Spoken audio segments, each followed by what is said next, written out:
Gaming news today is all about the money. First, we have a debate brewing about the GTA 6 price, but it's because an analyst is saying it could be the first time we crack a new price structure on gaming. It also could then help the industry rebound. We're going to look at what was said and the debate about the price increase for GTA 6 while everybody sits around and waits for the GTA 6 trailer 2, as well as the release date. That earnings call is looming very close on February the 6th.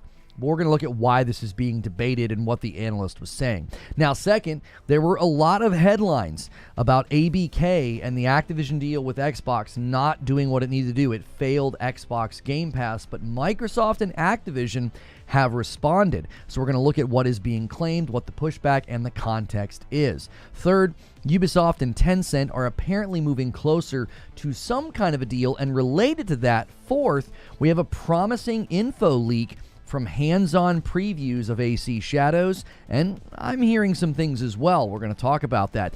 Fifth, we now know why the Bloodborne Remaster hasn't been made yet, and you're not gonna like the answer. And last but certainly not least, this broke last night before I was on the podcast with Mooch and the gang over there with Crossfire. If you guys haven't checked that out, check out that. It's on his YouTube channel, Mooch TV. Just swap out the O's for zeros. Mooch is where we did that Crossfire podcast. And this broke yesterday. PlayStation has canceled 2 more live service games, and many are questioning why these games and studios were even doing this to begin with. Like, once we actually look at the details, you're going to be pretty shocked and maybe upset. A lot of people were. I, for one, am really hoping we see a change in strategy here, because this is a massive amount of wasted time and money, and PlayStation needs to sort this thing out. Last, I also always have a game for your wish list and your radar. If you watch this show throughout the week, double check your bell button, make sure it's set to all. Some people's notification bell got switched to personalized, and consider supporting the channel directly. We have very generous people who give to members all of the time, but we really need more folks to click the join button and make sure you pick Member Plus. It's $6, but you get into the other side of this channel. There's a whole other side of it that's for members only. And as always, hitting like right now in the live environment or even later helps out. So let's get into this. Why in the world is somebody talking about the GTA 6 price being higher? With the anticipation and the announcement of the Switch 2, it distracted us for, a couple of days. GTA 6 is back in the headlines, and this time it's about the price. A lot of blood and ink has been spilled debating video game prices. The jump to $70 was the cause for much consternation and anger when it first started. Well, now, according to a veteran investment analyst, one big possibility for growth in the gaming market is raising the price of big games as a turning point for the video game industry. Now, keep in mind, this is somebody looking for ways for companies to make the most money, okay? This is not a game studio. This is not a developer. This is an analyst for financial purposes. According to a GameSpot article, a presentation that was called State of Video Gaming in 2025 is where this showed up, and this is what they found. In a section titled How Player Time, and Player Spend Might Return to Growth, this person mentioned a variety of opportunities, including Grand Theft Auto 6 costing as much as $100 when it launches this year. Now, obviously, I have my own thoughts on this. I'm going to get to that in a moment. I think there's a lot of reasons why they will not do this. So everybody just hold tight, okay? I'll give you my thoughts on why that's not going to happen. But this person that wrote this, he actually thinks this could open the door for other games and companies to raise their prices. This essentially would sort of be ripping off the label and the Band-Aid. This is what he said. He says, there's hope that Take-Two will price GTA 6 at $80 or even $100, which could prove to be the turning point for the video game industry. This could break a key price barrier and allow other developers to raise their prices as well. Okay, so what he's saying is essentially this would be great for the industry because he's just thinking about money. He's saying, oh yeah, if they do this first, then everybody else could do it. All right, listen. I do agree that if there is a game that could pull this off, it would be GTA 6. I don't want them to, but this is the game that could totally get away with it, okay? The demand and the anticipation for this game would cause many consumers to say, I don't care, give me the game, especially when you look at the prices of like digital deluxe editions that people pay for on the regular. Okay, however, I do not think this will happen. Why? For a variety of reasons. Reason number one, You want to get as many people buying this game as possible so that you can monetize them later, either through your online game mode that will come later or just through microtransactions or other ways. I just can't see them putting such a big barrier up of saying, well, if you want to play this game at all, you're going to have to spend $80 or $100. The second reason I don't think they do this, the anticipation for this game is just too high. The price point would be a huge distraction. Like, I know there's the saying, like, any press is good press, but I'm not sure that you want the runway to your game's release and all your marketing that you're working on pulled down into countless interviews, articles, and videos discussing the price of your game. Imagine, like, every interview you sit down to do, and you're always having to field the question about, well, why did you feel like you could charge $80 or $100 for your game, okay? You're going to have to tell everybody, oh, well, we don't want to talk about the price. That's what you'd have to do with a lot of the interviews. It would become a huge distraction. You want people focusing on the game and the gameplay and the release date and the pre-order bonuses, not fixating on the price. And this comes to the last reason that I do not think that they will do this. They can sell this game for $80 or $100 a whole lot easier with digital deluxe or premium editions. You can bundle a few outfits, a couple of cars, other things, some money or something. You don't have to do a raising of the floor. You would sell a ton of copies at that higher price, an $80 deluxe or a $100 premium edition or whatever, gold and platinum, whatever you want to call them. That would be somebody willingly choosing to buy it at that price point rather than it feeling coercive. It would certainly look like Rockstar was taking advantage of their strong position in the market if they just raised the base price. In other words, there are far easier ways to get consumers to spend $80 or $100 on your game. The digital items that you can spin up and crank out really effectively, outfits and cars, that costs the developers virtually nothing. That's probably a far better way to get more money from the consumer than distracting everybody with all this bad PR before your game releases. So I do not think the GTA 6 price is going to be higher than the current $70, and I guarantee you there will be $80, $100 versions of the game, and that will be how they make all that extra money and then all the microtransactions later. So rest at ease, GTA 6 fans. I do not think you have to worry. Now, the second story, and again, I said this is all about the money, because that's all that hit the headlines this week was, money-motivated decisions and discussions. And the question came up, did ABK fail Game Pass? Okay, we waited to cover this. I covered this the other day briefly. We looked at the quotes from an article from an outlet called The Information. And then yesterday, we were like, well, let's make the video. We were planning on making a video about it. But the more we looked at the quotes, the more it didn't feel right. If you want to go check out our Green Room segment, my producer and I were discussing this, and he's like, something doesn't smell right about this. These quotes don't make any sense. They feel like they're kind of pulled out of context. Now, we felt that Xbox was going to reply. We're like, well, let's not make the video. Xbox is going to say something. There were claims from portfolio managers that ABK had been disappointing or that the majority of the gaming world didn't want a Game Pass. Well, Microsoft and Activision have responded. Insider Gaming had the exclusive on this, so they got the person to respond. Microsoft and Activision report regarding financial performance is missing context. That's the title of their headline. They did change the title of their headline. They initially had it sounding like these claims had been refuted or denied. They've not been directly refuted or denied. Microsoft is just adding context, and here's what they said. After reaching out to Activision and Microsoft for comment, representatives from both companies said the Information's report was missing some information. The companies then provided context to show how the company has performed since the purchase, along with the state of Microsoft Gaming. Now, they basically walk through, and I'm not going to do this because this is not a financial channel. They walk through all of the various quarters, and they show that each quarter saw increases largely because of ABK, okay? They concluded the following.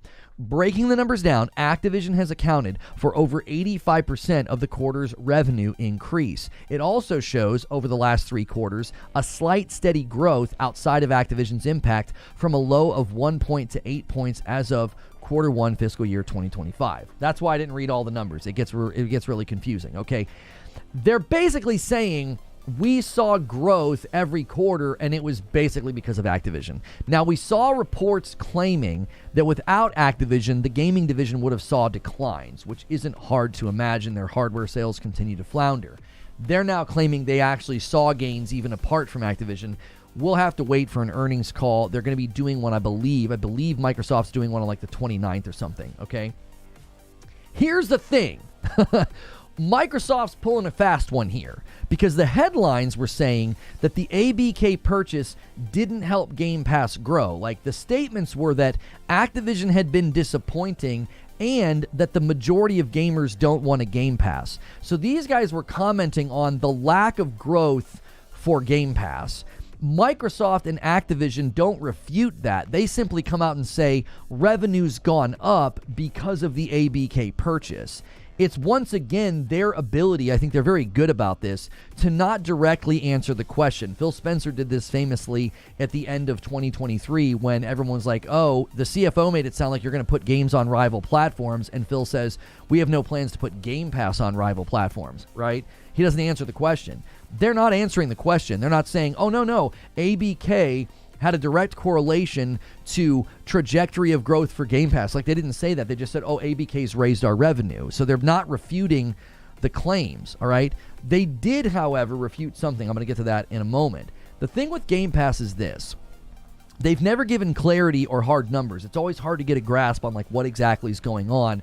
They'll make comments on podcasts, like when Sarah Bond said what she said. The last verified total was in February of 2024, 34 million. Now, that includes roughly 9 or 10 million people that were converted from Xbox Live into something called Game Pass Core. So they artificially grew the Game Pass total by just changing people from Xbox Live into something called Game Pass Core. And they're like, oh, we now have 34 million people on Game Pass. They were only really able to increase the sub count through that. That wasn't new subs. That wasn't conversion. Now, they have celebrated the highest number of people signing up for Game Pass was Starfield in a single day, and then Black Ops 6 took that crown. But this is a classic non-answer from Microsoft. They did not address the claim that Activision has failed to increase Game Pass in the way that they had hoped. They simply said, well, ABK's increased our revenue. That's kind of a no-brainer. I can't imagine buying ABK and it not increasing your revenue. That would have been weird if it didn't, right? They did, however, flat out deny the claim that Satya was considering closing Xbox again in 2021. And here's what the article said.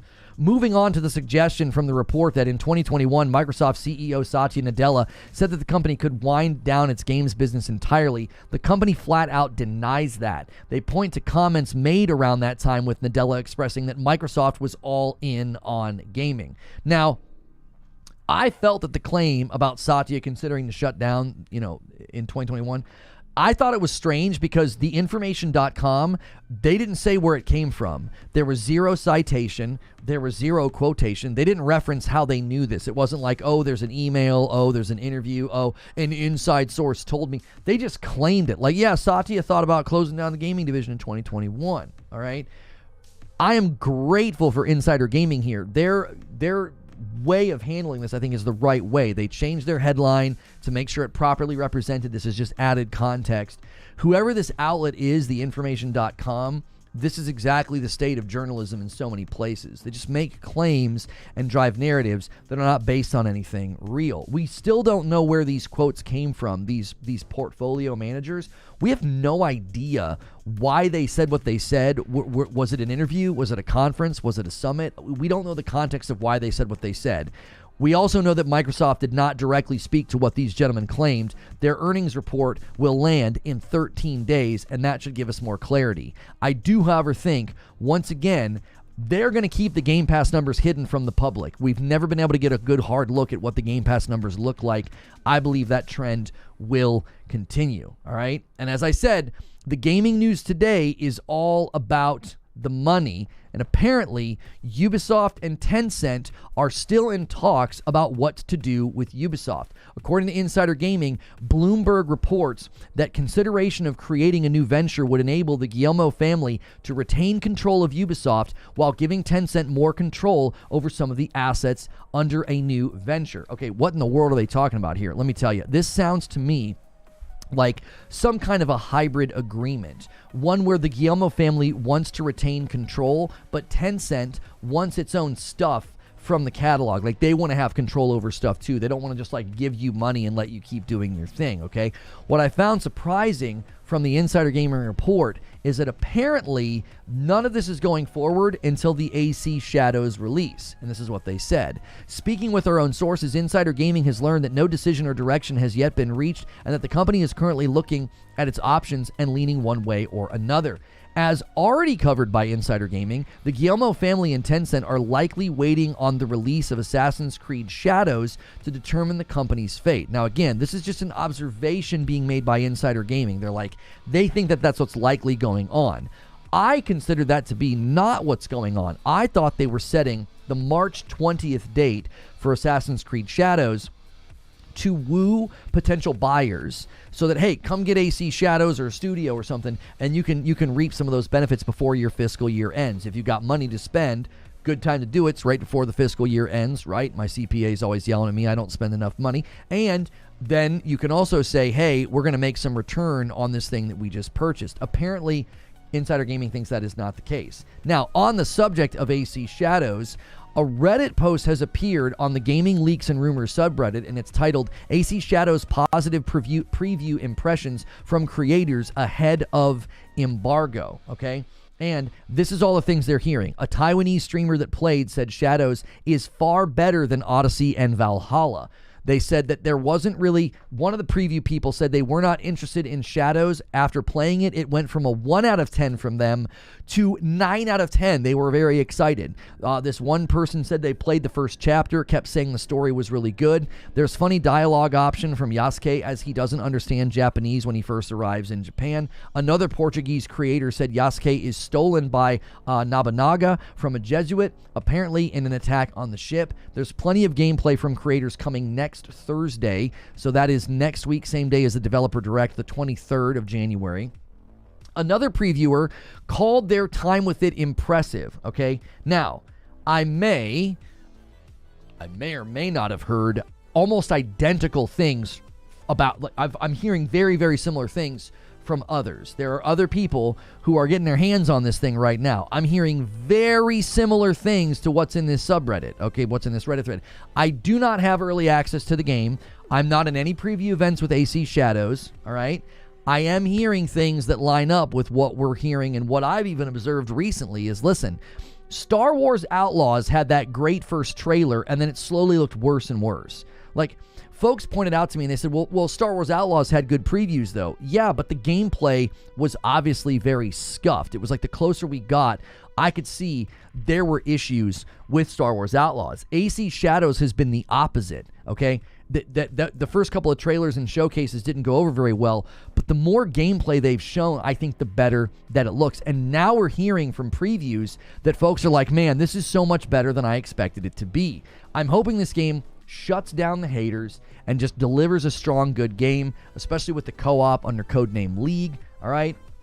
I'm not trying to get too anticipation about this, you know, but I'm hoping they can pull it off. Now, in the lane of anticipated games, we finally know why we don't have a Bloodborne remaster or remake yet. It's all Miyazaki's fault. I'm just kidding. I mean, kind of. Yoshida has officially retired from PlayStation and was doing an interview with Kinda Funny, and when the subject of Bloodborne came up, he had the following to say. Miyazaki-san really loved Bloodborne, what he created, so I think he's interested, but he is so successful and he is so busy he cannot do it himself, but he doesn't want anyone else to touch it.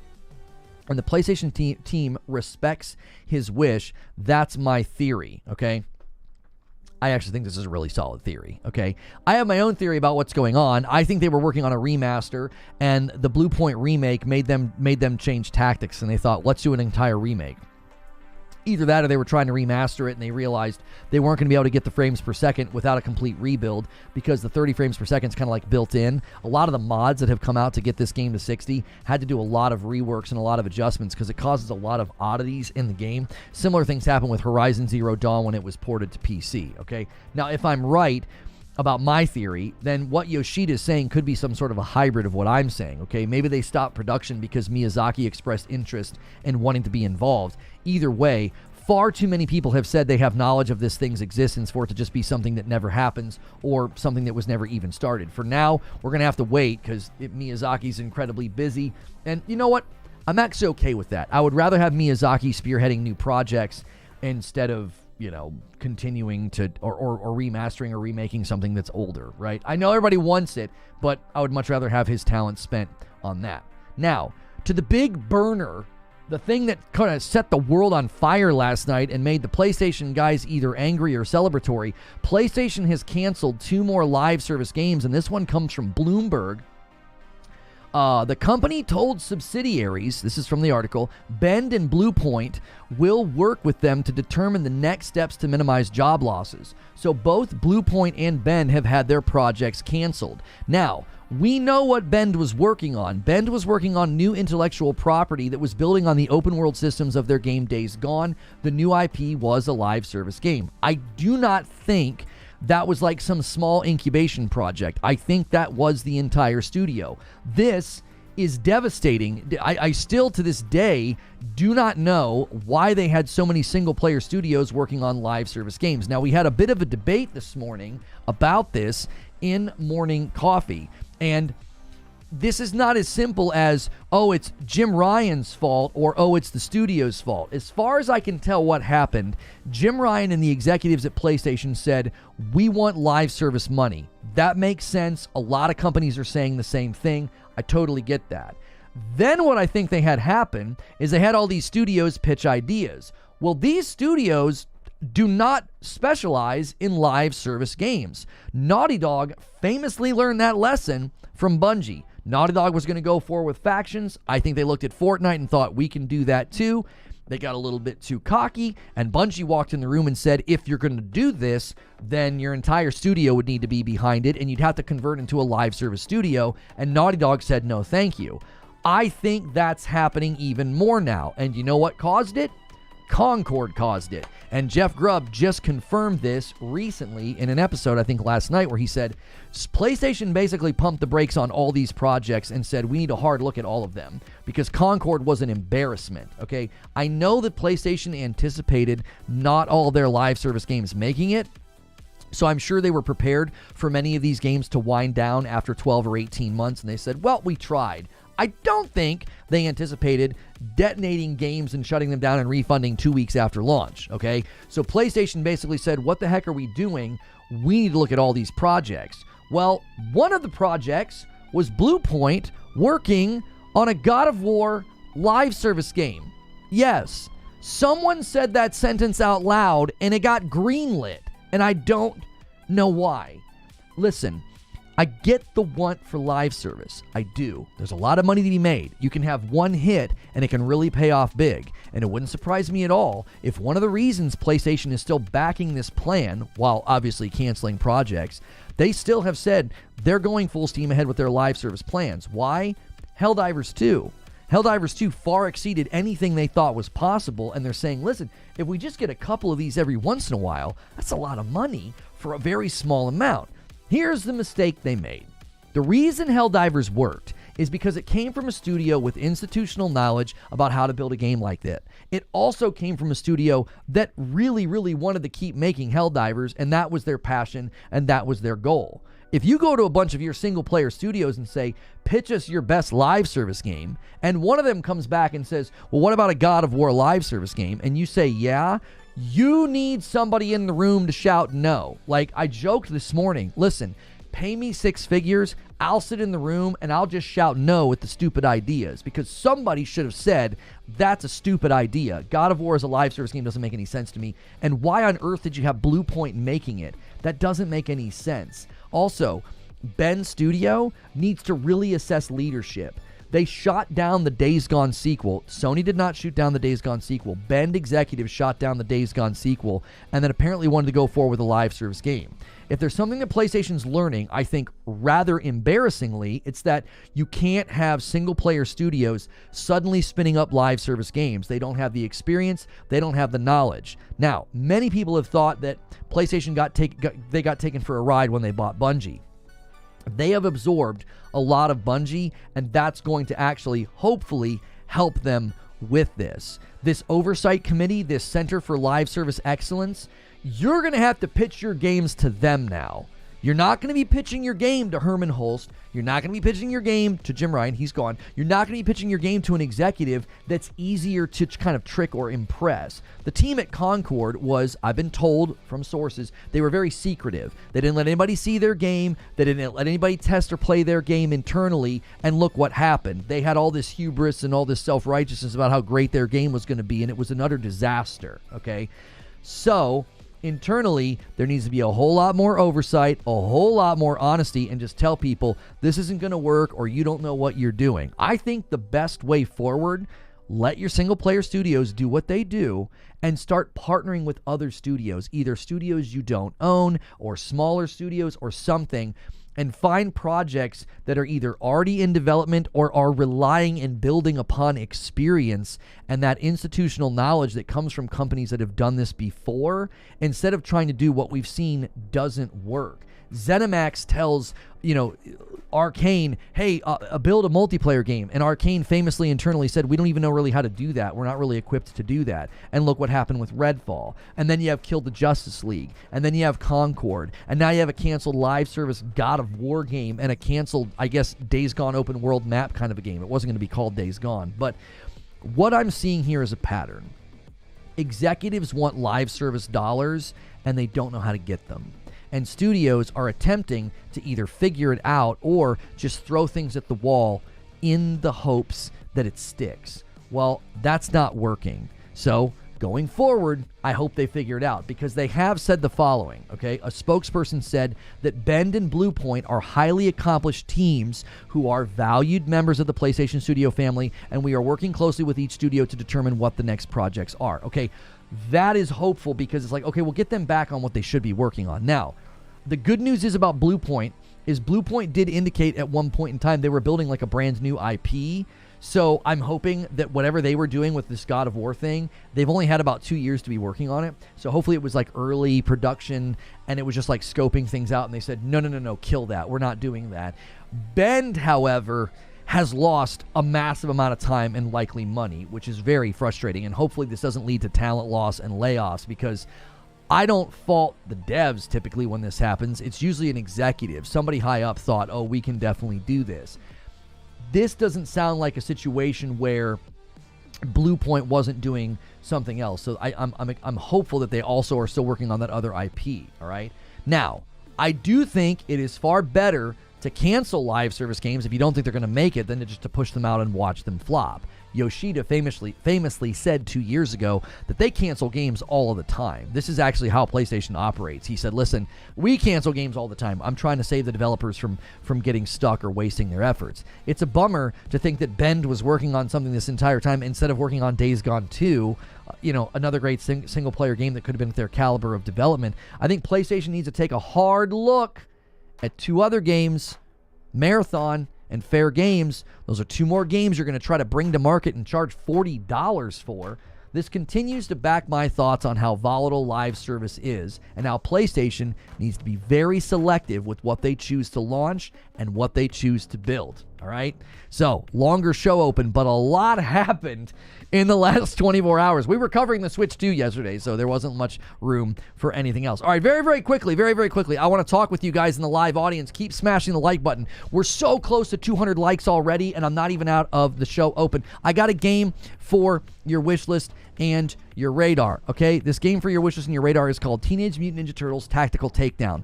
Zoliver Nelson Jr. took to Twitter to announce this. I love this guy. He's got all these great games that have been coming out lately.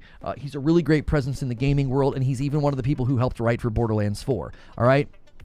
This is the first ever turn-based Teenage Mutant Ninja Turtles game. It's inspired by the classic cartoon. You'll experience a bold new approach to the world of Teenage Mutant Ninja Turtles. Splinter and Shredder are dead, and the Turtles are approaching adulthood, and they're growing up, and they're growing apart. That's the premise of the game. So, this comes from Strange Scaffold. That's the developers who are making this. They're the ones who made El Paso Elsewhere, I Am Your Beast, and Clickleding. They have scores from the 80s to the high 90s. These guys are awesome. They make great games, okay? So wishlist this one on Steam if you're interested and if you like those kind of games. So as a recap, The GTA 6 price debate is happening. People are worried it's going to be like $100 or something because of something an analyst said. Second, there were headlines about ABK failing Game Pass, and Microsoft and Activision responded kind of.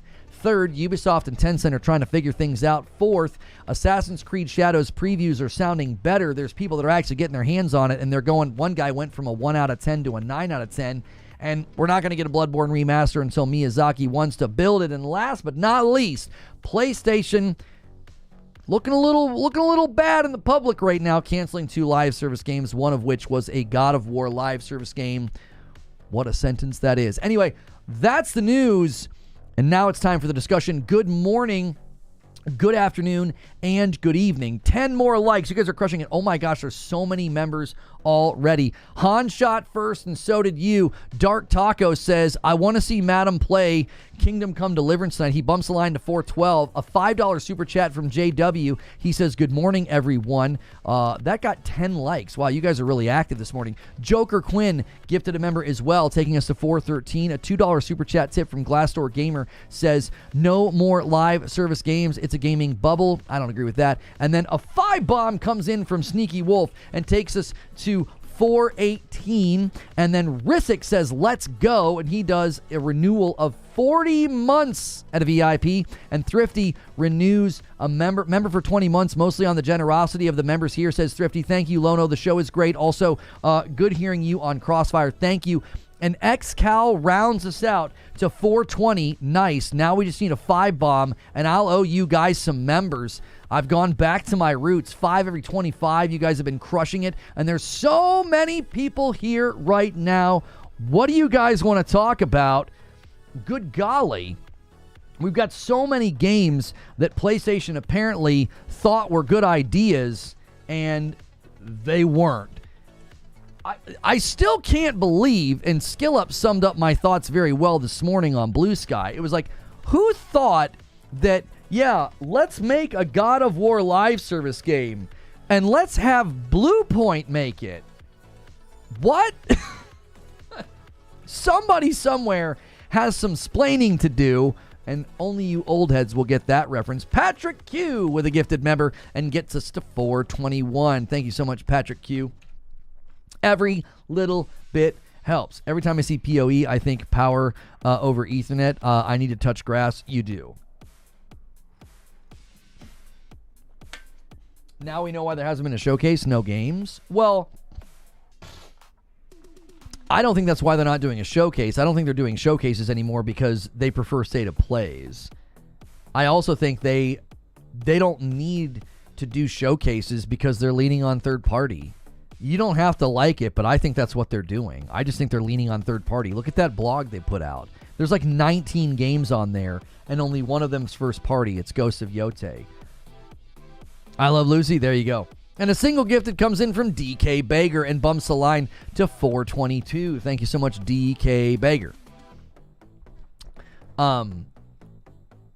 You know what I'm saying? Like, I don't think that PlayStation's like, well, we don't have any games. We better not do a showcase. I'm like, no. They're saying, why would we do a showcase? We can just make tons of money on third party. We can take our time with first party. We don't need to do a showcase. Like, this is what I think keeps happening. People think that Sony and PlayStation, or PlayStation specifically, they think that PlayStation is out here trying to market to us.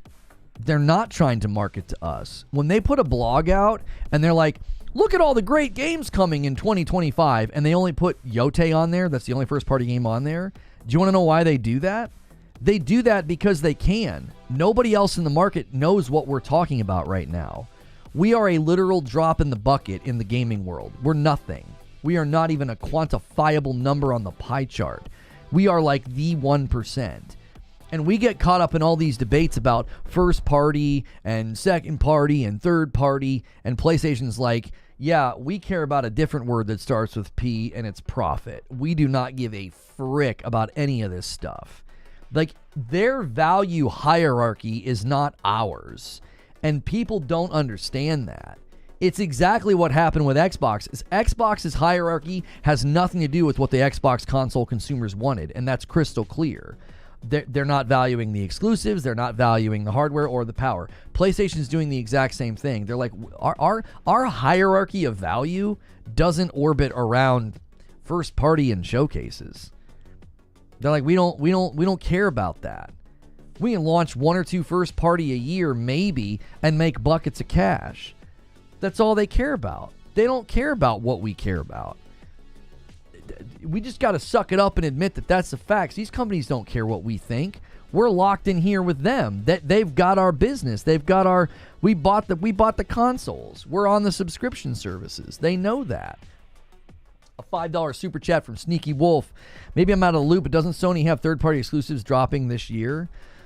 Nothing major. Death Stranding 2 would be the biggest of the bunch. The only ones I can think of off the top of my head are like smaller, lesser known, or not. They're not revenue movers like Baby Steps and that weird claymation one. They're not. They don't like this. Last year they had like Stellar Blade and Ronin and Final Fantasy VII Rebirth and Grand Blue Fantasy Relink. They don't. I don't know what they have this year that you would consider like a big game, like a big third party game. If you look at their list, on that blog, PlayStation has just a bullet list of third party games that are not exclusive. They have games they're publishing, like Lost Soul aside, but that's on PC day and date as well. Phantom Blade Zero is slated for 2026, Sneaky Wolf. They're going to do a new reveal in like 4 days. Phantom Blade Zero is going to do a new reveal on the 21st, but they said they're slated for 2026. As much as I love White Knight Chronicles, I want to start PlayStation Japanese Studios decline, which contributed to the move to California. I'm not sure what you're referring to, Jeraith. A God of War live service game might have looked like. Yeah, this looks terrible to me.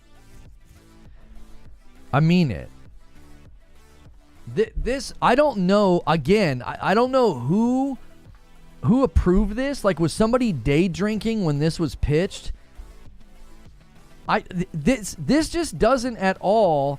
There's nothing, and I know people are like, there was a God of War multiplayer game in the past. No one's talking about that. We're talking about right now. As an IP, God of War 2018 and Ragnarok, I don't see anything that would work for live service. Like, I could see Valhalla being like, you could have launched like a spin-off game that was some kind of a rogue, maybe co-op rogue with meta progression, but not a live service game. Like, a co-op game is not a live service game. It isn't. Crow Quill with 8 months. Morning from the snow-squalled Edmonton. Have a good weekend. Yo, stay safe, Crow Quill. Thank you so much. And that moves the line to 423. Thank you so much.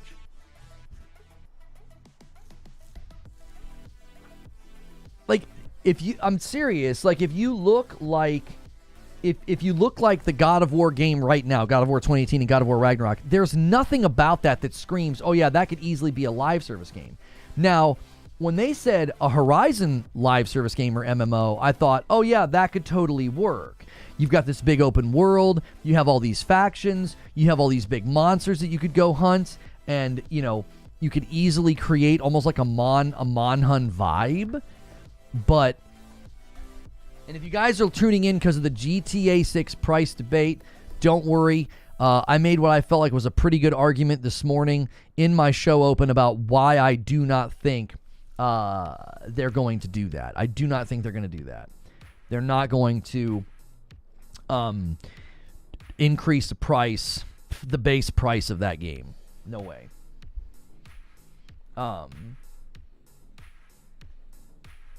We finally got to find out what is taking Bluepoint so long to make a game. They were busy making God of War live service game that nobody asked for. I'm glad Sony came to their senses and canceled it. Well, according to Jeff Grubb, it was Concord. I mean, I didn't need Grubb to say that. I knew that's what happened. I told y'all that was going to happen. I said, dude, after Concord, PlayStation's totally going to say, everybody stop. We got to look at every one of these games. Nobody do a thing Don't do anything else. We're not marketing, announcing, or saying a word about any of these titles. We need to look at all of them. I have to question, how are these game cancellations a bad thing? If anything, this is the best thing to happen. You're talking about the wrong thing, Corey. You're talking about the wrong thing. I'm not saying that the game cancellations are bad. We shouldn't have ever gotten here. You need an oversight committee to say, that's a bad idea. This studio doesn't know what they're doing. Like, this is exactly why they need the Center for Live Service Excellence. Why wasn't there somebody in the room to say, I don't know about you, but a God of War live service game sounds like a dumb idea, and I don't think you should have Blue Point make it. I don't know about you, but given the quality and the long late tail praise of Days Gone, I don't think we should have Bend making a live service game. There's a very consistent theme here. You have single player studios trying to do something they've not done before, and they're having their projects canceled. That's a pattern that needs to be assessed, internalized, and now it's time to change. Naughty Dog thought, we can do that. Yeah, we can totally do that. And Bungie walked in the room and they're like, you have no idea. You'd have to change your entire studio into a live service studio. And Naughty Dog's like, well, we don't want to do that. We were going to put like 20 people on this thing. I'm exaggerating, but I don't know what Ben should be making, but it's not Days Gone 2. I don't even care about Days Gone 2. If they internally assess that was not a good idea, fine. But suddenly tasking them with live service is what I take issue with. Snowdragon, Edmonton or Alberta has sent a snowstorm here. Oh, man. Thank you for the $2, Snowdragon. Wasn't Bungie supposed to be advising? They were English, but the problem was there was an onboarding process. We looked at the scope of that one earnings. It was like an earnings presentation, like a slideshow or something. And it literally said that Bungie was going to have to go through an onboarding process. The first game they looked at was Factions. They didn't look at Concord. I was told this morning from a reliable source that Firewalk was super secretive and wouldn't let anybody look at Concord. They wouldn't let us look at Concord, for crying out loud. We saw gameplay like 3 months before the dadgum game came out, which is one of the reasons I said, if you'd have shown this to people a year ago, you might have found out that nobody wanted it, and you maybe were able to, maybe you could have canceled it, right? So Bungie didn't get to look at Concord. And if we're honest, that one falls on Firewalk, because Firewalk was probably the reason that everybody thought, oh, it's going to be a banger. Like, Herman Hulst needs to know, you can't let devs sell you on a game. You need an oversight committee to ask the hard questions. If Firewalk would have had to sit down and pitch their game to Bungie, they would have gotten eviscerated. The Bungie team, the team that looks at the live data and the player trends, and that's their expertise, they would have told Firewalk, you don't know what you're doing. You're out of your head if you think this game has a shot. What are you doing? There's no way Bungie would have been okay with that game. They would have, and that's what needs to happen. You need a committee of people that you shouldn't be pitching your games to executives. You should be pitching your games to an oversight committee that says, yes, no, good idea, bad idea, here's some feedback. You need those hard questions to be asked to people, because look at what happened the minute that Naughty Dog had to sort of like go through that process with Bungie. It was like a wake-up call to them. It was like, you don't know you have zero clue what it takes apparently to do a game like this. You would have never, if you would have known whenever they made the decision, I forget when they made the decision. I think it was like 2018 or 2019 when they made the decision to pull Factions out. If they would have known at that time this is going to require the entire studio to support it, they wouldn't have done it. That's what Bungie can help with now. Bungie can be in the room at ground zero and say, do you know what it's going to take for this to happen? Whether it's Bend or Blue Point, they need to be. Do you have any idea what it's going to take for you to support this? The cadence of content that you're going to need to create, the parallel development, you're going to have individual teams working on, the next 2 years worth of content. Are you prepared to do that? Everything's getting expensive, so I can't blame them trying to do live service games, says Geo Innocent. They need to assess topics and certain games that will give them a live service game success. And a 50 bomb from Risic! Unbelievable! Another one of the monsters here. He says, you know what? I'm the other man in the room. No MASH needed. MASH is not going to be here today, and Risic says that's just fine. Thank you so much, Risic. I owe you guys 10 members. I'll just hold off. When we hit 500, I'll drop a 20 bomb. We're easily going to hit 500 today. Bungie's currently having their own drama at the moment. Well, that doesn't matter, Frank, because the people that are going to be doing this oversight of live service, they're being absorbed into Sony. They're going to be Sony employees. You're going to have to pitch your live service game to a Sony oversight live service committee, basically. That's what's essentially going to happen here. And that's exactly what is needed. DK Bager says, I'll throw one on the pile as well. And that gets us to 474. Thank you so much. Mash will show up and say, nah, I'm him. Right.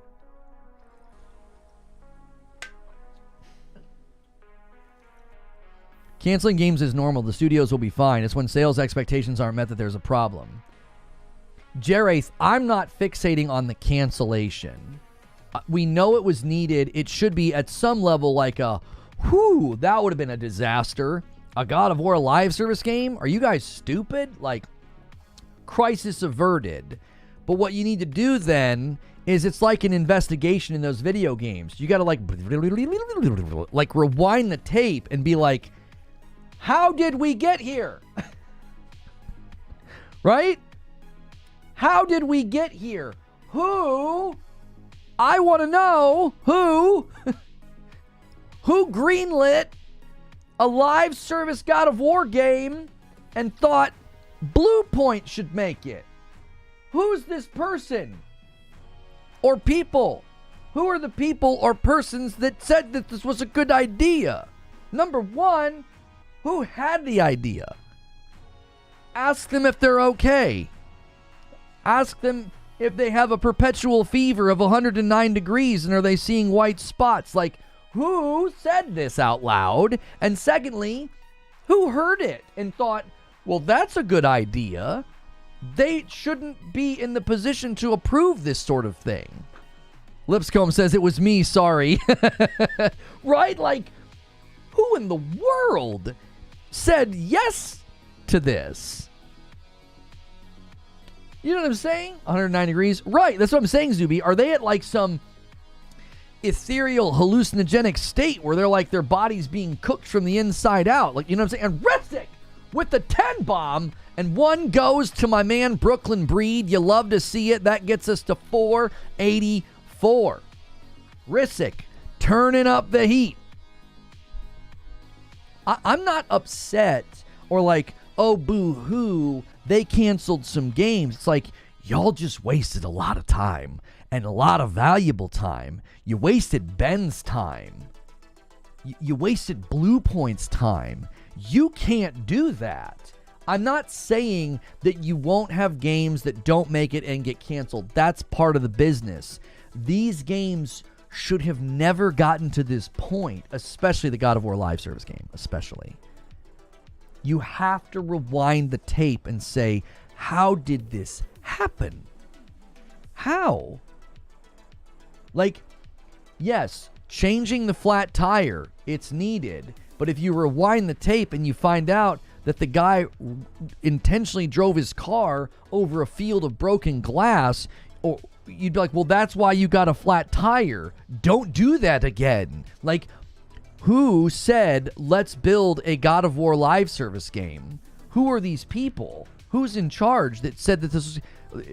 Either get them out of that position, or everything needs to be filtered through the Center for Live Service Excellence now so that you don't do this again. We don't know what point they were at. Okay, so sure, Eugene, sure. But that's irrelevant to what I'm saying. whether or not they had spent, buckets of cash building a game and an engine and a world, or that they had done very little, that's irrelevant. What matters is you have to course correct so you don't get here again. That's the thing that's grinding my gears, Lono. See you in 5 years minimum, Blue Point Ben Studios. Right? Ward Huff with a single gifted. Thank you so much. 485. That's real pretty. Couple of 5 bombs to 500. I'll drop a 20 bomb. And the stretch goal will be, I have to play. Madam's going to play Kingdom Come Deliverance tonight. You guys really liked that the last time we did it. If you guys hit the stretch goal, then I have to play, and I don't want to. But here's the point. Here's the point. Because Eugene's like, well, we don't know what point in the process they were. It doesn't matter. It's still a huge setback. That's how many years that Ben could have been working on something else. That's how many years that Blue Point could have been working on something else. That's the loss. The loss is not just you're losing on two fronts. You spent time and money on something that will never come to fruition, so you lost that. You also lost on what you could have been doing something else. Like as a business owner, I always have to think about that. The lost opportunity cost. That's right. If I'm spending 6 hours playing through a video game for a review, that's 6 hours that I can't be making topical videos, opinion videos, or writing a script for the live show. And a 10 bomb from JW, the confetti maker himself, puts us on the doorstep of 500. Thank you so much, JW. Yeah, the time wasted is the biggest issue. Exactly. If I'm spending, like as an example, if I spend 10 hours working on a thumbnail, that is an egregious use of my time. If I spend 10 hours working on a game, like that's why I stopped playing Kingdom Come Deliverance 2, right? I was going to spend hours upon hours upon hours playing that game, and I don't think I was going to be able to complete it in time for the review. So that would have been a bunch of time wasted, all that time, and then I wouldn't make the video. It's like, well, then my time spent better elsewhere, because it's like, I'm not just losing the time and losing the potential video. I'm not using it to do something else. And a 5 bomb from Lone Wolf. He secures the 500. All right. You guys did it. You guys did it so fast that stretch is probably possible. We'll see. We'll see. You make me play. You make Madam play. That's always fun. And I owe you guys 20 members. Let me do that right now. There we go. Thank you guys so much for all of your generosity. If you have not done so yet, hit the like button. Huge day. So many people here. We're always covering a bunch of variety gaming topics. GTA 6 was back in the headlines because some analysts said that it could be one of the first games to crack the $80 or $100 price point. You're mad because you don't feel special owning an Xbox anymore? LOL. You must be new. You must be new. This guy's like, are you mad because your Xbox doesn't sound, you don't feel special anymore? Yes, you nailed it. You nailed it. I'm a raging, seething Xbox. Man. Anyways, if you're new, make sure you hit the subscribe button as well. And man, take a quick second, guys. Double check that it saved your thumbs up and your like. You guys have been crushing it lately when I ask for likes. Like, it skyrockets. So let's set our sights on 300 likes. So thank you guys so much. Okay. What is this?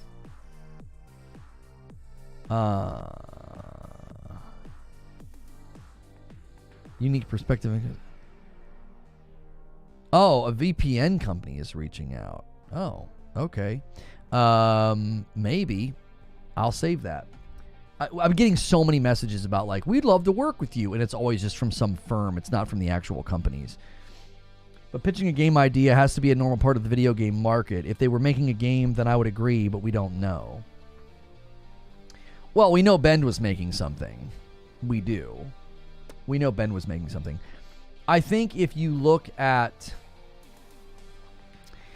if you look at the Helldivers situation, the reason that Helldivers 2 worked is because that studio was familiar with making a game like that, and they really were like, yeah, let's make another one, okay? So, no, it's not Nord. I've worked with NordVPN before. They were like an official sponsor back when I was on Purple. We did like a monthly thing with them. That was like 5 years ago. Yeah, that was 5 years ago. I think there's a world of difference between working with a company like Arrowhead and having a studio like Bend say, oh, we'll make a live service game. They're completely different. They're completely different. As far as I could tell, my frustration this morning in morning coffee, I was pretty wound up. I was like, this is ridiculous. Like, you know, you can't go to your single player studios and tell them to, hey, build a live service game. It's not working. We've seen this happen time and time again. Now, we know that that's what happened with ZeniMax and Redfall.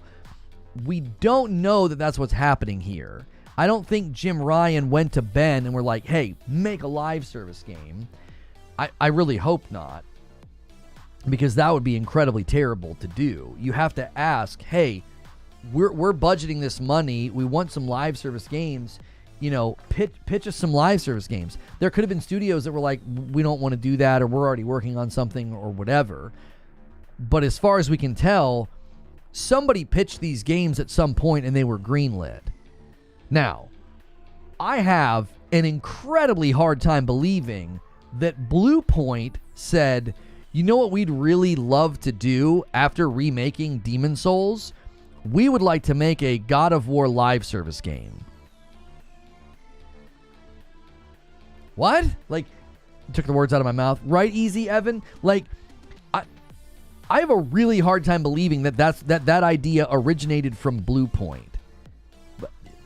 My gut, my instinct on this says they were directed to do this. Somebody somewhere came up with the idea, and they were like, well, Santa Monica's not going to want to do it, so let's get Bluepoint to do it. Now, we also know that Bluepoint is apparently working on a new IP. So the hope would be this was something else that they were either helping incubate or get started, and maybe that's not all they were working on. Sony's cooked? No, I don't think so. I don't think so. I think they have too many games and too much property in the pipeline for them to be quote-unquote cooked. I just think they got a huge dose of humble pie from Concord, deservedly so. They deserved that because it was a really bad thing and a bad idea. That what the heck are you doing? And I believe they're now course correcting, which is exactly what you should do. I would much rather have a company course correct than get egotistical. You know what I'm saying?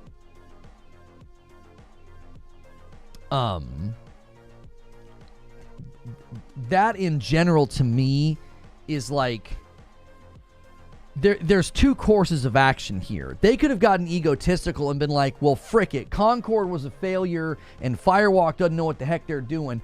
We're going full steam ahead with these other games. You know what I mean? Like, that's what Firewalk did. Firewalk was super egotistical and was like, yeah, this is going to be like a Star Wars level popular game. Well, come on, dude. Those guys were clueless. A cinematic a week for a PvP game? Those guys were insane. That was I don't understand how you get there. Detective Seeds tweeted and said, I think if we, including myself, are going to be harsh on Xbox for dumb decisions, you got to do the same for PlayStation. Going all in on live service with some great and talented studios was an epic fail. Glad to see them course correct, but they still need held to that standard. Oh, for sure. Like, that's why I said, I'm glad they're canceling the games, okay? I would much rather have a company be like, we made a mistake, let's stop before we make it worse. That's the appropriate response, instead of getting all prideful and egotistical and just shove it out anyway, right? I'm more interested in rewinding the clock and saying, where did these ideas originate from, and assess how to fix that. The problem is not the canceling. The canceling was the appropriate decision. That's appropriate. The problem's back here. Who pitched these games? Who approved them? And you need to think through. You need to think through how to not do this again.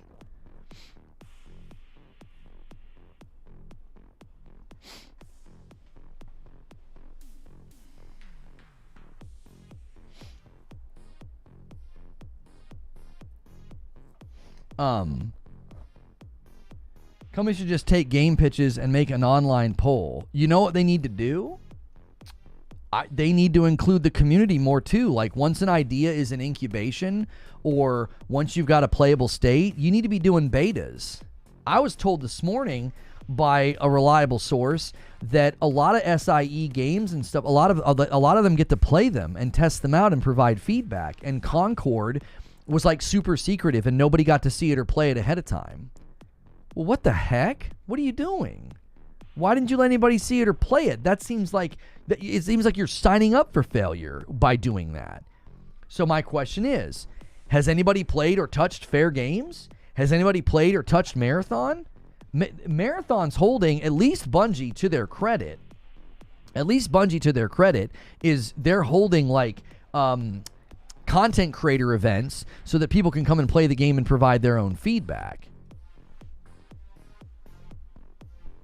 Direct Democracy is horrible. We would have nothing but trend games forever. No. I'm not saying to include the public for the ideas. I'm saying once you have an idea and a game in an incubated playable state, I think you say, okay, let's let some people play this thing. Whether it's internally with SIE employees or PlayStation employees, like we know right now from a reliable source that Half-Life 3 is in a playable state and it's being tested internally by family and friends at Valve.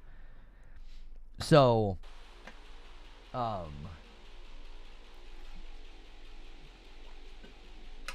I would say you need to do the same thing with PlayStation Live service games going forward. Now I know it's expensive to spin up servers.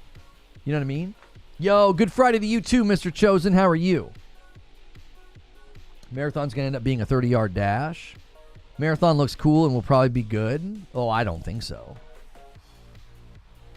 Yeah, I don't think so.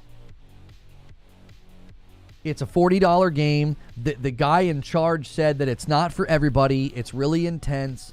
That game is quite literally being set up to fail. You won't have enough people playing it. And even if you get enough people playing it, I don't think people will play it for very long.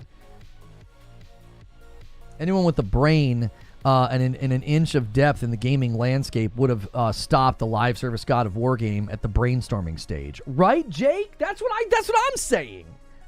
Somebody somewhere either needs to be reassigned to something else or fired, because somebody said a God of War live service game. Well, by Jove, you've got a crackerjack idea here. Like, who said that?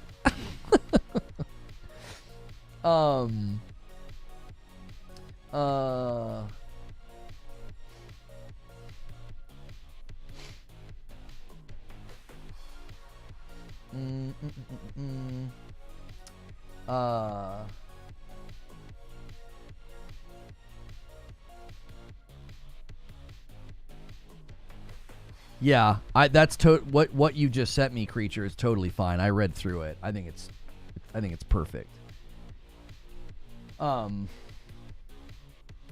Yeah. I'm good this morning, brother. I had to hurry back from the store, so I didn't miss your show. Well, thank you for doing that, Mr. Chosen. Guys, take a quick second. There's so many of you here, and we can get more people here, and it's really easy. You just press the like button.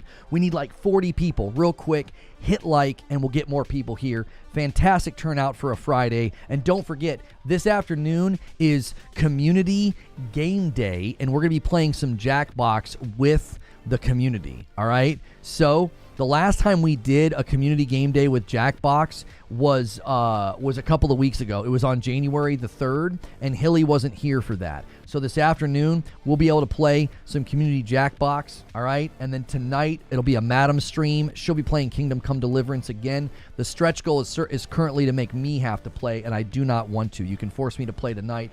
She is playing it and having a great time. Well, she hasn't played since then, but she had a great time.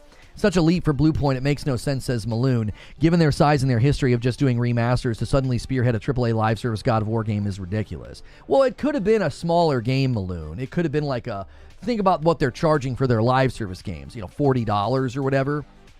It could have been pretty small in scope. I could have seen, after playing God of War Valhalla, I could have seen them internally saying, let's do some kind of a co-op game, like a co-op rogue or something with meta progression, but not a live service game. Street Shadow says, with a $10 super chat, this is not a good look, but games and projects get canceled all the time, and that avoids another Concord. This is more in our face because it's a live service push. Grifters will love this. Oh, for sure. For sure. People are going to grift their butts off saying Sony dead, Sony cooked, Sony has no games, right? Oh, yeah. There's a week's worth of content here from people completely misrepresenting what's going on. It is not good, and it is time for them to self-assess, but we're still on the precipice of having a really good year. Now, if you only want first-party games, you're probably going to be pretty disappointed this year. But I've stopped fixating on that because I played a bunch of great exclusives last year, and I'm going to play a bunch of great third-party games this year. I just don't care about first party to that degree that I'm going to let it ruin my year. You know what I'm saying? It's like, I'm going to get Yote. I'm going to get Doom the Dark Ages. I'm going to get AC Shadows. I'm going to get South of Midnight. GTA 6 maybe, if it doesn't get delayed. Death Stranding 2. There's a monsoon of games coming. Mafia: The Old Country. There's so many games coming out. I'm just not fixated on that anymore. I had probably one of my favorite years last year about just there was always something to play.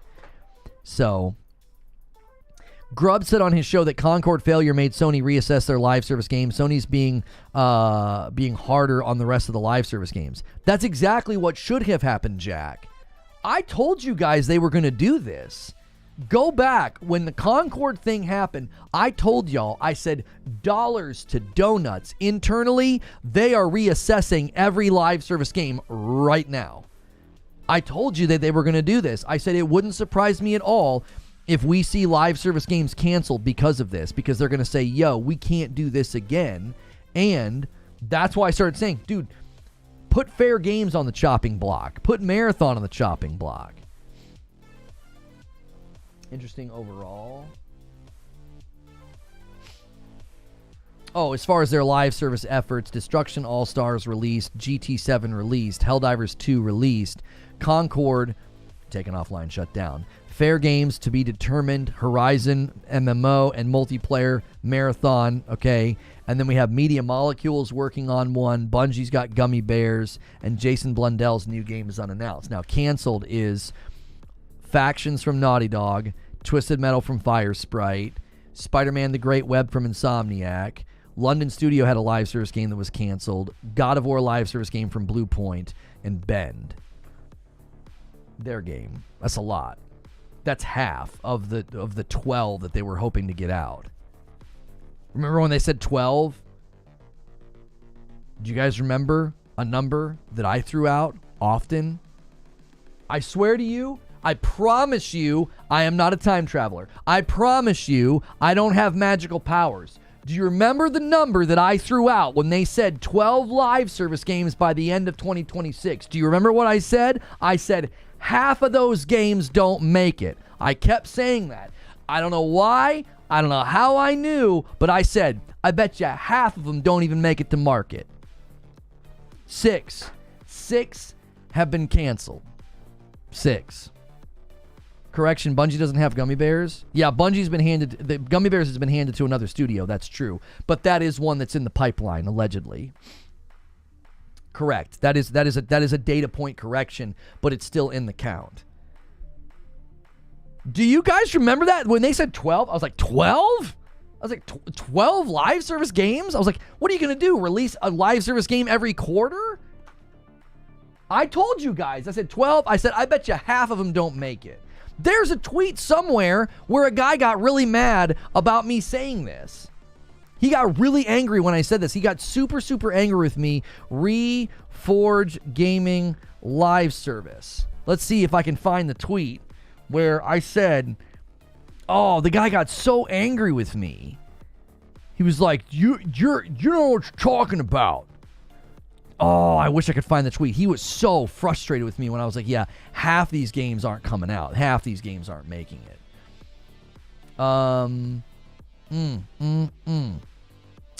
Live service, half. Oh, I wish I was better at searching Twitter, dude.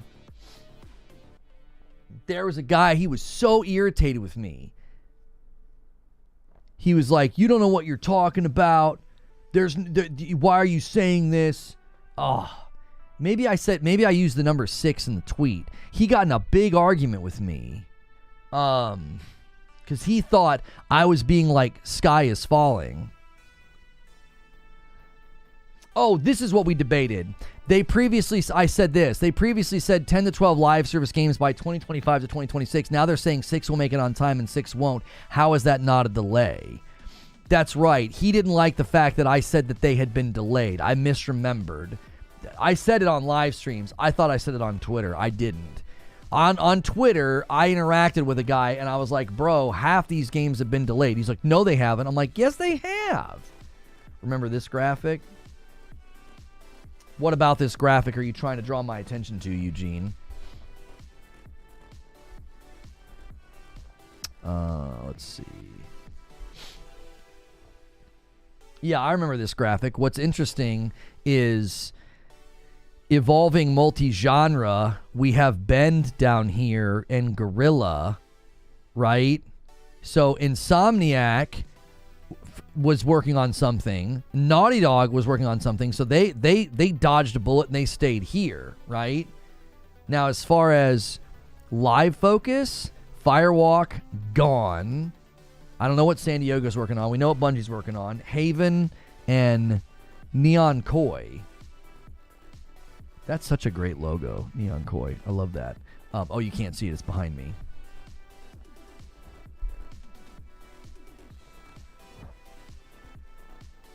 Oh, San Diego's MLB. Okay. Yeah, I don't follow sports games. Oh, Neon's dead too. State of Play is going to be another nothing burger. No, I don't think the State of Play is going to be a nothing burger. I think we're going to get a bunch of Ghosts of Yote gameplay. Yeah, we're going to get a bunch of Ghosts of Yote gameplay, which that excites. I'm all about that. That's at the top of my list for the year. Killzone and SOCOM were good IPs for live service. I'm curious why Sony is so against bringing them back. Lono, stay ignoring me. What'd you do, Trill? Okay, you didn't do anything in that vein. Hang on, Trill. Ben Studios in the Evolving Multi-Game. That was me. Huh? Oh, that was you, Trill. Sorry, I saw Eugene's name in the Discord, and then I saw the image. I thought Eugene posted the image. My bad. Trill posted the image about all of the developers. What sucks about this is Sony built an A-team lineup of teams and could have doubled PS4 single-player output, and now they simply can't. Totally understand fans' frustration. Yeah, I think PlayStation fans have every right to be frustrated. If you get everybody kind of like in the room and you get their allegiance and their loyalty or their money based off of these studios and these games, these single-player games, and then you're like, oh yeah, by the way, we're going to have a lot of these studios pivot and do live service. It totally makes sense for people to be angry by that. Like, what are you doing? There's a percentage of you that are finding this stream because you're searching for GTA 6. GTA 6 price debate is in the title because there was an analyst that said that there could be a price jump on GTA, but I don't think so, and I argued that I don't think that they're going to raise the price of GTA 6. There's people. The guy that said it was basically saying that he thinks it's a big opportunity for for these companies to make more money, and I don't think so. Yeah, there's a handful of people covering this. Now we're also hearing there's going to be a State of Play as well. Yeah, Spawn Wave's talking about it. Everybody's talking about it. PlayStation Live Service games needs a course correction. It needs a course correction. I should have done a poll last night. I forgot to do that. We need a state of play. A state of play in February is totally needed. Yo, Bandit does an Agent of Chaos brand new member. I try to say this often. If you do a brand new membership, you want to pick Member Plus. So consider your membership right now. Try it out. See if you like it. If you do, you're going to want to bump up to Member Plus. It's 6 instead of 5, but you do get into extra content. There's an entire segment now called The Green Room that we do at the end of every day. This is course correction. It is course correction. This was needed, and the point is that that's why you need somebody to go back and say, okay, we don't just want to assess these games that we're canceling. We want to assess how we got here and go back and recalibrate that machine, right? If you suddenly realize you've made a bunch of bottles and the caps aren't on right, or something is bent or screwed up, you don't just say, well, throw the bottles out. All right, we'll make some more. No, you go back and you find the machine that needs to be recalibrated. You've got to go back and find out how you got here and fix it. Mr. Chosen says, I've been saying GTA 6 is going to be the first game at 80 for new AAA games. What do you guys think about this? I'm here to tell you, this was my take in the show open if you guys missed it. The GTA 6 price will not go up, and here's why. They can charge $80 and $100 very easily, and all they've got to do is do premium editions, platinum editions, things like that. You just have your art department spin out some outfits and some cars, and then you're good to go. You can get people to willingly buy GTA 6 for $80 or for $100. It's really, really easy. All you got to do is sell premium editions or deluxe editions. You don't need to raise the base price of the game. I'm sure the Rockstar CEO talked about price of their game intention on the question, and they said something like the price is important to growing or something. This was a financial analyst who said this is an opportunity for the gaming industry to make more money. He was basically saying GTA 6 could take the first shot for 80 or 100, and then the rest of the industry could follow. I just don't think they're going to do that because you don't want people fixating on that in the lead up to your game's release. I think that would be an enormous mistake. I think they can charge whatever they want, and raising the base price results in more revenue, period. I could be way off base on this. I don't think they're going to do it. I think you can have a $70, an $80, and $100 version, and you'll make tons of money, and there's no reason to upset everybody by saying, no, the base price is $100. You know what I mean?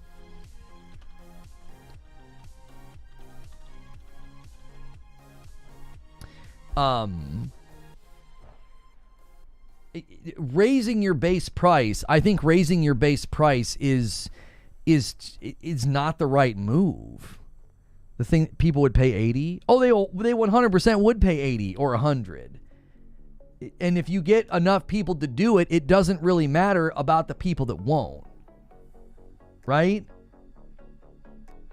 Guys, really, really quickly, we need 18. Double check that you press a like count. So many people coming in. Welcome on in to the show. Right now, we're discussing the GTA 6 price. There was an analyst that predicted that not predicted. He said they could. He was basically like, yeah, they could totally do this and get away with it.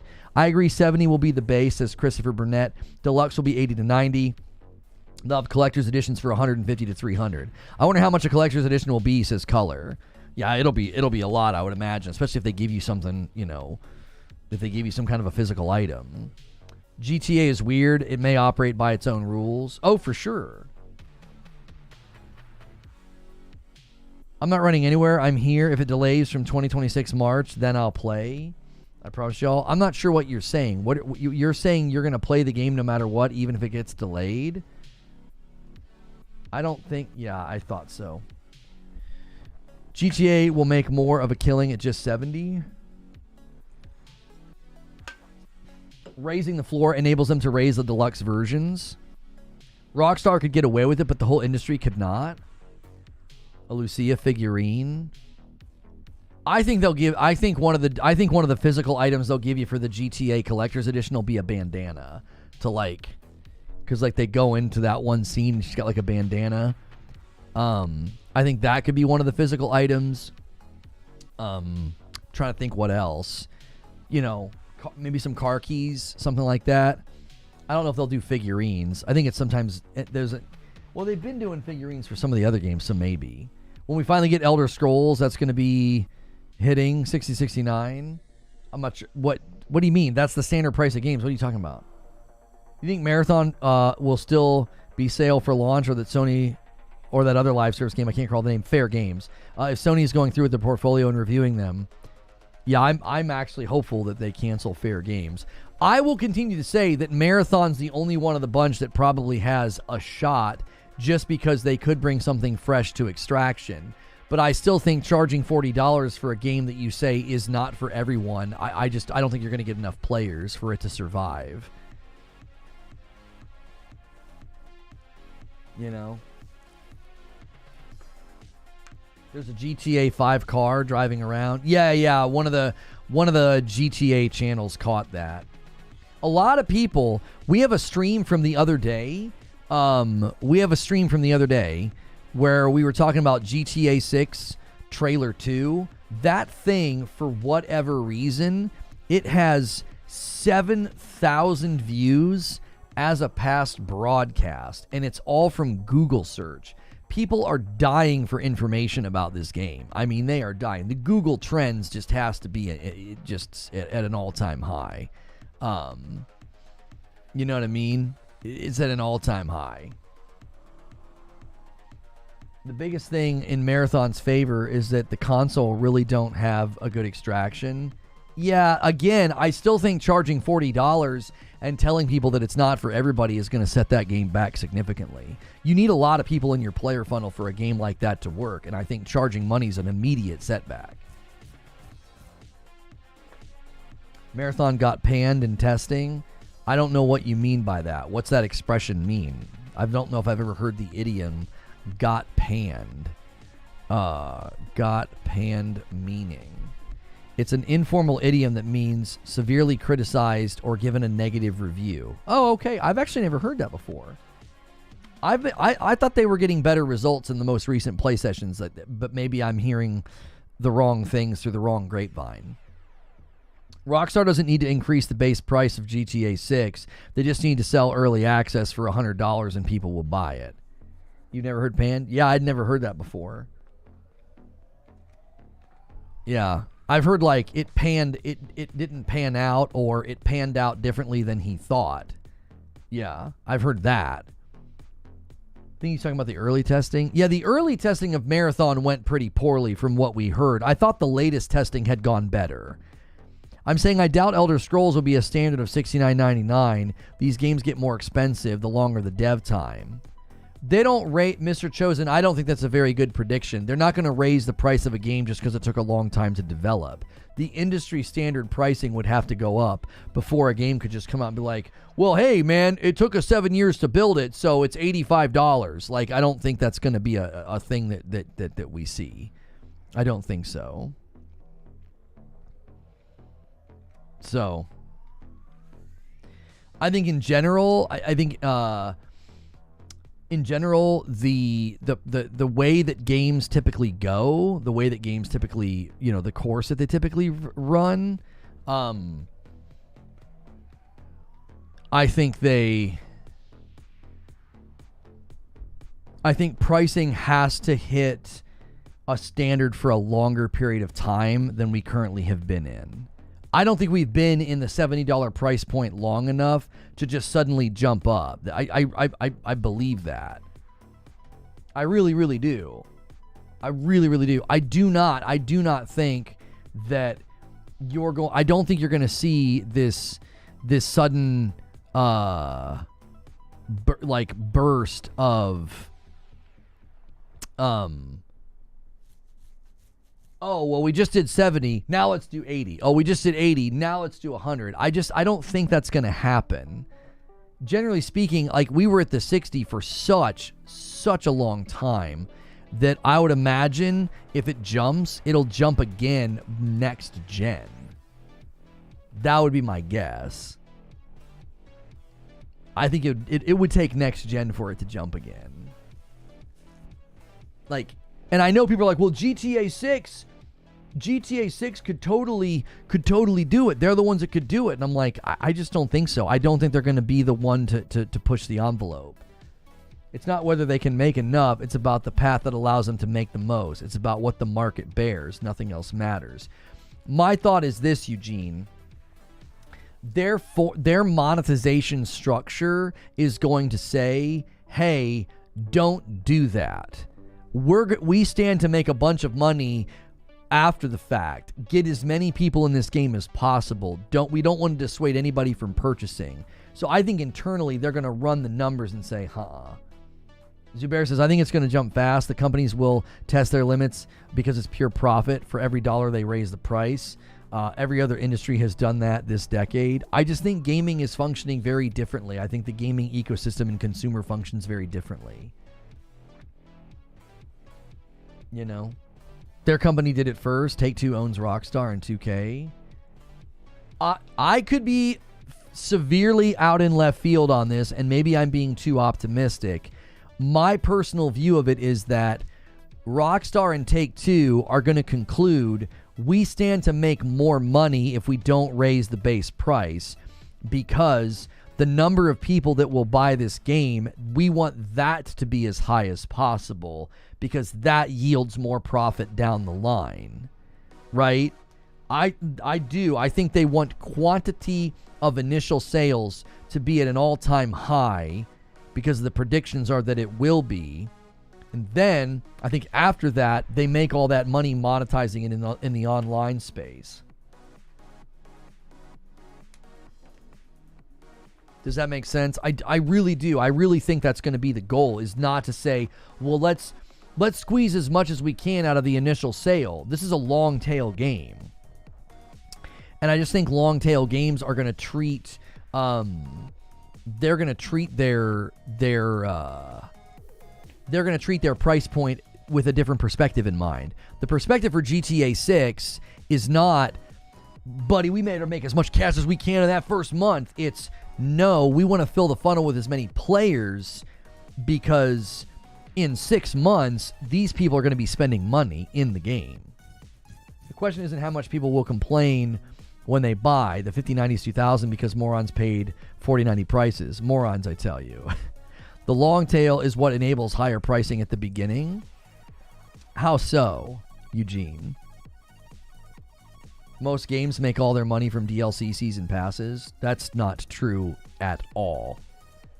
Most games make most of their money and profit and revenue within the first 30 days of sales. Live service games certainly make a ton, but you're talking about a free-to-play game makes most of its money from like the season passes and the ongoing monetization. GTA 6 is a bit of a hybrid, because they're going to make an absolute ocean of money from the initial sales of the game that first month, and then they're going to make another ocean of money in the ongoing. Like most games, you said most games. Oh, you mean live service games. Oh, well, yeah, live service games, this is correct. Well, yeah, when you said most games, I'm like, no, that is not true at all. Most games make their money off their initial sales. So, yeah, live service games, yes. This is where GTA 6 is in a very, very different position. They're in a position of live service as well as wanting those initial sales to be very good. The only argument I can think of in your favor, Lono, is Rockstar wants to make this another 10-year game, than just getting bodies in the door is more important. That's my argument, Zubair. I think they're treating this game differently than what a lot of people are viewing it as. Well, they're going to make as much money as they can in that first month. They're going to charge $80 and $100. And I'm like, no. They know this game's going to be around for the next 10 years or more. This could be another, when did GTA 5 even come out initially?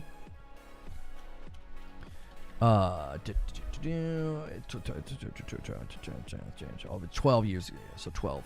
So yeah, this one could go even longer. This one could run for 15. I mean, and GTA's 5's not even done yet. GTA 5's easily got another 2 years or more. 15 years. So yeah, 15 years, easy. They're not worried about bodies in the door at launch because the game will be around for a long time. I mean, that's fair pushback. They could say, let's make a killing in the first month. Let's have the price point up, and then 6 months later drop the price and get everybody else in, you know. I don't know. You guys might be persuading me to think differently in my position. I outlined 3 reasons that I don't think they're going to do it, and you guys are like, yeah, none of that matters. They're just going to try and make as much money as they can. I get what you're saying, Lono, but it's going to take a huge game to make the increase in industry standard, and what game in the next decade is going to be bigger than GTA 6? That's fair. Again, I think you guys might be persuading me that GTA 6 could be one of the first games to crack above 70 as a base price. You know? At the ground level of it, I just thought, yeah, right, no way. They want to make as much money as they possibly can. They want to make as much money as they possibly can. Nobody wants to say, yeah, this is my initial thought. Nobody wants to sour their marketing with price discussions. Like, that was my thought. Like, who wants to do that? Who wants to sour their marketing, their nice little runway, their interviews, their trailer pushes? Who wants everybody fixating on the price? Right? Like, they might say, that's perfectly well and good. Make the videos, make the headlines. The more headlines talking about us, the better. If you've got people out here saying that, yeah, these guys are the first ones to go to 80 or 100, Rockstar and Take-Two might be like, that's exactly what we want people saying.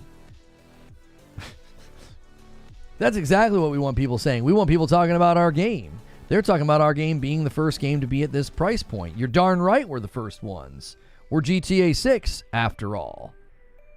You know, that might be their posture and their attitude. I saw it the other way around. I thought the last thing they're going to want to do is have everybody talking about their game from the price perspective and not focusing on all the other things that they're trying to market. Like, if they're trying to market certain aspects of the game, or, you know, gameplay mechanics or trailers, or they're trying to do interviews or podcasts or whatever, then, you know, the last thing they're going to want to do is have everybody fixating on price point. I think if there was ever a case study of a game to try to go above 70, GTA 6 could see if the market will bear it. I think it will, but the others have to take the case study and see if it applies to non-Leviathan titles. Right, that's what the analyst said, Detective Seeds. He said this could open it up so that the rest of the industry could do the same thing. And I'm like, I don't know. Are other studios even going to want to do that? Are they going to want to take a crack at, you know, raising their prices, or are they going to see it as a mistake? Like, well, if we raise our price, we're going to get obliterated out here. We're not GTA 6. Does Rockstar care about industry standards? Well, the analyst wasn't saying that Rockstar would care about industry standards. He was saying this would be a causality. This would cause a ripple effect in the market if they pulled it off. Live stream the Bluey Lego build stretch goal. My kids will probably want that. For sure. They love Bluey. The GTA 6 trailer is out. Yeah? Let's see. What's the... Oh, yeah. You did this the last time we covered GTA 6. Yeah. Yeah. You got us. You totally tricked us. And now you get a 24-hour timeout. Like, what do you think you're going to accomplish? Do you honestly think... Like, I wonder, when someone comes in and does that, Do they think that we're all going to be like, really? Oh my gosh. And then we all like go scramble to find it. And we're like, we can't find it. You got us. You tricked us. Who doesn't? Bluey's fantastic for the kiddos. I actually am growing to dislike it because they do all these made-up games, and my kids always want to play these made-up games, and then they adjust the rules halfway through the game, or they don't play according to the rules. I'm like, let's play a board game instead. Can we play a board game instead, you know? There are rules that you can't move.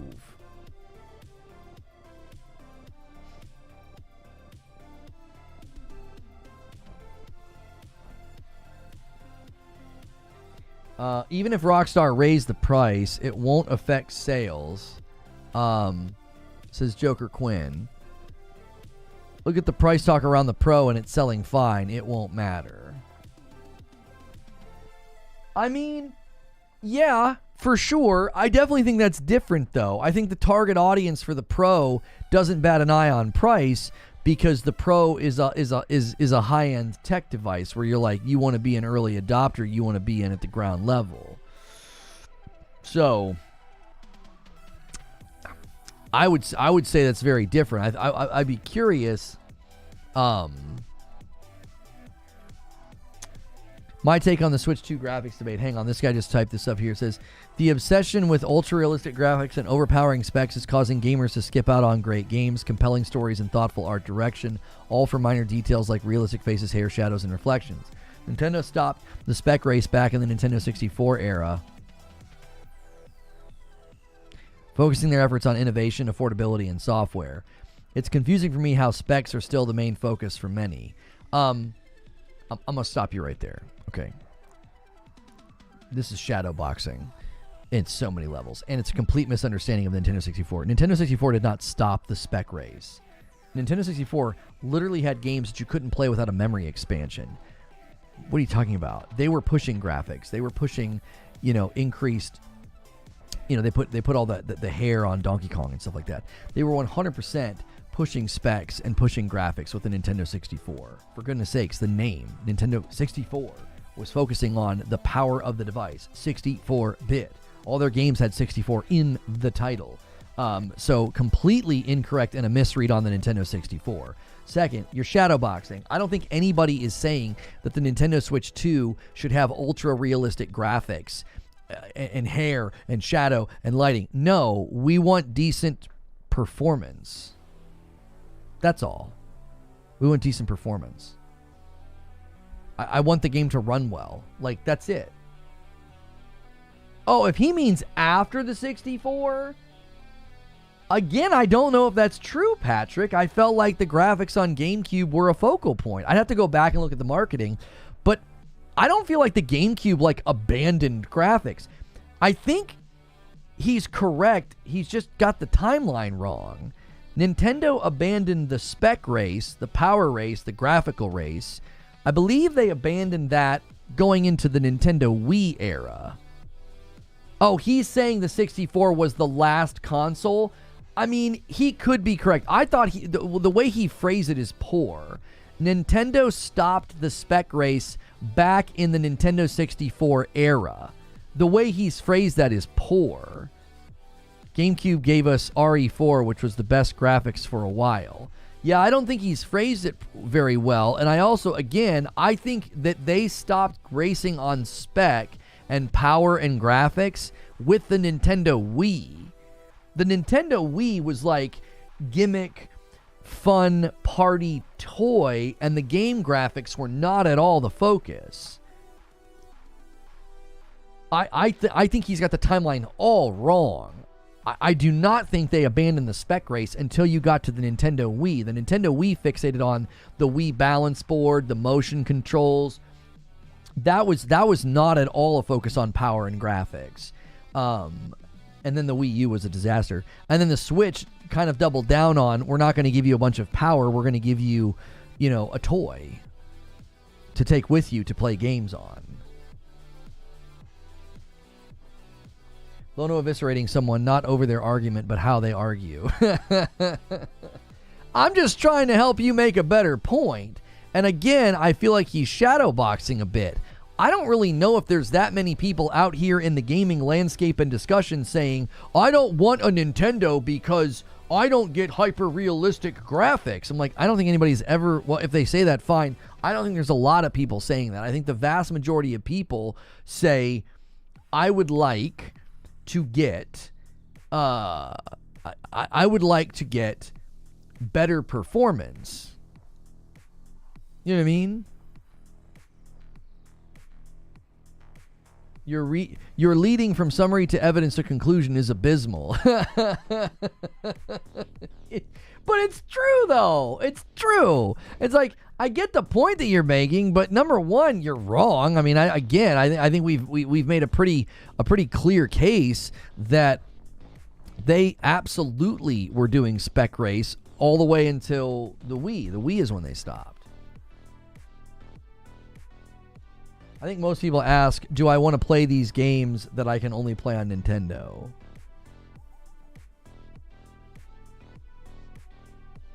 COD could have done that if they had cross-gen. The first next-gen only COD will do it too. Maybe. Resident Evil 4, Rogue Squadron, Zelda, Metroid Prime, all graphical showcases. Yeah, that's all GameCube era. GameCube era, like I said, the Nintendo 64 100% was pushing spec. They literally sold games where you needed a memory expansion. And then the Wii is when they stopped. Yeah. I just want you to stop saying odd. Yeah, that's such a great scene in True Detective Season 1. Such a great scene.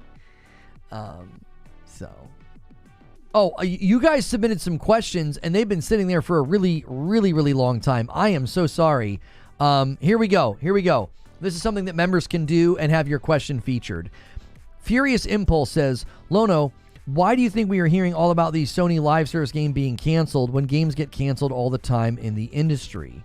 I think we're hearing about these ones in particular because it pertains to a big strategy shift that PlayStation was very vocal about. They were very, very vocal about this. It was in their earnings reports. It was in their trajectory, sort of like they were forecasting what they wanted to do and where they wanted to go. And if you remember at the time, when they said they were going to do 12 live service games by the end of 2026, I said that was absurd. And I said about half the games wouldn't make it. That was my gut feeling on it. That was my prediction. Out of the 12, 6 have been canceled. So I didn't put out a hit on these games. I didn't put bad juju on these games. I just called it how I saw it. That felt way too ambitious, and it felt way too foolhardy to think that you were going to be able to do that. And given what they were doing, like the fact that you apparently had a God of War live service game, like really? Okay. And then you had Ben Studio working on a live service game. I think they really need to question the thinking and the wisdom and the prudence of having single-player studios work on live service games. I really question the wisdom of that. I do. I question the wisdom of that. I don't think that's how you want to do it.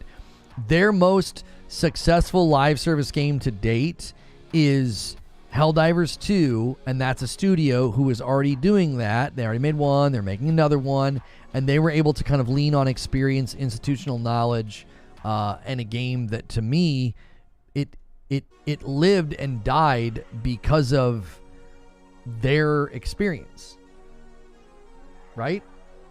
It didn't live and die or have success because, oh man, they had an amazing idea and it was super innovative. It was like, no, they knew how to make a fun content loop in a live service game, and that's why it worked. Did you see the Yoshida interview? I didn't get a chance to watch the whole thing. I pulled out some of the choice sections. Like we talked about how he said you won't get a Bloodborne probably until they can figure out how to get Miyazaki to work on it. They're respecting his wishes to, if you're going to do it, he wants to be a part of it. So, Dave says, do you think if Rockstar wants to charge more for GTA 6, they could just charge extra for those who want to play GTA Online? GTA Online does not have to be part of the base game. This would be an enormous mistake, I think. If you want to separate GTA Online, and make it a separate thing where you don't get access to the campaign and you just play online, I would imagine you would make that free. If GTA 6 Online is separate in any capacity as an install or a download, I would imagine you would just make it free. You would want people just to be able to get it and go in there and play, and then microtransactions are the key there, right? You're going to get more money from them in the long run. A lot of the reports and a lot of the research into how much micro spending increases when a game is free, I mean, it's astronomically better. Like the numbers just go way up. I mean, the charts were like, here's a game that costs money, here's your microtransactions, and then they made it free, and it was like boing. It was like a straight up line, just straight up in the air. Miyazaki said he hopes that Sony wants to do something with Bloodborne. One of them is lying, apparently. No, Yoshida echoed the same thing. Yoshida echoed the same thing. Yoshida echoed that, like, he wants them to do something with him and he'd love to be involved, but he's too busy. Joe Raptor has an exploration Assassin's Creed video here to check out. Pathfinder. I'm telling you, I'm here to tell you, man. What were the early whispers we're hearing from these preview events? There was somebody who said they weren't interested. They were like a 1 out of 10, and they came away from the preview event with a 9 out of 10. That people are talking about how this game is so much better than they expected, and I am hearing whispers in the wind that are exactly the same. Yeah. I'm serious. I think this game's going to do it. I really, really do. I think Shadows is going to pull it off. I think the grifters are gonna have to figure out a way to spin its success, because I think it's gonna be successful. You know?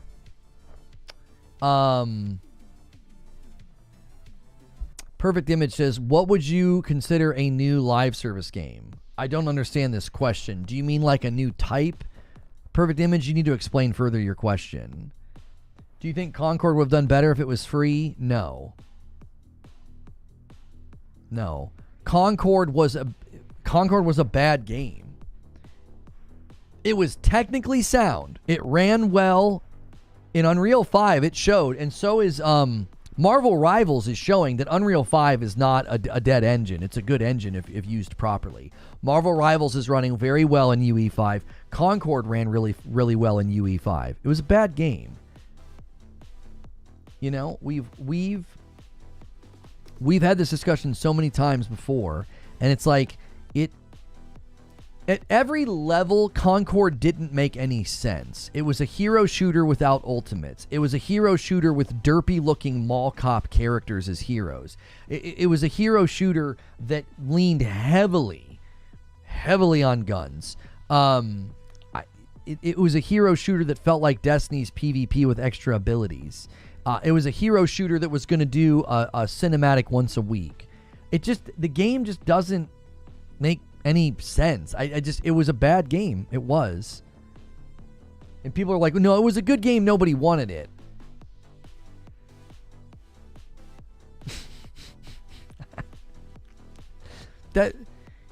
That sentence doesn't make any sense to me. If nobody wanted it, it was probably not a good game. You know, I made really great cookies, but nobody wanted to eat them. You know, but they're good. It's just that nobody wanted to eat them. Well, why did nobody want to eat them? Probably because they were bad.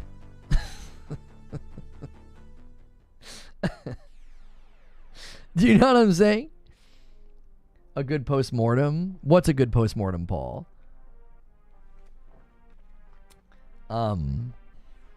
Yeah. Well, I would say Concord wasn't bad, but it was just boring. Okay, fine, nothing special, which honestly probably is worse than being bad. We have to define bad. Right? We have to define bad. There are games that are bad because they're a dadgum, broken, unpolished disaster. Or they, you know, I'm thinking of bad games that have come out, you know, like Redfall. Okay, that's bad. In this case, we would say Concord was bad, and then here's all the reasons why. It's not like dismissive, like, yeah, broken, bad, trash, throw it in the bin. It's bad, and here's all the reasons why it was bad. Eugene says, maybe use an ingredient that people are allergic to, maybe if people were full.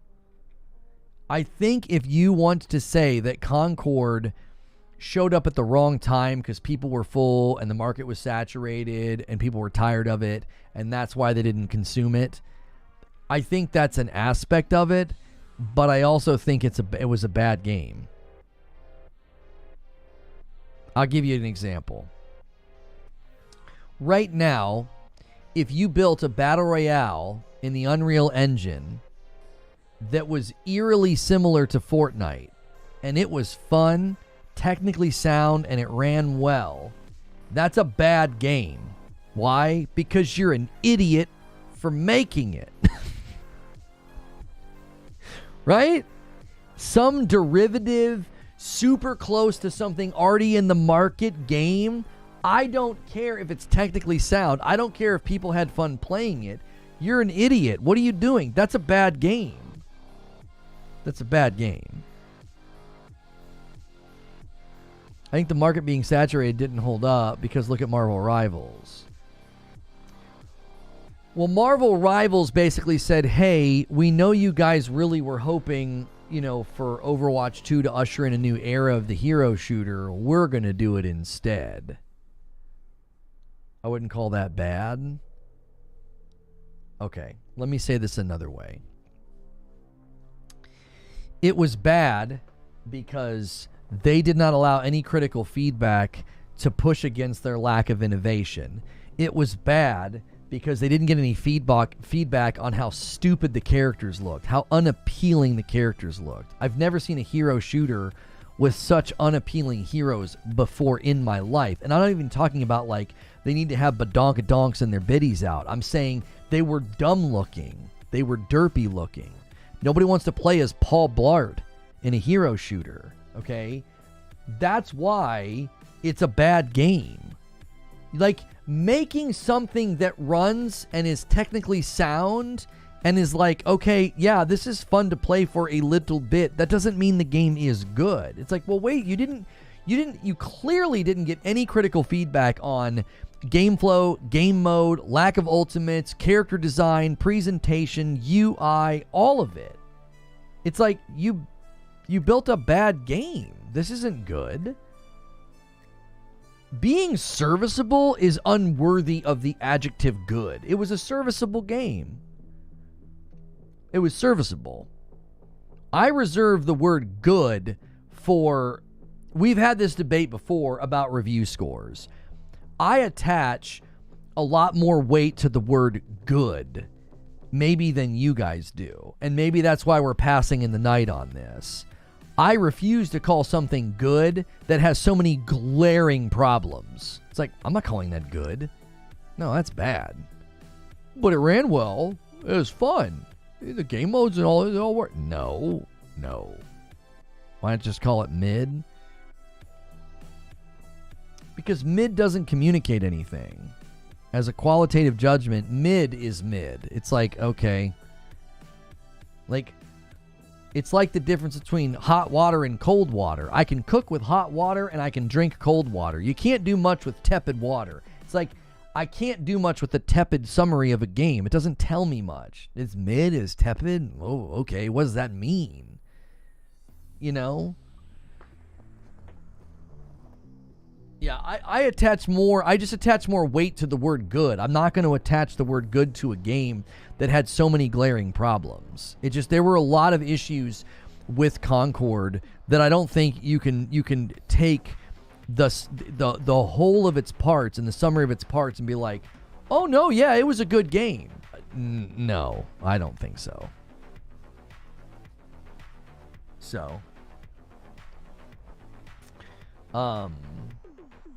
I don't know if Perfect Image ever qualified their question about, like, what do I consider a new live service game? I love tepid water because it doesn't hurt my teeth. Well, yeah, I mean, that's the point that I was making is that lukewarm response, lukewarm or tepid response or descriptions, it's difficult to do much with that because it doesn't communicate very much. You know what I mean? Just because it wasn't good doesn't mean it was bad. That's too dichotomous. I mean, I think that's how antithesis works within language, you know. Like, if I'm like, yeah, that wasn't very good. Well, was it bad? Well, no, it was, you know what I mean? Like, I get what you're saying. There's stuff that lands in the middle, right? There are games that land in the middle where you played it and you're like, yeah, it was fine. And you wouldn't describe it as good, but you wouldn't describe it as bad, right? You're like, it was fine. It was okay. You know, I get that. It's not that stark, but when a game goes the route that Concord went, I have a really hard time not being like, yeah, that was a bad game, bro. That was a bad game. Yo, a $5 super chat from Broken Earth says, I know we're not out here disrespecting Paul Blart. That guy's a national treasure and a hero. I think mid perfectly fits. I just have a general stigma about mid because it's just like everybody says, no, it looks mid, man. Oh, it's mid. It's like, I would prefer to be a little bit more descriptive and detailed than just say something is mid. I get where you guys are coming from, but given what happened with Concord, I don't think it's worth saying that it wasn't bad. It's like, no, it was bad. Sometimes things are just not good enough. Yeah, but I think then we're talking about, if something's just not good enough, we're talking about games that don't quite get there to the level of excellence for like a Game of the Year nomination. Concord, when I add up all of its problems and all of the mistakes and the missteps, I don't think it's like a game that just landed at the wrong time, you know, but it was still good. I'm like, no, this is a pretty bad game. That's my assessment of the game. What I'm hearing is you're a contrarian. The rest of us are using the word now, Lono. Get on board. I tried the game, and those games thrive off fast-paced movements and interactions. I felt like the movement of the characters was just so slow. It really doesn't make a difference.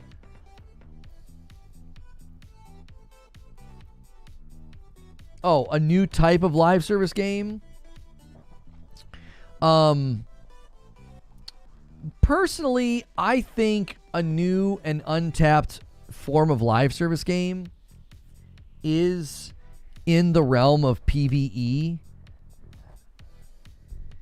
So, I think somebody could basically take a lot of inspiration and borrow from a game like Borderlands and then Destiny and then Helldivers. And you could probably have a very popular game. I think you could take a lot of inspiration from those games and come up with something that you would see the nod and the inspiration of like, oh, I get it. Yeah. This is definitely inspired by like a Destiny or like a Borderlands.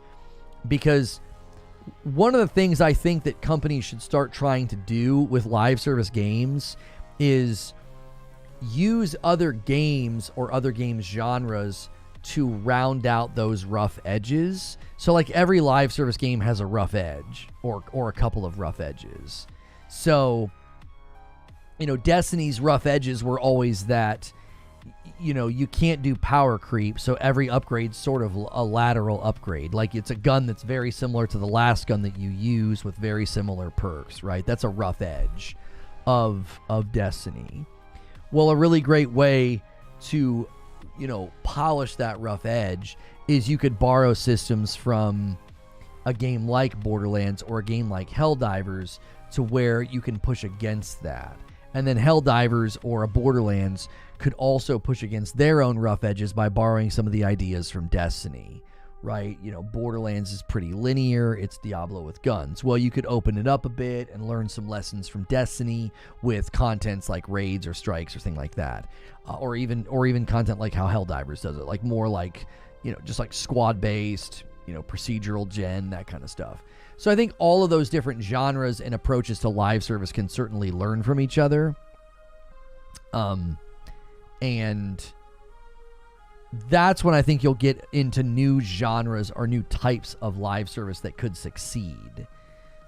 you basically want to learn from everybody's successes and failures and try to not necessarily like Frankenstein a live service game, but almost kind of like that. You almost want to Frankenstein the game and be like, well, these guys did this and this hurt them, or these guys did that and this helped them. Let's learn from that and let's build something that benefits from all of their journeys and their things. So, well,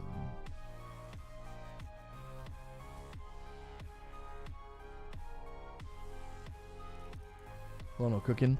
Right, I just think that there are too many games that have done good things and bad things for somebody to not be kind of like writing this all down and collating all this and coming up with the best, the best version of a loot. That's why I've always said somebody somewhere has got to be making the next best looter shooter. Somebody's got to be making it. Has nobody figured this thing out yet? Like, there's people with degrees and, inexperience and talent, and it's like you can't put everybody's heads together and sort this one out.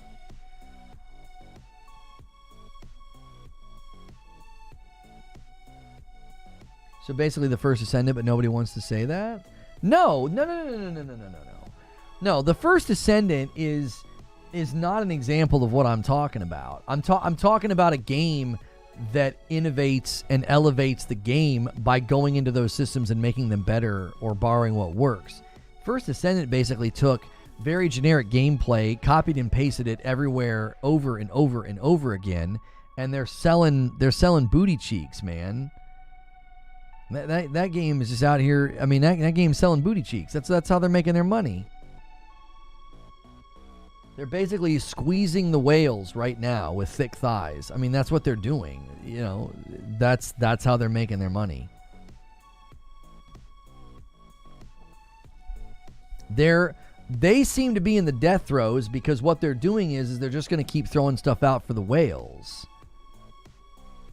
That's what I think they're going to do. They're just going to keep throwing out the cosmetics for the whales, and then eventually it'll be gone. I think the danger of calling a game bad because it didn't appeal to you is a slippery slope. Bad should refer to a game with poor performance, bugs, and glitches that make the enjoyment difficult. No, I don't think that's why I'm assessing. No, I think that's a very unfair treatment of what I said about Concord. I didn't say Concord's bad because it doesn't appeal to me. I broke down and described all of their mistakes that they made, and I'm like, that's a bad game. Right? Pointing out how derivative it was. It was basically Destiny maps. It was basically Destiny gunplay. It was basically Destiny lane gunplay that promotes team shotting. It was a hero game, and the heroes looked stupid and derpy. It was a hero game, and it didn't have ultimates. Virtually no innovation on the game modes whatsoever. None of those criticisms are rooted in my bias against that type of game. I'm not saying a single thing in that rundown that has anything to do with my bias against those types of games. No, it's not out, Raphael. You can only wishlist that Teenage Mutant Ninja Turtle games from the show open. Like, that's not at all driven by my bias. Like, yeah, I don't like games like that, sure, but that's not why I'm saying it's bad. I have a laundry list of reasons why I thought Concord was bad. Someone should buy the Anthem IP. I don't disagree with you. So,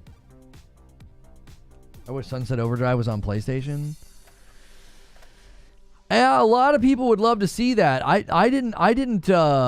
My friend back in the day loved Sunset Overdrive, and the constant having to stay in motion going forward thing just didn't do it for me.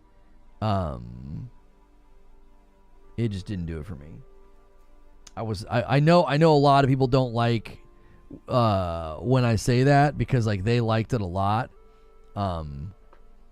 Yeah, I just didn't vibe with Sunset Overdrive. I know a lot of people liked it though. Maybe I would like it more now. I'm definitely playing games now that I, at one point in time, would never have found myself playing. Yeah, the art style in Sunset Overdrive was awesome. It kind of, Hi-Fi Rush reminds me of Sunset Overdrive. Okay, Adam King with a question here. Do you think Fair Games has survived this long because it's the furthest along or because it could be primarily PvE? I don't have a theory on why it survived this long. I don't even know why they decided to make it. I would really like to know why somebody said, you know, when I look at the market, I think what's missing is a competitive heist game. I don't see it. I don't see it. I don't know if there are people out there. You have to think of the type of player who wants to play a competitive game. They want to be competitive. They want to go against other teams, and competitive means it's going to be a little sweaty. It's going to be tough. It's not going to be lighthearted and casual. Okay. I want you to think about those types of players. I want you to ask the question: are those the types of players that want to play a heist game where there's going to be like bots and objectives and a PvE element? I don't think. This is the problem every time you try to make a game like that, okay? You're basically taking something that appeals to vegans and something that appeals to meat lovers, and you're like, if we put this on the same plate, both consumers will want it. No. Payday says hi. What do you mean Payday says hi? They looked in the market and they saw almost no games doing that. Would you like to try and argue that Payday has done well? Or what exactly do you mean by Payday says hi? Payday exists? Boys, one game proves my point. Like, they looked in the market and they said, nobody's really doing this. Like, one game proves my point. There's not a lot of saturation for heist games, right? You're not pushing back against what I'm saying. You're supporting it. Like, yes, Payday exists. And they looked in the market and said, yeah, nobody's really doing this. As in, it's not saturated. There's not a bunch of heist games out there. One game proves my point. It's also not doing very well. Payday 2 and Payday 3 did not. Okay, right? Okay, so those games didn't do very well. So we don't know. Oh, your second part of your question, Sven, was what will Fair Games do that Payday doesn't do? Oh, you're agreeing with me. Oh, okay. I was like, what? I thought you guys were like pushing back on what I said. I'm like, I don't understand what's going on. Okay. I misunderstood. So, okay. Fair Games, to me, the issue isn't, is there demand for heist games? The issue is, do people that want to play PvE games, do they want to play that in a competitive way? Probably not. Do people that want to play competitive games want to play in a PvE blended environment? Probably not. It's a ribeye. It's a T-bone steak where half the steak is vegan. It's like, it doesn't make any sense. Nobody wants that. You're trying to appeal to competitive players with a game that's not completely competitive. You're trying to appeal to PvE players with a game that's not entirely PvE. It doesn't work. It's a hybrid that shouldn't exist. Who is the game made for? Ask yourself that question. Who is the target audience for a competitive heist game? Who? Like, you didn't even need it explained to you when you saw Valorant proposed as a game. You didn't need it explained to you when you saw Apex Legends proposed as a game. You're like, okay, yep, I get it. I know the target audience makes sense in my brain. I can see people playing this. I can see people liking this. Marvel Rivals. I told people, I said, Marvel Rivals is got it. That's going to be a hit. They got a lot of potential with that game. I told people, I was like, that game's got a massive amount of potential. And people are like, no, they're so saturated. It's like, no. You don't understand. There are so many disgruntled Overwatch players. It's free to play. It's Marvel characters. It looks tight. It looks satisfying. That game's got potential. Okay? When I hear competitive heist game, I'm like, I have no idea who you're targeting with that. Who's that for? Who'd you make that for?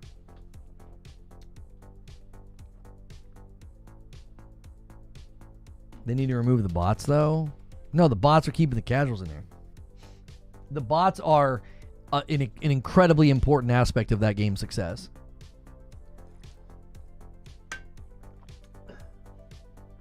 You're low-key over Marvels already? That's fine. You take a couple week break, month break. They add somebody in there that you've been dying to play as or see, or they add your favorite character and you'll go back. Or maybe never. I don't know, but still. Have you never played a PvE versus a PvP game? I want you to tell me the most successful PvEVP game. What's the most successful one? The game that blends PvE, player versus environment or whatever the frick, and then PvP, player versus player. Who blends it the best? Who has done it the best?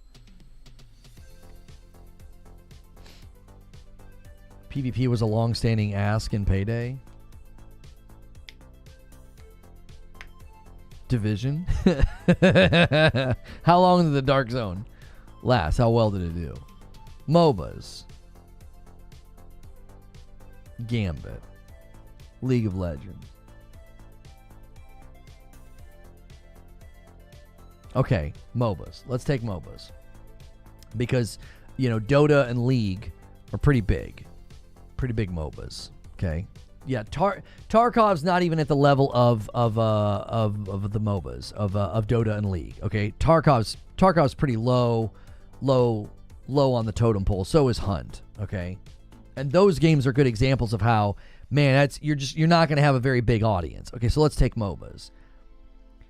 MOBAs are a very, very unique take on a game, right? It's a very unique take on a genre. They took sort of an established idea. And basically the PvE element of that game is a means to an end. It doesn't feel very heavy on the PvE. It feels more focused on the PvP. Like the PvE elements of a MOBA are, it's very, very under. It's like you're like killing mobs, right? I mean, I would not say that that's very high on the PvE aspect. Okay, in a heist game, the PvE aspect is literally going to feel like you're playing, like a Payday, like a GTA light style game where you're going in, there are guards, there are cameras, there's mechanics, there's whatever, and you got to get in and you got to get the stuff. The fact that someone can come in and disrupt that right there is where you break. You absolutely break, and here's why. PvP-minded players, competitive-minded players, are not going to want to have portions of their game time eaten up by that PvE stuff. It's coming! There it is! The confetti from Super Gaming! Thank you so much, Super Gaming. And let me reset it. I will gift a member. There it is. I'll add to the total. It looks like stretch goals not happening this week. That's totally fine. You guys can make me play. Oh, I'm just kidding. 20 Bomb comes in from Super Gaming, and he says, we still have a shot to make Lono play Kingdom Come Deliverance tonight with Madam. Make him take turns. That's the stretch goal. Madam's got to play again tonight. You guys really enjoyed watching her play last week, so we're going for another spin on that merry-go-round, and Super Gaming is giving you a shot at making me play as well tonight. A $5 super chat from Forget Me Not. Jaffe, Horizon Zero Dawn hater, is saying Holst is jealous of God of War winning awards over Horizon, and this is how Game as a Service game was too similar to Horizon. I don't. That sounds like Jaffe's either goofing or theorizing. That doesn't sound at all. That sounds crazy to me. That Holst is jealous of God of War games winning over Horizon. Like, listen, Uncle Jaffe, I love you. All right, we should hang out sometime, okay? But I don't think a God of War live service game had a shot, and I think a Horizon live service game makes way more sense.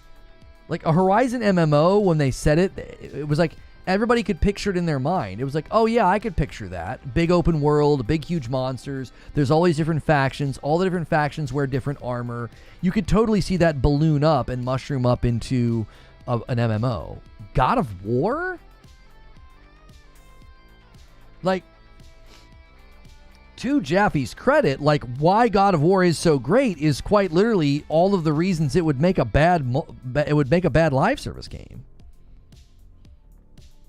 Like, to his credit, what he created, because he did such a great job, all of his work is why it wouldn't work as a live service game. It's like, it's called God of War. Now, if they were going to do a live service game called Gods of War, maybe. I mean, I will give you a maybe. If you could choose a god type, and then you would go out with other friends and god types, and there'd be enemies and weaknesses and powers, I'm going to give you a very, very weak maybe. But it's called God of War. Like, a pantheon of gods would make it very difficult to do a live service game. Somebody's going to get stuck with the God of Love or something. You see what I'm saying? Like Gods of War. I'm thinking. I mean, you could have done something with that where somehow a fracture happens in the pantheon and you end up with all these different gods of war and they're all different types. And then you're warring with the pantheon itself. So then you'd have all these different regions and these different biomes and these different abilities and these different powers. And we're all choosing a different god of war. Oh, frick. I mean, maybe that could have been cool. I'll admit it. You would choose an era of time. Norse, Greek, Egypt, Japanese, something. And then you'd be a god of war from that region. Dadgummit, that actually would be pretty friggin' hot. You just couldn't make it God of War. It would have to be something different than that. It couldn't be about Kratos. It couldn't be attached to anything that we've played up to that point. Gods of War would go hard if they did it right. I'll actually admit that.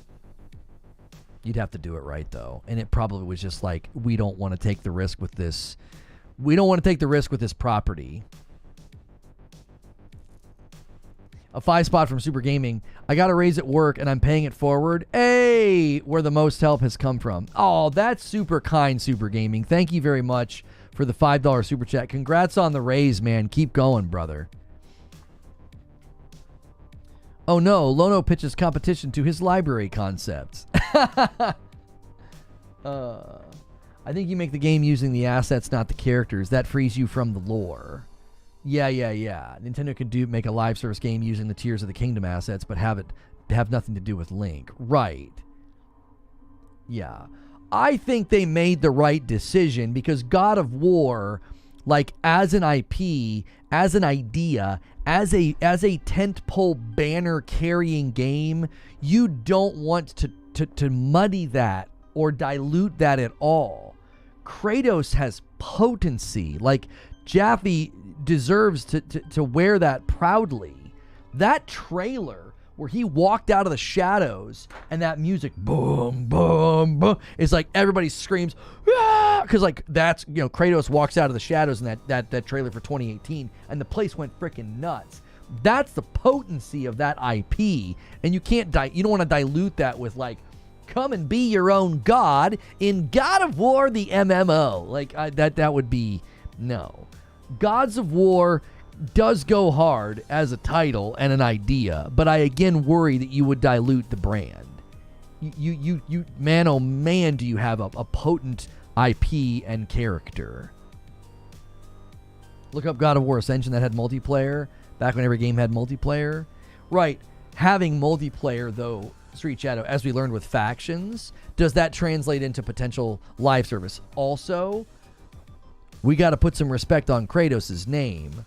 I mean, him and the franchise have really evolved beyond that. Like, what God of War looks like now you've got to protect that. You could make 3 more easy over the course of the next 15 years, and they could all be incredible.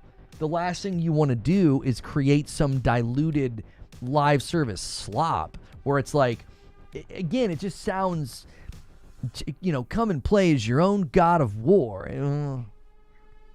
Okay. I don't know. I think Gods of War says, Sven, would just eliminate what makes fighting against gods as Kratos special. Fighting gods is supposed to be challenging, epic boss fights. Suddenly playing as them would ruin that. Well, no, you wouldn't be playing as them. I said you would pick a different God of War. So you would pick a God of War from different mythologies or different times. So like you'd pick a God of War from Egypt. So all your God of chat. You guys like that new emote? God, you would have like, Japanese, Chinese, Egyptian, Norse, Greek. You'd go through like all these different mythologies and you would pick a God of War, and then you'd go and fight as that God of War. And again, as a live service game, it might be a little bit weird though. Like you and other gods of war like working together somehow. I don't know.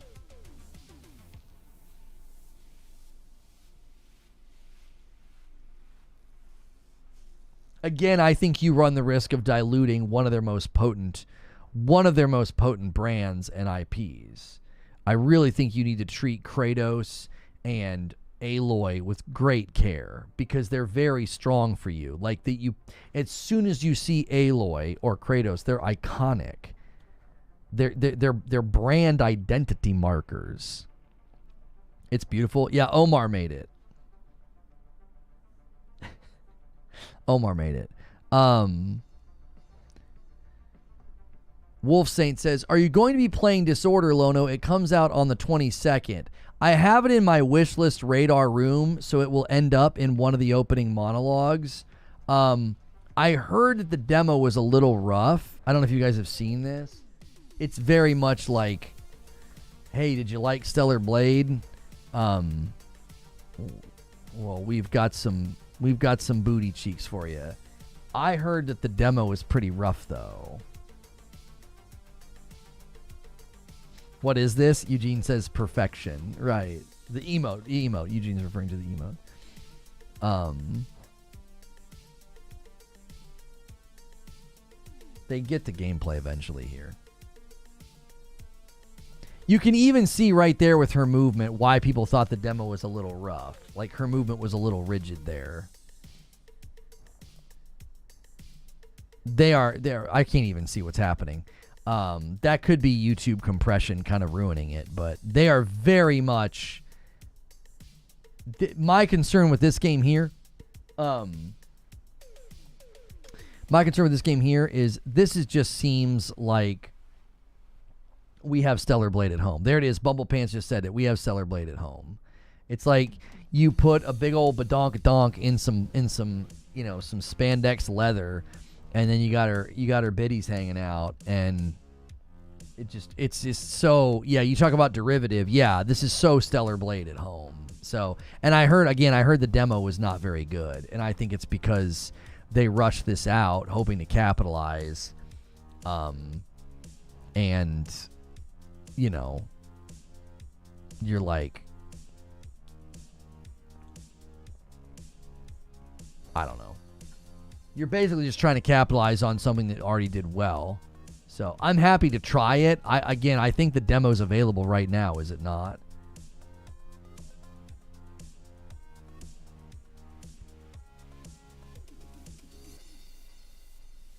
Forget Me Not with a $2 super chat says, thoughts on Shu, surprised he didn't do better?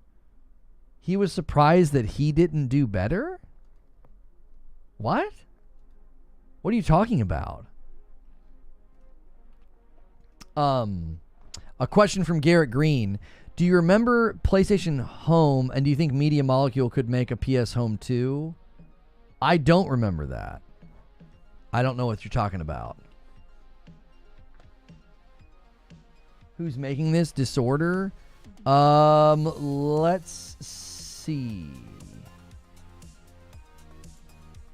Developed by Grumpy. Grumpy made a game where the focus is a dumpy. Okay, Grumpy developer.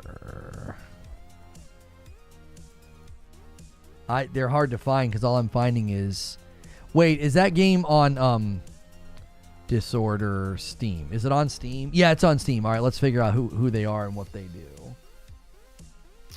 They did a game in 2020 called Dogfighter WW2, and it has 4 reviews, and no, I'm sorry, 5 reviews. One's not a recommend, the others are. It's like a fighter playing World War game. Mo says drive-by PlayStation got no games.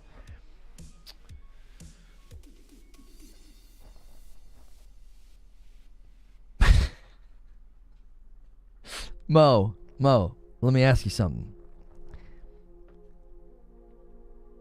How can they have no games when they're about to have all of Xbox's games?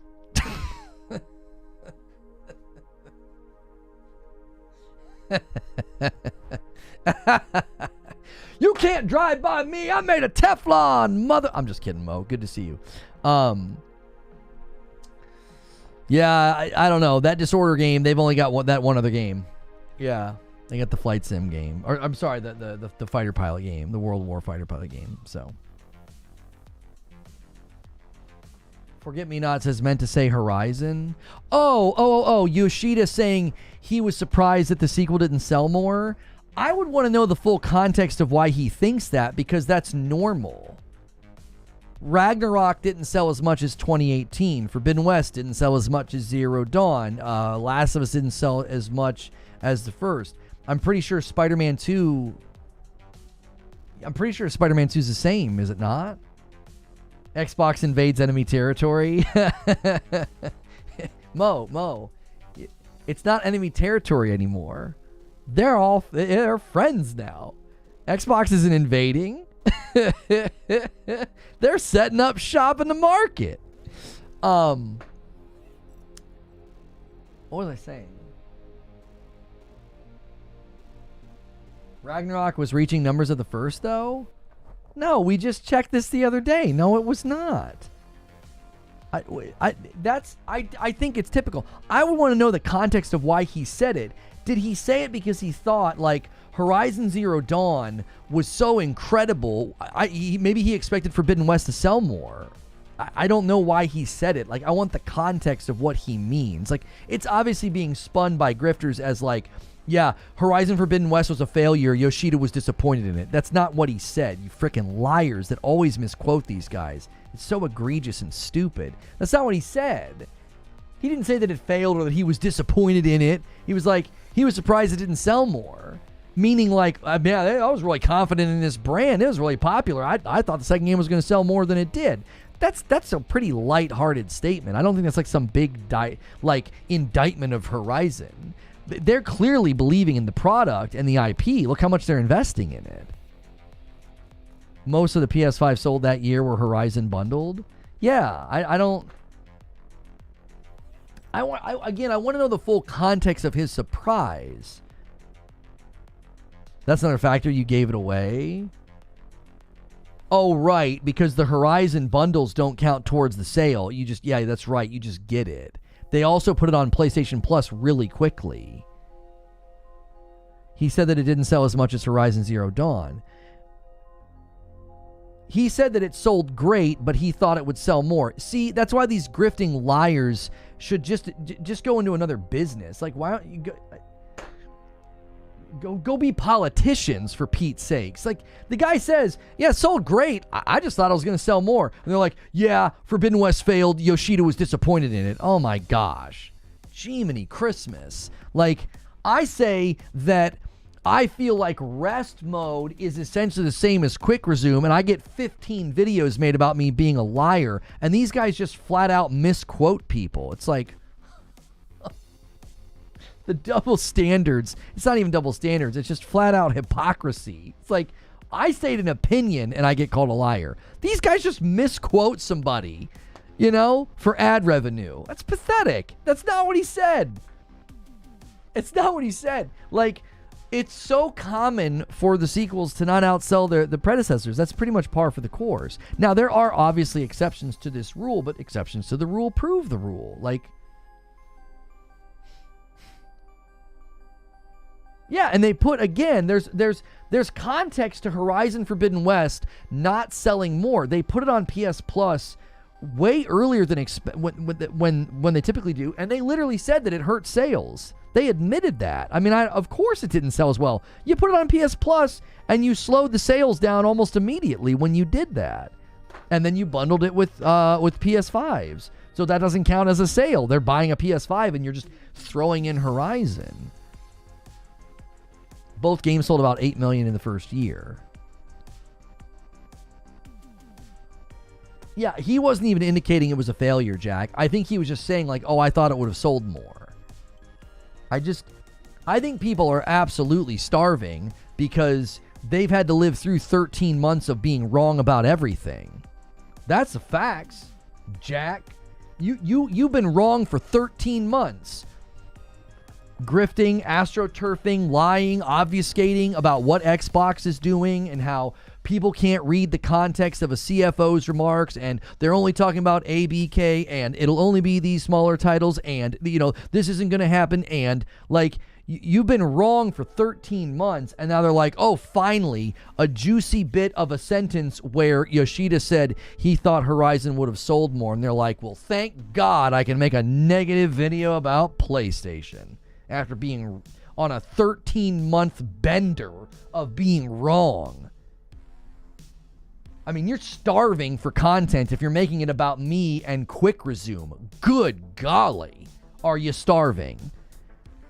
You're making videos about Quick Resume?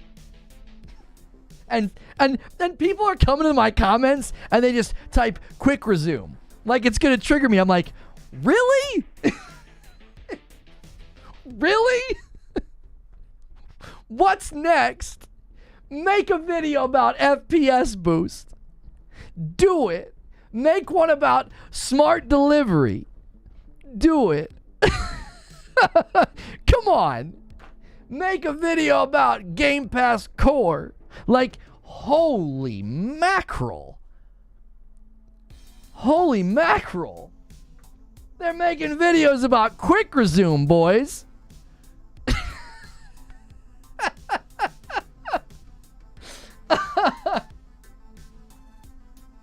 Oh my gosh. They're going to hope they can put Quick Resume on their YouTube channels when you don't have an identity as a platform in the next 2 years. Quick Resume.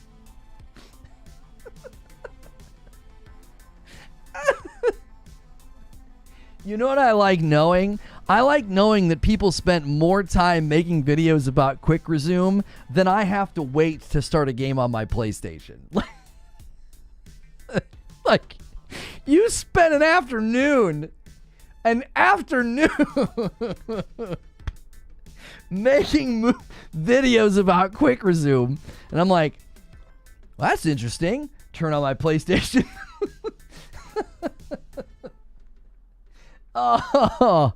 Oh my gosh. Whew. It wasn't even genuine Quick Resume. He started the PS5 game with it being completely closed. It said play game on the menu instead of resume activity. He outed himself.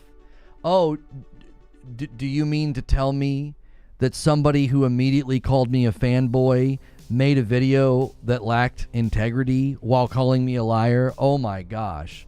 I can't believe somebody that immediately resorts to name calling lacks integrity. Whew. Shocking. A shocking development. More on this story at 11.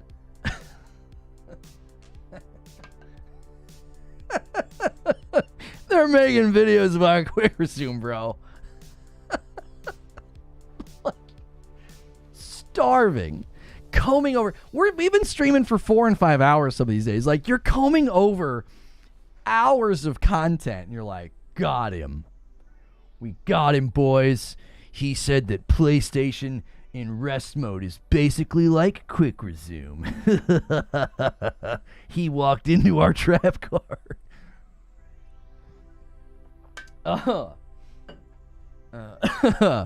Oh, whoo-wee.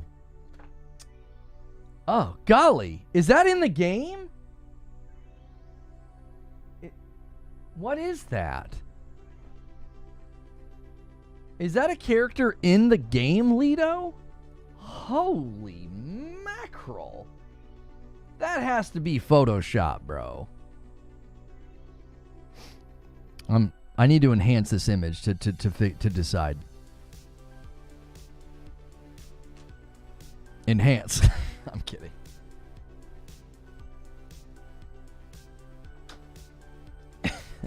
My videos are 100% based.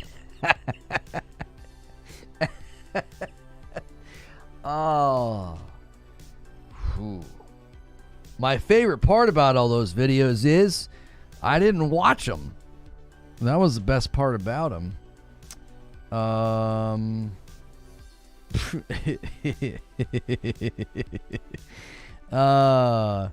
Let's see here. My wife is sending me a calendar invite for something. When is this? Yes. Okay.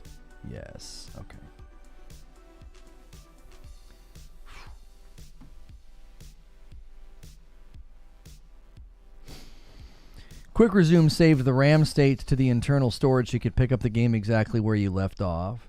Yeah, I mean, it is, if you are playing multiple games, it is a cool feature.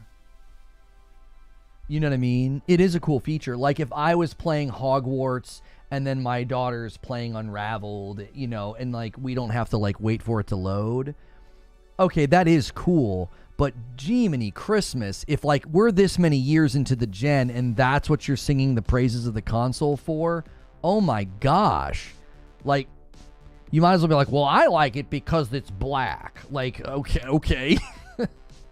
I bought it for games and I didn't get them. So,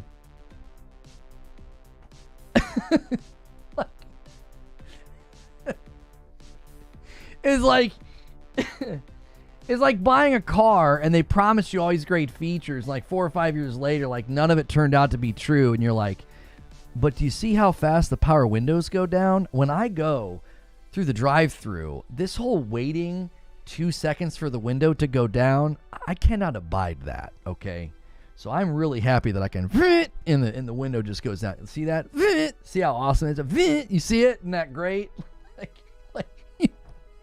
You're like 4 or 5 years into the gen, and you're like, oh my gosh, it saves me a whole 10 to 30 seconds of time. What an amazing feature. You know what features are my favorite on my PlayStation 5? All of those exclusives that I played last year, all of those next-gen first-party games that were award-winning and got nominated. Like, those are some of the best features on my PlayStation. You know what the problem with Quick Resume is? There weren't even enough first-party games at next-gen quality from Xbox for me to even use the feature. I'm sorry. I wanted to stay in that. I tried to hold on to that, and the debate's too stupid. It's like I didn't play Hellblade 2 on the Xbox because it was $30. I didn't play Starfield because it launched at $30. You don't even have enough games to show off the feature.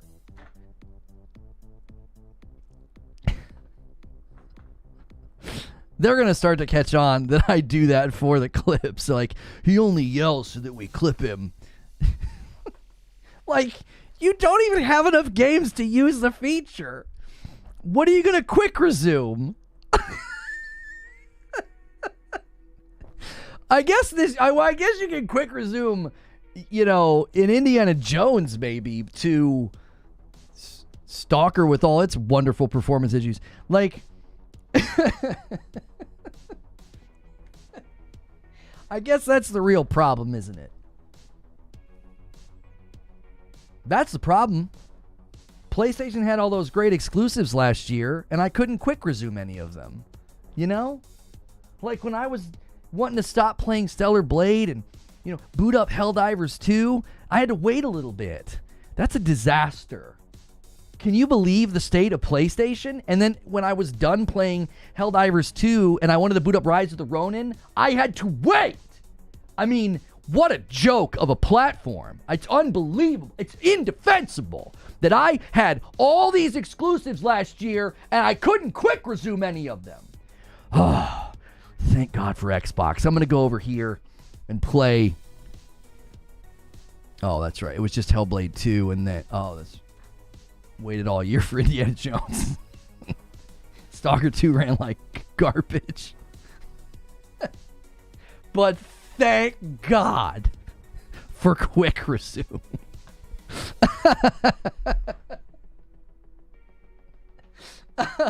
And scene.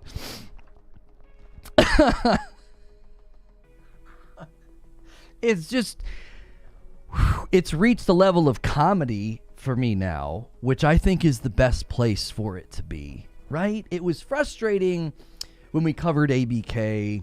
It was frustrating when we covered, the rumors about games going to Xbox. Like, that was frustrating, right? But we've reached the level of comedy, so we can just laugh at them all now. It's like, anyway. And you know what I love? They'll make more videos about this. And I'll never make a single video about them. So I can bait free advertisement. I think that's my favorite part in the power exchange. Yeah. Oh, I like it without the background. Let's swap. Yeah. I really like it without the background. Save image as. Let me go and swap it and see if it looks better. Let me see here. Yeah, Heavy Metal Mama removed the background. It looks good. A VIP for V-Game veteran, 19 months. The best feature on the console is its exclusives games. That's exactly right. That's what I'm saying. We're 2 members away from me owing you guys 5 more members. Ooh. What are we trying over here, Mr. Creature Man? Experimenting. It won't let me see them. He's doing some A/B testing with thumbs. Can I see them? View test report. Ooh, so you're trying a new style for the 4s? I like it. I like it a lot. Here, let me change the. It's a little in the meta right now. Like, that's definitely a style of emote thumbnail I've seen kind of out there, but it still feels like us. Huh?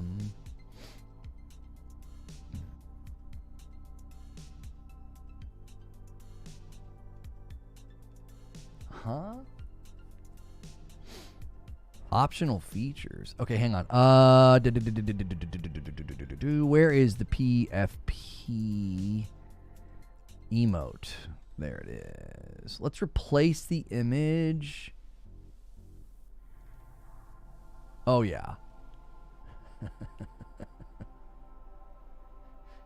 Oh, yeah, that's good.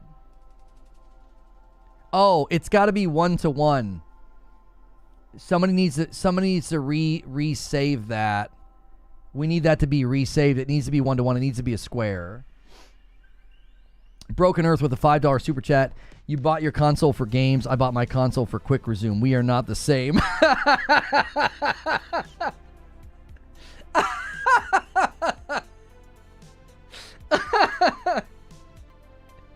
That's so good. Oh, that's good. That's a good one, brother. Thank you. Holy mackerel. Whew.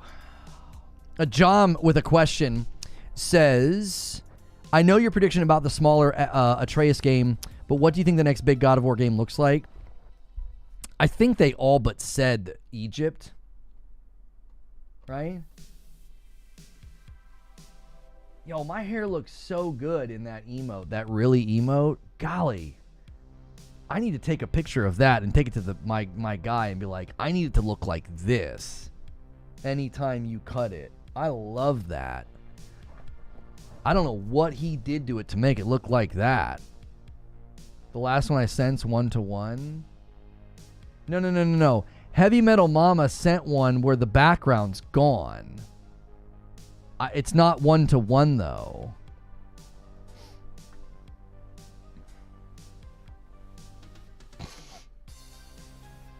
I solved my too many goats and enshrouded problem. Let's just say I have a lot of meat in storage now. You monster. I can't save. I made it a server sticker. Yeah. I can't save it though.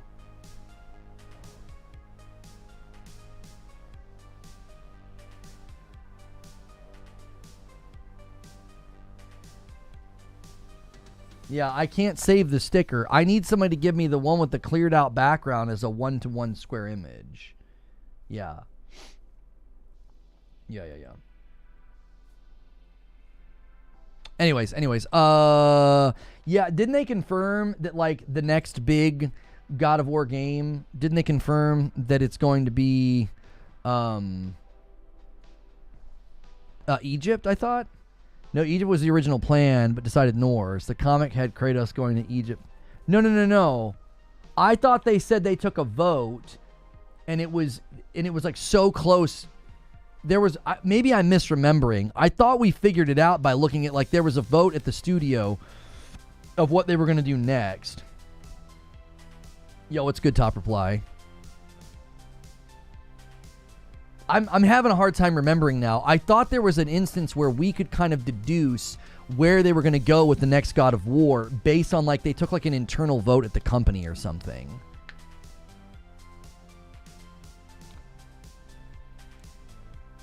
I can't remember now.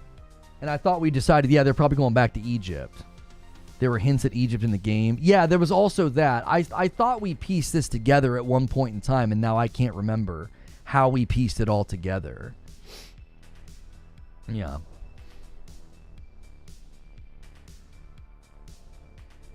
I don't think Night Dog will make it's my favorite thing ever. It's a really great emote. Did you see the It Takes Two new game? Yeah, Split Fiction. Mm-hmm. All the doom and gloom over the two games being canceled and how they were so highly anticipated. I simply asked them what the names of the two games were. Crickets. Ghost in the Garage, my issue isn't that they canceled them. I'm glad they canceled them. My issue is, how did we get this far? Like, it took Concord to, like, rattle their cage and say, maybe a God of War live service game's a bad idea. Like, it shouldn't have taken Concord to get to that conclusion. They need this live service center for excellence, that committee, oversight committee, whatever. They need to be a lot more stringent when these companies are pitching games. I also don't think you should be having single-player studios building live service games. I think it's a recipe for disaster. So I don't think Ben should have been tasked with building a live service game. Now, whether or not that was Ben's executives and their own hubris thinking they could do it, or Jim Ryan told them to do it, it doesn't matter who. It's that I just don't think it's a good idea. You should have your single-player studios sticking to what they do and finding other ways to get these live service games out. Concord was a blessing in disguise. I mean, I guess it rattled the cage of the company, and they're like, yo, these are bad ideas. Let's not do it.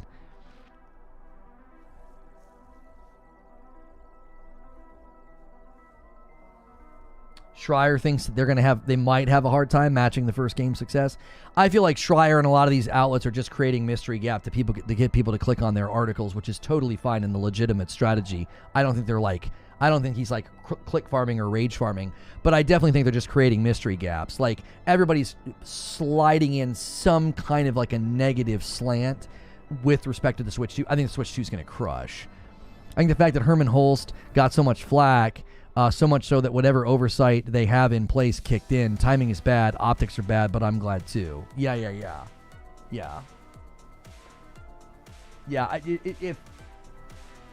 If the best thing that came out of Concord getting canceled or shut down and refunds, if the best thing that came out of that was they went through and had better oversight of stuff that had no business coming out, then that's a good thing.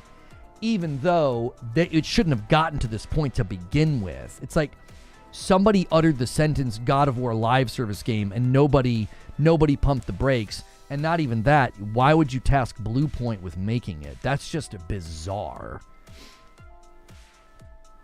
That's just bizarre. We have another exploration overview video here for AC Shadows. Let's check this one out. Okami tweeted this.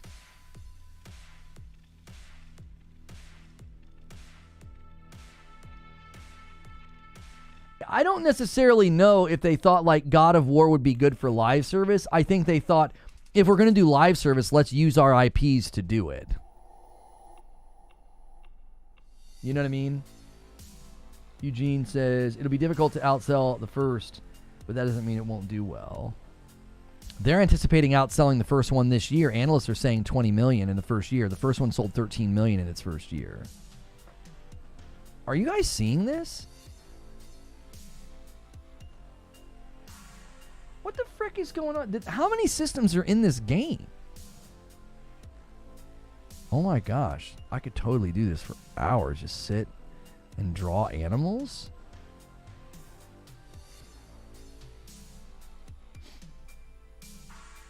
Jiminy Christmas. There's so much in this game. Oh, we've seen this part already. The drip feeding for AC Shadows is funny. Do you know what? You want to know why I think this is a good strategy? The drip feeding marketing of AC Shadows. Why I think it's a good strategy? This seems like they built a really, really dense and very, very elaborate game. And like, you can't communicate that in a single trailer. You have to have all these little individual breakdowns of stealth and parkour and combat and now exploration. The fact that we're getting preview leaks and people are saying, yo, this game is way better than I thought it was going to be. One person said they went from not being interested and like a 1 out of 9, a 1 out of 10 to like a 9 out of 10. You know what I'm saying? Like that to me, I think they've built a very, very good game. I think it's going to prove a lot of people wrong.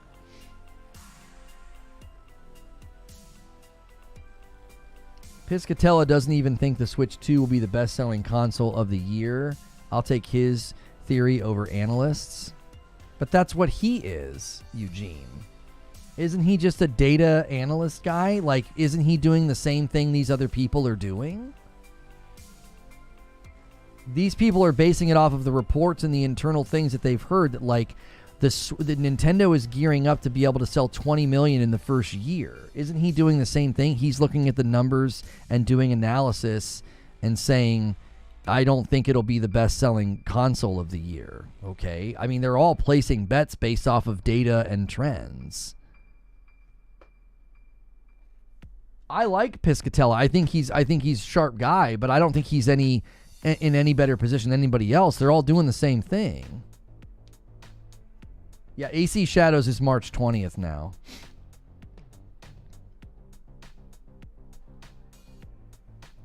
He's looking at history and demand. But so are the other people. You know what I mean? Hang on, what are you saying to me?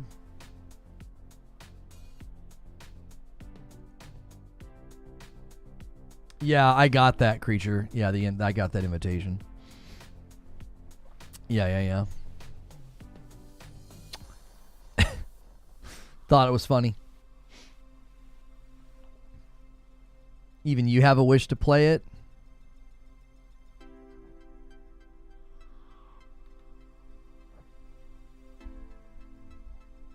$20 million in 6 months is ridiculous. But I don't think that's the prediction.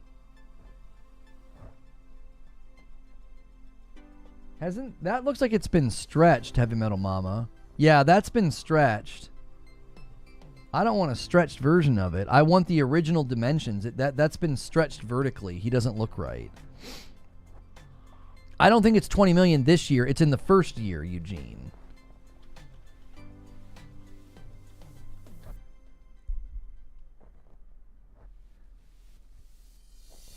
Nintendo is prepared to sell 20 million Switch sales in its first year, according to analysts.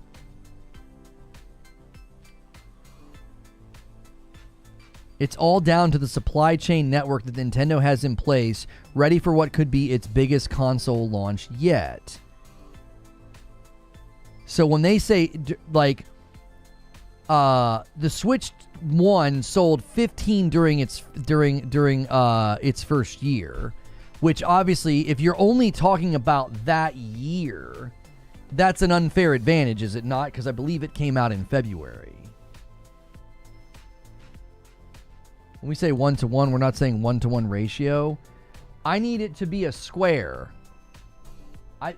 I like that she removed the background, but I need it to be a square, and I don't need him to be stretched.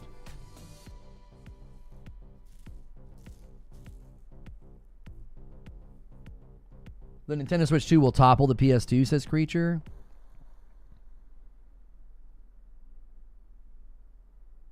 Most wondering how difficult it's going to be to get a Switch 2 during the first year have lived through the console shortages of 2021. Yeah, I mean, we'll see. They're saying, according to the supply chains that they have built, all the analysts that have knowledge are saying these guys are prepared for 20 million in the first year. Now, again, I don't know if they mean in 2025 or do they mean in the first 12 months or fiscal year, right? Do they mean in the fiscal year? I don't know what they mean. Switch came out in March. Yeah, because I tried to rush through Horizon Zero Dawn. This is a 1-to-1 image as far as I remember. I use an image resizer.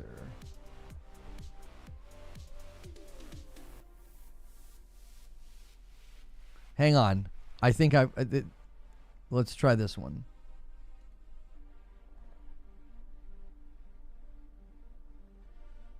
Yeah, but you've chopped off his neck.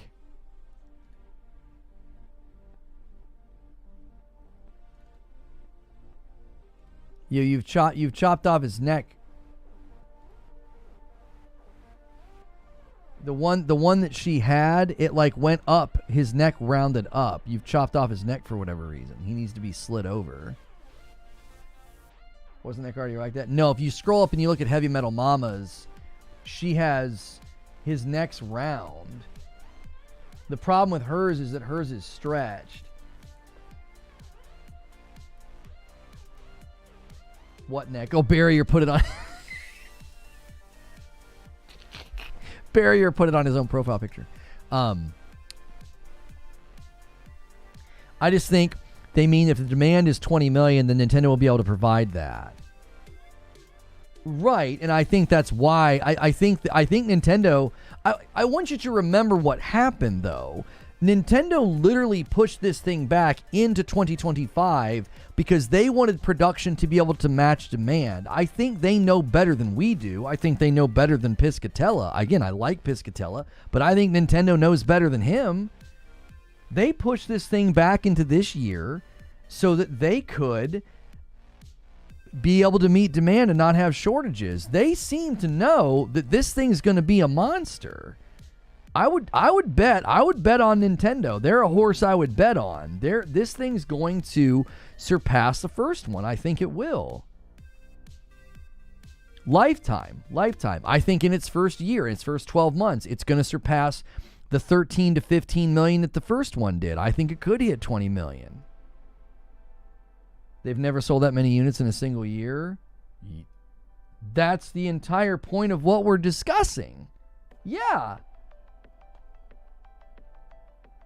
So when they sold that many Switches in the first year, Eugene, did anybody anticipate them doing that? Because they had never done it before, had they? Had they ever sold that many Nintendos in the first year that the thing released? I don't know. Probably not.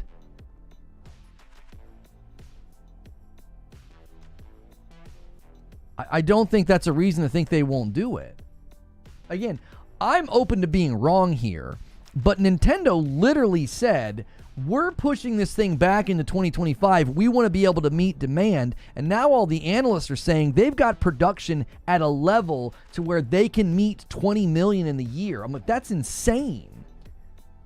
20's crazy for a new product. You're not wrong, but man, I don't know. I think Nintendo, you got to remember, the Switch 1 is 8 years old. 150 million people bought the dadgum thing, and you just need a good percentage of that 150, and then others that didn't.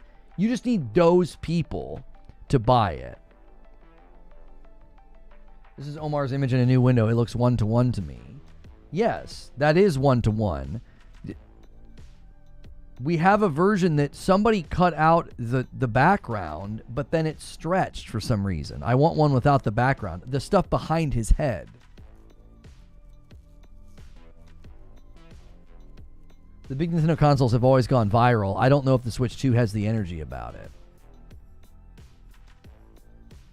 I will accept that because it's just the Switch 2 and not something entirely new. Like when we went from the Wii to the Wii U, that was a disaster, right? And then when the Switch came out as a brand new thing, I'm willing to admit that it being called the Switch 2 may hurt its momentum. It may hurt the engine of like, oh my gosh, we have to get it. 10% of that is 10% of the 150 million is 15 million. 20 million's within reason. Yeah, right. Think about that. Like 150 million Switch owners, if just 10% of them buy the Switch 2 in the first year that it's out, you're already at 15 million. You just need 5 million other people globally to decide that they want it because maybe they didn't buy the last one, maybe they didn't like it, whatever.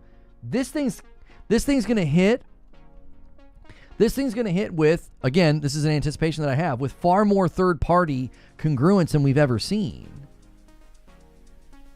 It feels like a mid-gen upgrade. Sure, but I think the difference is this time, they're going to have big third-party games in their corner to help push this thing out.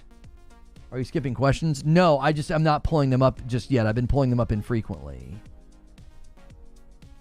Because right now, you're next, Citizen JV. Your question's next. And a 10 bomb from Gambit Zero. We are still going. He gets us to 533. The man, the myth, the legend. And I owe you guys 5 members. If that thing hits the stretch goal, Madam's not just going to play Kingdom Come Deliverance tonight. I will also have to play. You guys want me to sweeten the deal. I won't be able to invert the controls. You guys want to do that? I won't just have to play. I'll have to play and not be able to switch her controls because she doesn't play inverted. That's a lot of pain. April 2nd will inform these predictions even more. I'm here to tell you, boys, if Mario Kart is a launch title and it's exclusive, I think it's YouTube again. I sent a milestone. Oh, you did? I am so sorry, Alex. Hang on. Did I miss it? I am so sorry. Alex of 13 months. I'm glad Sony is course correcting here instead of going all in, but for the live service pool. Time and money has lost. Yes, but this was a smart move. Thank you for 13 months. And if you want your membership to count towards the goal, you want to be at Member Plus. You've been super chatting all day, so I'm assuming you're paying for your own membership. I can't count it in the total because I can't tell if it's a gifted or not. You want to see me try lockpicking? What's the stretch goal number-wise? Oh, we already hit the goal for Madam to play tonight, so now if you hit 600, I also have to play. We're just having fun with it. You guys are super generous. I just throw in fun things that we're going to do.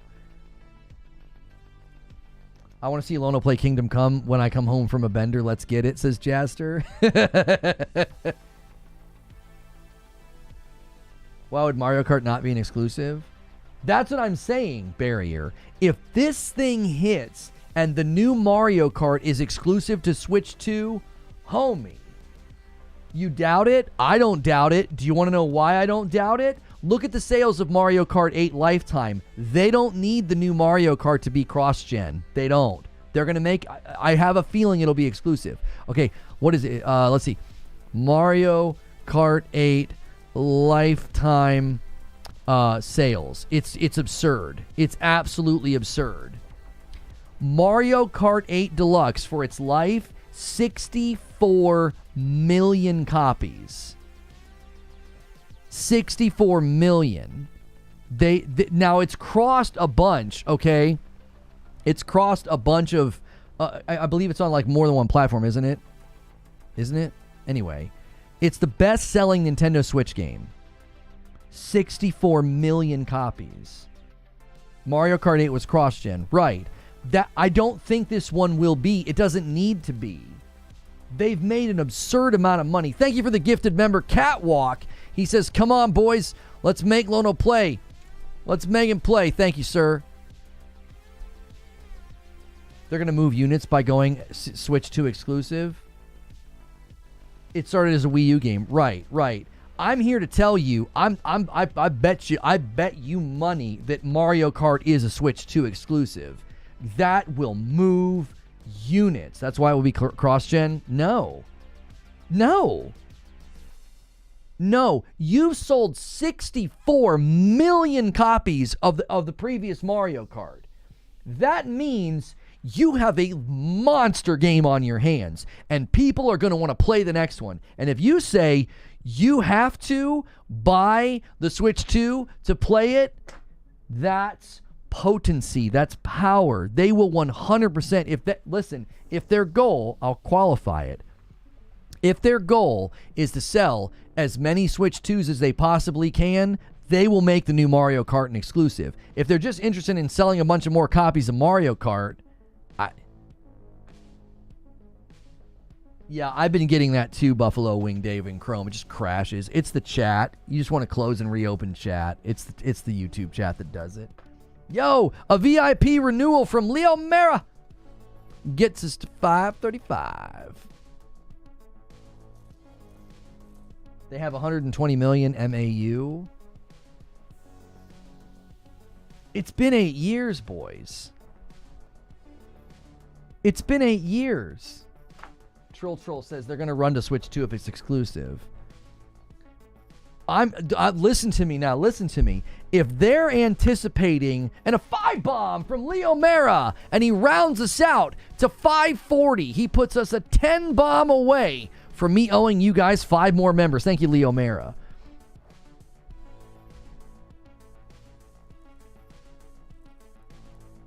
Listen. If they're anticipating selling 20 million Switches in the first year, like they're prepared for it, then that tells me Mario Kart's an exclusive, because they think this thing is going to move. It's going to move. Mario Kart is a launch title. Listen to me. Track with the logic. They basically just dropped a trailer for the Nintendo Switch 2, and what was front and center on it? Mario Kart.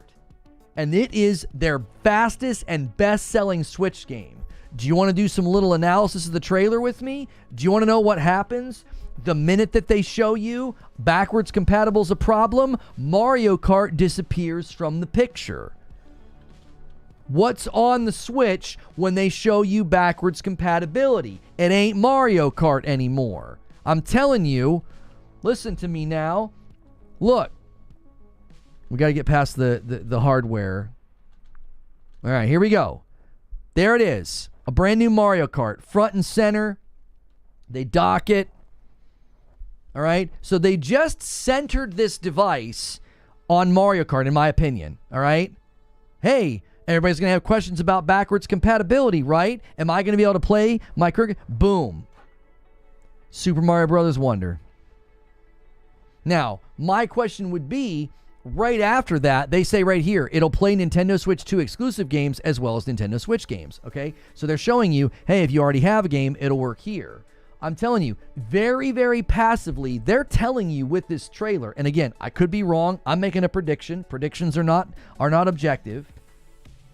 But, yeah, the 24 players per track, there ain't no way. They're putting that on the old Switch, dude. No way. That's insane. Mario Kart is a Switch 2 exclusive. Write it down. They could scale it back. No. It's an 8-year-old device. They want to move the new device. And buddy, oh pal, that's a way to do it. You make Mario Kart an exclusive. A game that sold 64 million copies. The Switch version could have 12. I'm betting you guys a 10-member bomb. 10-member bomb. I'll gift 10 members if I'm wrong. The new Mario Kart to Switch 2 exclusive. We have a deal. We have a deal. That means if I'm right, all of you owe me a 10 bomb. All of you. Everyone here. All 388 of you just agreed to that. So we're now in a verbal contract. Thank you, Omar.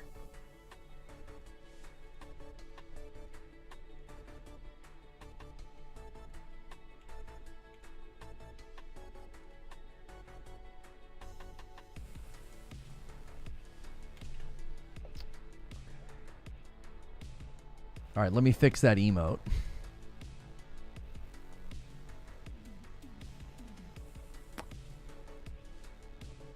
Replace image. There we go. Top reply says, no way, because I agree with you. I didn't agree to anything.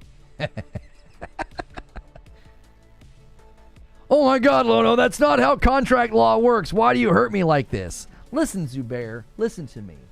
This is now an official verbal contract per the legalese of the NDA that you all signed by just showing up and being present both in body and in spirit. So this is enforceable by law and the statutes of Kentucky as well as the United States.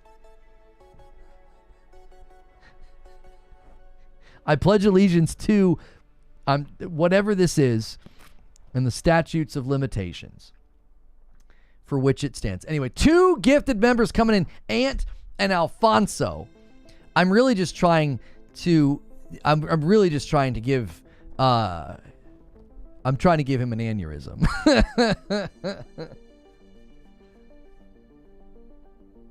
They sold Breath of the Wild on the Wii. They sold Twilight Princess on the GameCube. I know. You have that pattern in your corner. You do. I'm not making my judgment based off pattern. I'm making my judgment based off the fact that this is a situation where they're not going from one system to another where the power of the system will stand on its own. Like, they knew that they could do that because they knew that the Wii would sell. They knew that the Switch would sell. So, like, it's okay if Breath of the Wild's on the Wii U. It's okay if Twilight Princess is on the GameCube. This is different. You have to admit that this is unprecedented. This is the first time Nintendo has ever done, like, big-time marketing push sequel hardware that isn't the Wii U. Like, the Wii U, I guess you could say, was sequel, but it was just not at all what this is. This is a sequel. Like, the Wii U was like almost like a mid-gen upgrade or something. Like, this is a sequel console. This is like going from PS1 to PS2. Nintendo's really never done this if you think about it. Like, they went Nintendo, then they went Super Nintendo, then they went Nintendo 64, then they went GameCube. There was always a pretty significant shift in the name and the title. The two that are probably the closest together are probably Nintendo and Super Nintendo, and then Wii and Wii U. At some level, this is unprecedented. They're just coming out and saying, yeah, Switch 2. Well, one of the ways you put gas in the tank and you get everybody to buy the dadgum thing is you take your biggest title and you say, exclusive. Game Boy to Game Boy Advance. That's true. I'm thinking in the console realm. This is them literally just doing number sequel. Like, they've never done number sequel before. That's a PlayStation thing. PlayStation 1, 2, 3, 4, 5, 6. Like, you know what I'm saying? This is the first time they've ever done a number sequel. I got a Heavy Metal Mama. Thank you. Omar sent me one. It should be the new version of the emote now. Should have no background on it. It's saying I submitted an invalid emoji. Hang on.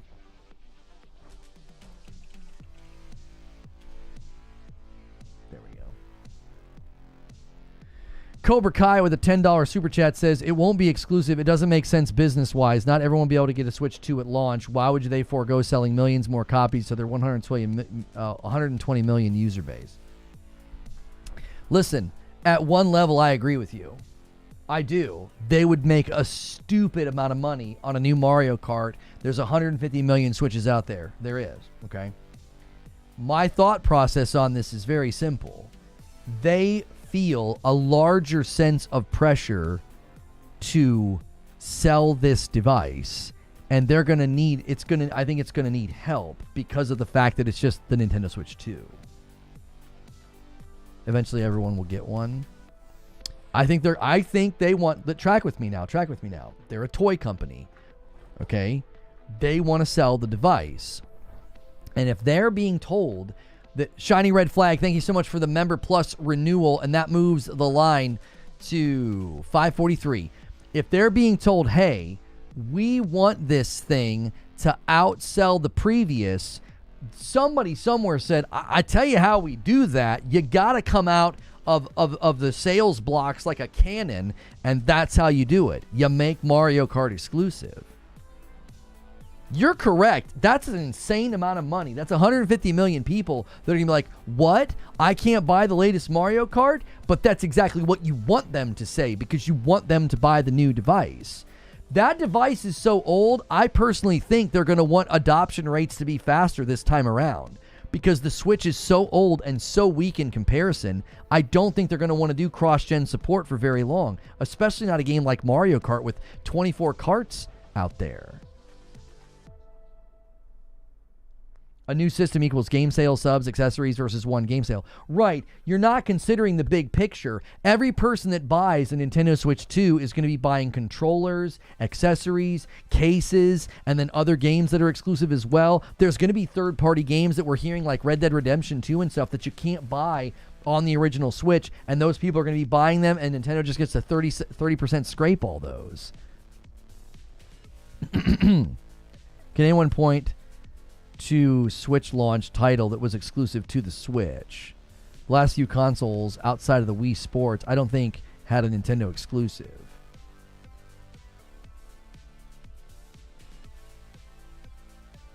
Wasn't Odyssey an exclusive?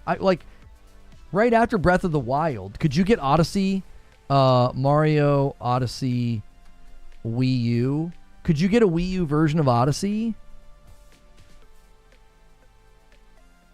I don't think you could. I'm finding articles saying they think it was converted. It was in development for the Wii U, but they converted it to a Switch. That's a pretty quick, that's really, really quick. Yeah, the Zeldas were cross-gen. You're correct, Eugene. And Zelda was the launch title for the Switch. I'm just saying, months later, Odyssey comes out, and that's exclusive. And that's a Mario game, so maybe they treat Mario different. Maybe if they do a brand new Mario 3D game in the holiday, like I think, that'll be exclusive, and maybe Mario Kart won't be.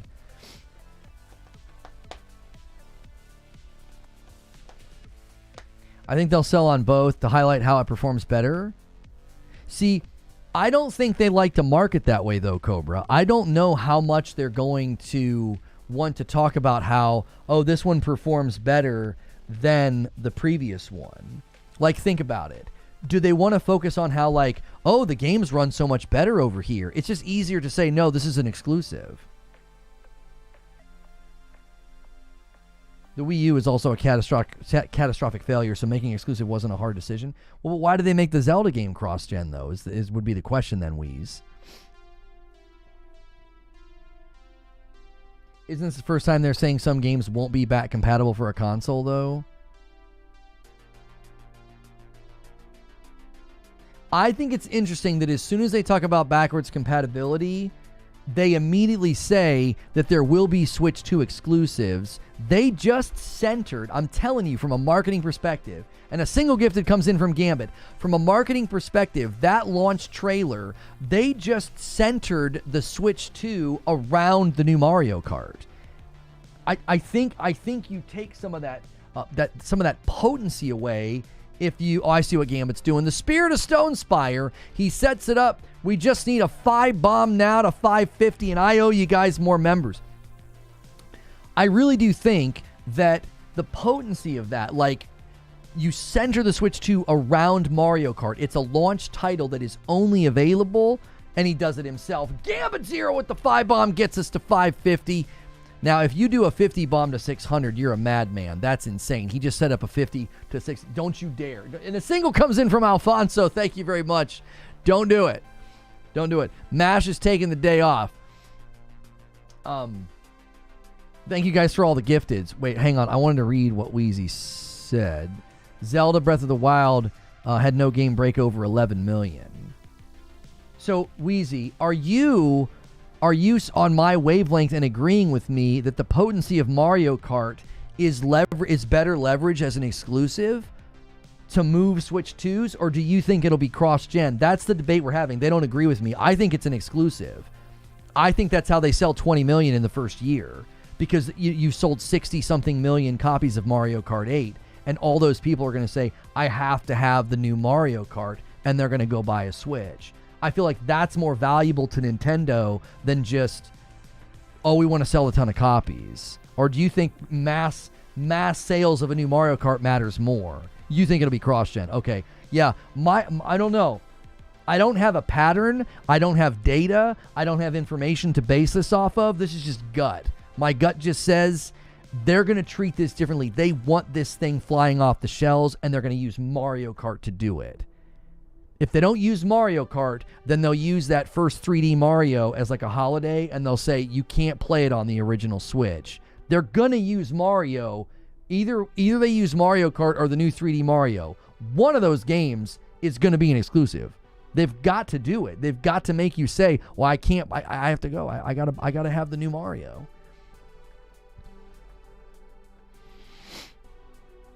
How many times were we promised Metroid Prime 4?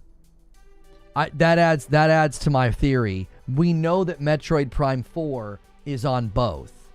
We know because they already showed it. They already announced it. I think Metroid's your cross-gen. I think Mario Kart's your exclusive. I know that Mario Kart 8 was it was a Wii U port? That hits different then. When did Mario Kart 8 came out before? Did it come out before the Switch? Didn't it come out before the Switch was even out? When did Mario Kart 8 release? Mario Kart 8 release date, April of 2017. Oh yeah, it came out after the Switch. No, yeah, it was a cross-gen release when it came out, right? Because Switch 1 was earlier that year. Yeah, it was March. Yeah, it was a month later that Mario Kart 8 came out.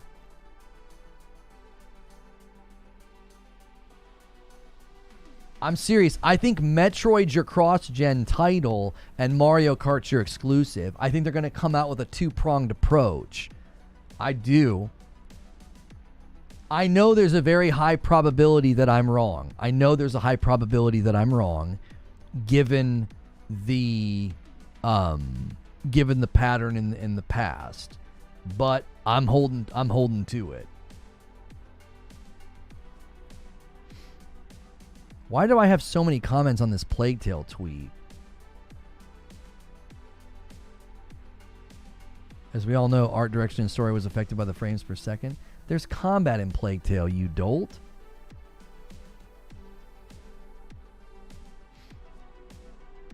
It would have been 60 FPS if you played it on PC.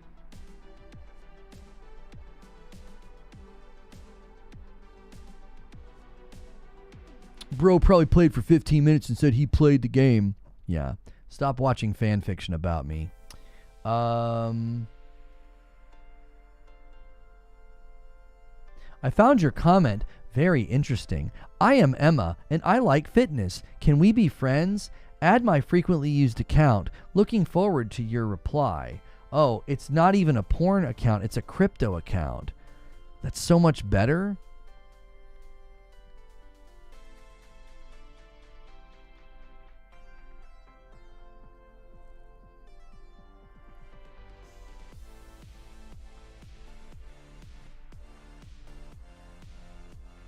You're thinking Mario Kart 8 Deluxe. Mario Kart 8 is a 2014 game ported to the Switch. Oh. See? That's not the same then. That is different, Wheezy. I thought it was like a release. Okay, no, yeah, I didn't know that. So 3 years later, they brought Mario Kart 8 to over to the Switch. Okay, now I understand. Okay. Again, I know the probability of me being incorrect is high. I do. But I'm here to tell you, I think they're going to do this is the last time I say it. I think it's a two-pronged approach. I think they say, here's Metroid Prime. You've been waiting for it for forever, and it's a cross-gen title. Mario Kart is not. Mario Kart's a Switch 2 exclusive, and buddy, it by itself will move units. It will move units of the Nintendo Switch 2. Yeah. This is why 20 million in 1 year is absurd. Why? They sold 13 to 15 million of the first one. Why is it absurd that they outdo that?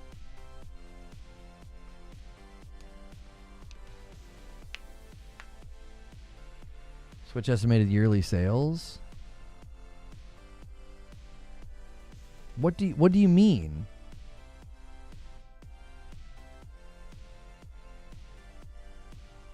I don't understand why does that graph make it absurd?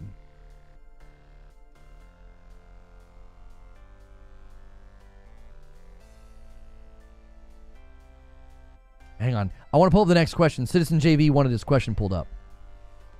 Would any one franchise be sacred to beholden like one platform? I have no idea what you just tried to say. A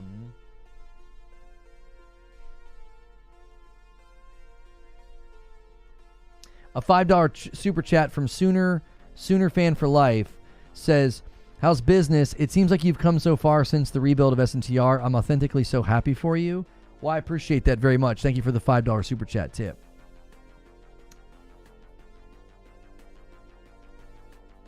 $13 million, and it was sold out for months. What could it have done with more supply? That's what I'm saying. I don't think this is absurd at all. I'm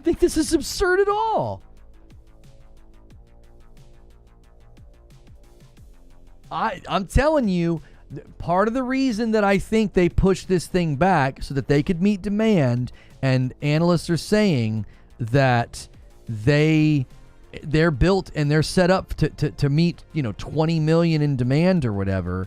I think part of the reason for that is they're going to make Mario Kart exclusive. Yes, Mario Kart sold a ton, but does it have launch pull? It's a game people have to have, or is it a game people buy after? It's the last Mario Kart 8 has sold 60 something million copies. That's not how sales curve worked for electronics. All right, we'll see. I don't want to belabor the point. Everybody's made their predictions. Bolton Gaming, do you think we'll ever see Nathan Drake back in a new Uncharted game, or do you think Naughty Dog will stick to their guns? And yeah, he's done. Yeah. The next game's Cassie Drake, and everyone's going to call it woke, and it'll probably be great. So you know what they did at the end of Plague Tale? This was so freaking woke. It rustled my jimmies, and I had to be consoled because it made me so upset. At the end of Plague Tale Requiem, she has her hair cut really, really short. Like really short. It was so close to bald. It almost gave me a heart attack. Like I just it was such a late game sucker punch of woke. I couldn't believe they did it. I really couldn't. I was appalled.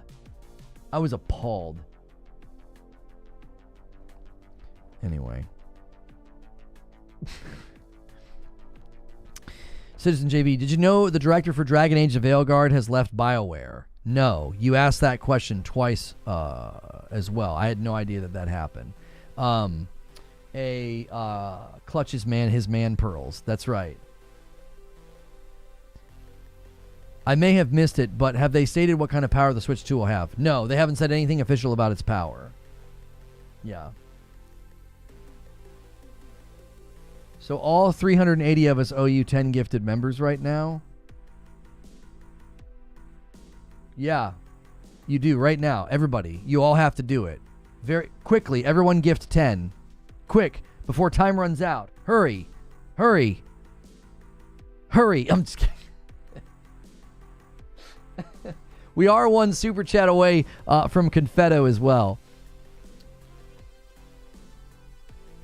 I tell you what I need to do, though. I have been sitting here for 3.5 hours.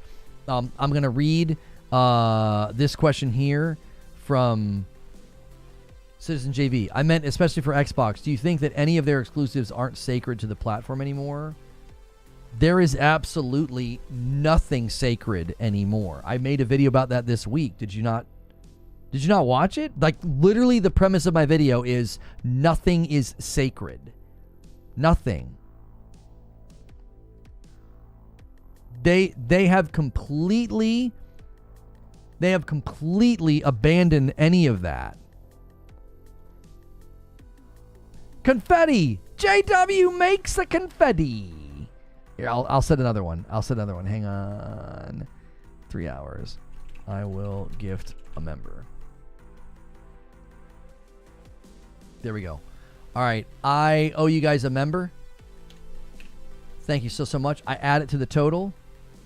Quick resume is sacred. Quick resume is sacred, mother ever. No, I'm just kidding. Yeah, dude. Quick resume, bro. Quick resume is sacred, bro. Hey.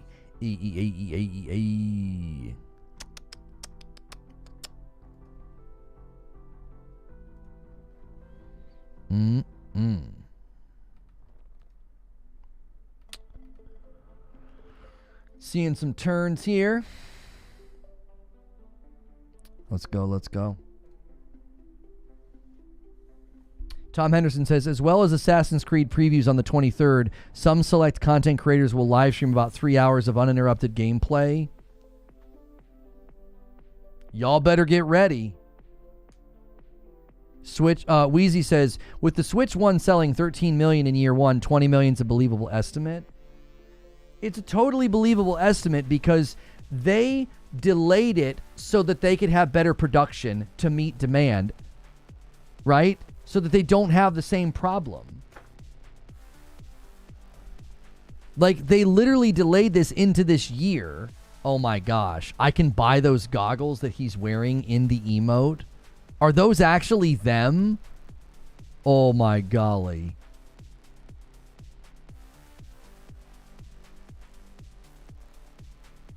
Yeah. That's the day of the direct. Interesting. That's confidence there. I still think people won't be able to get it. Are you going to play Disorder? I mean, I'll check it out. I heard the demo wasn't very good. I heard people didn't really like it. It seems like a cash grab, like they're just trying to do Stellar Blade at home. All right, let me clear the question queue. All right, the question queue has been cleared. I have to take a very quick break. This is the only time I hit ads. We're super, super close to the stretch goal for tonight. We have about an hour left in the show before Hilly's going to come on and we're going to do some Jackbox with the community. So let's keep it going. We need 40 more likes. Let's try to hit 400 likes. I know we've kind of dipped down into just the core audience, and that is totally fine. You guys have just continued to be amazing with super chats and gifted members and everything else. So I'm going to be right back. I'm going to hit some ads and we're going to keep on going. You guys can now treat the Q&A like more of an AMA. So submit any questions. Goggles for the stretch goal. Sure. I don't think you guys are going to be able to do that though. We already had a stretch goal. I don't change them. Maybe next week. I tried the first Berserker beta. I'm tempted to try the demo as well to see if they've improved certain things. So I'll be right back. Don't go anywhere.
I'm back.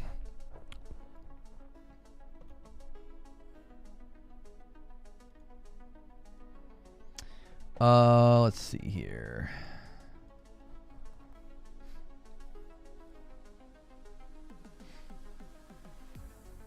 Hilly says, quick resume is effing BS. I speak for every Series X owner when I say I don't need quick resume because I have literally nothing to play on that effing box. I play Starfield on PC because the Series X takes an hour between loading screens. Most powerful console that can't get through a loading screen. Quick to resume what effing game? Yeah. It's... Oh, wait, hang on. You're saying it's a bad game, Omar? Disorder is one of the worst demos I've ever played in my life. Yeah, and I have severe doubts that suddenly the actual, like, launch version of the game is going to be so much better. Let's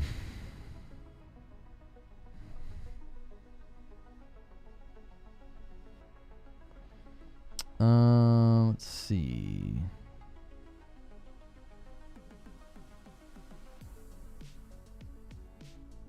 Everybody's talking about the live service thing.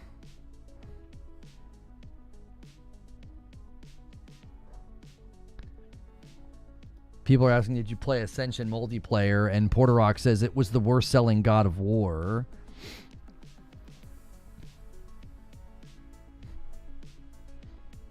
Believe it or not, a year-old cake recipe has reignited Hollow Knight Silksong hopes for the millionth time. Man.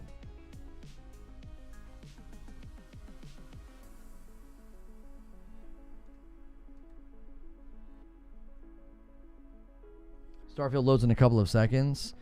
I think Hilly's saying that the loading screens are longer on his Xbox versus his PC. That's just what Hilly said. Former PlayStation studio boss Yoshida says fans should support remasters if they want first-party PS5 games. Single-player games now cost so much, so they need additional income by doing remasters and porting to PC to be able to do that. The budgets have inflated. That's why I said they need to start leaning into doing more medium-sized, AA-sized games, so you could have half your studio working on one game and half your studio working on another, so when they both hit, they don't have to make such an astronomical amount of money. You know what I mean? Citizen JV says, sorry for the stupid questions. This is my final one. Your questions aren't stupid. Since nothing's sacred anymore for Xbox games coming over to PlayStation, when do you think Halo Master Chief Collection releases? This year, according to everybody that's heard about it. This year. Yeah. There were... Listen to me now. There were guys... All of the guys that were like, it ain't happening, it ain't happening, it ain't happening. Right? When did we upload the Marvel Rivals video? And a 5-bomb comes in from Gambit Zero. Keeping the dream alive. Gets us to 557. Series X takes longer on loading screens than my PC by a mile, Hilly says. They literally flick on my PC and gone. Huh. When did we upload? Isn't the Marvel Rivals the 15th? Oh. It's saying that... I'm like so confused. It's saying we got in the last 48 hours. Oh, I see. I was like, wow, it's like one of our lead videos right now? Like, how did that even happen? Yeah.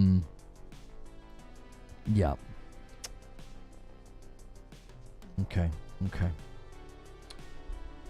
Just monitoring these. Looking forward to the Black Flag remake. Yeah, according to Insider Gaming, the Black Flag remake is closer than a lot of people expect. Yeah.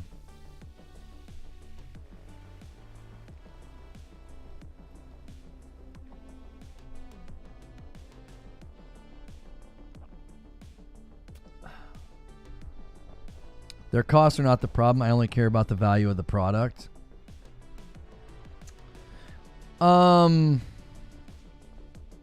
Yeah, I mean, but again, I think if they're trying to mitigate risk and they're trying to push against risk. I think one of the ways you do that is you, instead of having the entire studio throwing their entire weight and energy behind a gargantuan sized game that's going to take 5 or 6 years to come out, why not do 2 games that'll take 3 to 4 years to come out? So your time to market's not as long, so you don't miss it. Like, you take so long sometimes, all of a sudden you miss out on a trend or you miss out on an opportunity. I don't know. I just continue to feel like there's an approach to making these games that they should consider that is not, let's just throw everything we have at a big game, and if it doesn't do well, then we're in trouble financially.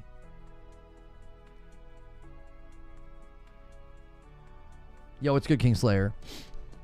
Sure, I think what Zubair is saying is, I'm not going to spend money for problems that you have. I'm going to spend money on things that I want. Well, right. I understand where, okay, you're responding to Yoshida saying, people should support remasters and remakes or whatever. Yeah, I'm not going to buy remasters and remakes out of the goodness of my heart. I'm going to buy a remaster and a remake if I think it's frickin' worth it. Like, I didn't buy the Horizon Zero Dawn remaster because I'm not going to try it. I'm not going to play it. I wasn't going to replay HZD. I just wasn't going to do it. And I'm not going to buy it to support Guerrilla. Like, what, the $10 upgrade that I would have paid? You know what I'm saying? So, like, yeah, I don't buy anything out of the goodness of my heart either. Like, every once in a while, I've bought a game, like, on Steam and didn't refund it because I liked the devs or wanted to support the devs, even though I didn't play it. But that's pretty few and far between. A question here from Hyde. Did you shout out the info about the town hall tonight? If you guys are not aware, this is a great reason to be in the Discord as a member. We do, or they're bringing them back, they do town halls where Creature will basically jump into a voice chat with all of you, give you opportunities to speak, and share your thoughts basically about share your thoughts about the community, the channel, and member incentives and member content. So you're going to want to make sure and be in the Discord for the town hall this evening. You guys are going to do it before we go live with the Madam stream. I believe the town hall is it at 7 Eastern?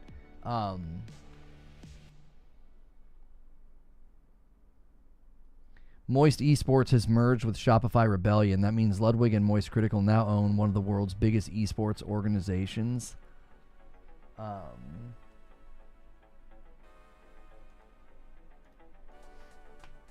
Get real big, man. It's real dangerous. I'm not going to pirate a game or whatever, but I'm also not going to buy a game because of the problems that you have. I'm a consumer, not your dad. Right. We needed it during the Blue Badge debacle. Oh, is it 6 p.m. Eastern? Okay, 6 p.m. Eastern. I just realized there's no, so I've not been drinking. There's no beer in the house. There's no beer in the house, man. When's the last time I even ordered from them? Oh, at Christmas. It's been a while. Let's see. I always check to see if they have woodchuck sangria for Madam. They don't. They never do anymore. Yeah, there's a Hilly stream in an hour. Yes. There is a community game day stream in an hour. We're going to be playing Jackbox. All you need is a phone, tablet, or access to a browser. Beer run? No, I can have it delivered. I mean, I've got plenty of bourbon, but I don't like drinking bourbon the whole night when we do a stream because it's like I need to slow down and just enjoy the evening, and it's like you can't do that with bourbon. You just keep drinking bourbon, and all of a sudden you can't talk.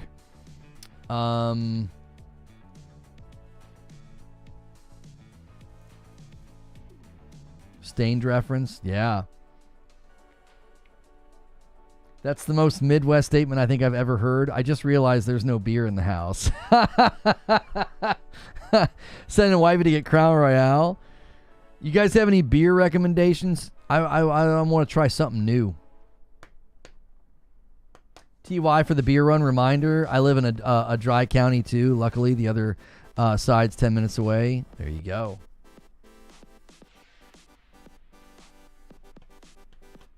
I'm gonna be playing Jackbox while driving. You better not. You better not.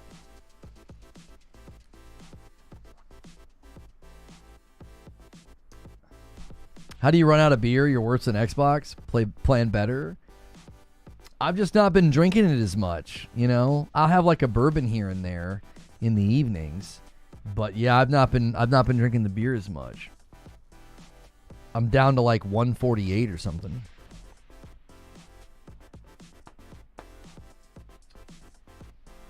Did I buy you a beer hug already? I believe you did. I've tried. I don't know. Is there one that I should try, Sven? I've tried, I think, all of their... Whoops. I think I've tried all of their flavors. Maybe not. Wait, hang on. Oh, they've got a mix pack here that I've never tried. $21.99. How many do you get? 12? Ooh, what are all the flavors here? They have their tropical, their neon, their hazy, and their secret. I don't think I've ever had the secret. I've had the tropical and the neon and the hazy. I've never had the secret. Secret. Oh, there's a big mango. I've never seen this one. I did not like the big juicy. The orange one, didn't like it. Was not a fan. The sampler? The sampler's like $22, Sven. The mango. The mango's a 9.9. Good Lord.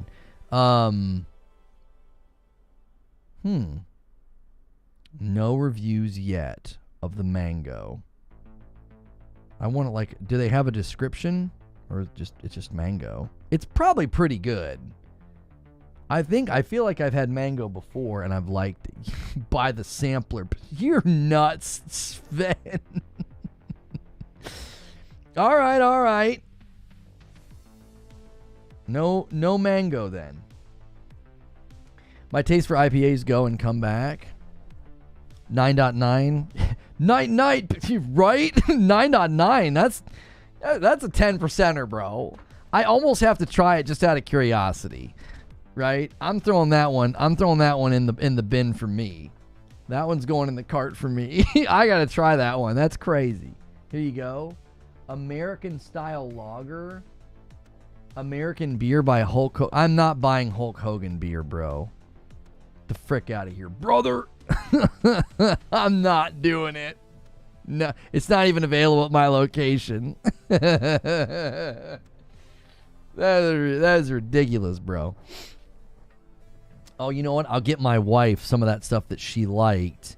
I finally found the fruit cider that she liked. It's called Original Sin Black Widow Hard Cider. That's what Madam likes now, because we can't get the sangria anymore. Yeah, I've had that mango cart before, John. It's pretty good. Your county became wet, county last year. I can't imagine living in a dry county in 2025. That feels like something out of the dark ages. You know what I mean?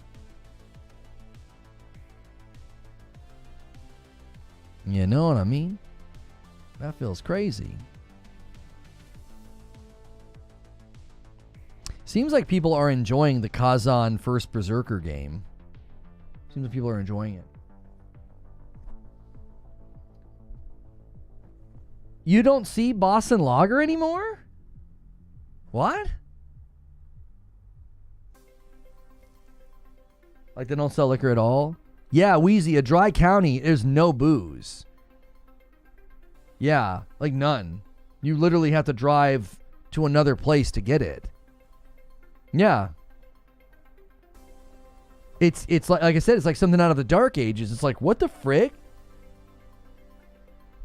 Like, what is it, some kind of like local government bootlegging scam? Like, what in the world? Why are you dry still in 2025? Do they have Treehouse? I don't think I've ever tried Treehouse. I could probably get... I don't want to get too much because then I don't have room for it. Well, I don't mind stocking up and putting it next to the fridge. I've done that before. I don't see Treehouse. I see Treehouse. I just get wine when I search that. Treehouse Julius is highly rated. What is that? Julius? No results for Julius. Do Americans like Crown Royale rye? I think so. I have a wish list of bourbons to try. One of you recommended this one, and I still haven't gotten it. I got the Bird Dog peanut butter flavored whiskey. I still have it in the house. That was good. There is this Horse Soldier Signature Barrel Strength Bourbon. It's $68 bottle, and I forget who of you recommended it. The bottle looks so dadgum cool. Like, it's got like this. Look at that. Look how cool that looks. Doesn't that look cool? I swear sometimes I want to buy a bottle just because it looks cool. A place with no alcohol, sign me up. Yeah, if you're trying to stay sober, move to a county like that. Could dry counties be for a religious reason?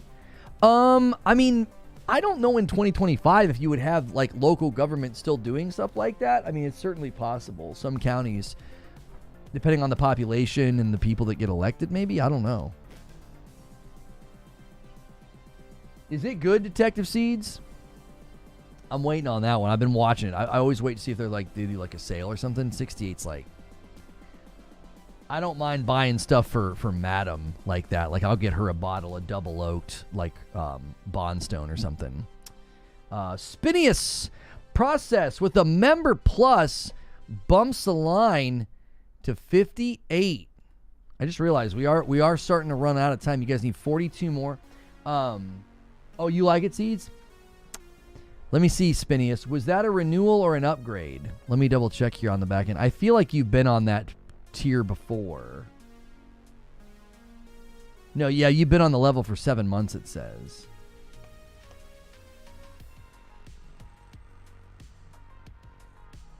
Citizen JV, hang on. Talika asked a question. Do you think the current Switch Pro controllers and other third-party controllers will be compatible with the Switch 2? Yeah, I don't know. Tally. I don't know if they've said. I would obviously really like it if the Pro controllers are compatible. I don't see why they wouldn't be, because you can play backwards compatible games, but I guess you could play backwards compatible games from PS4 to PS5, but you couldn't use the PS4 controllers. Yeah, I don't know.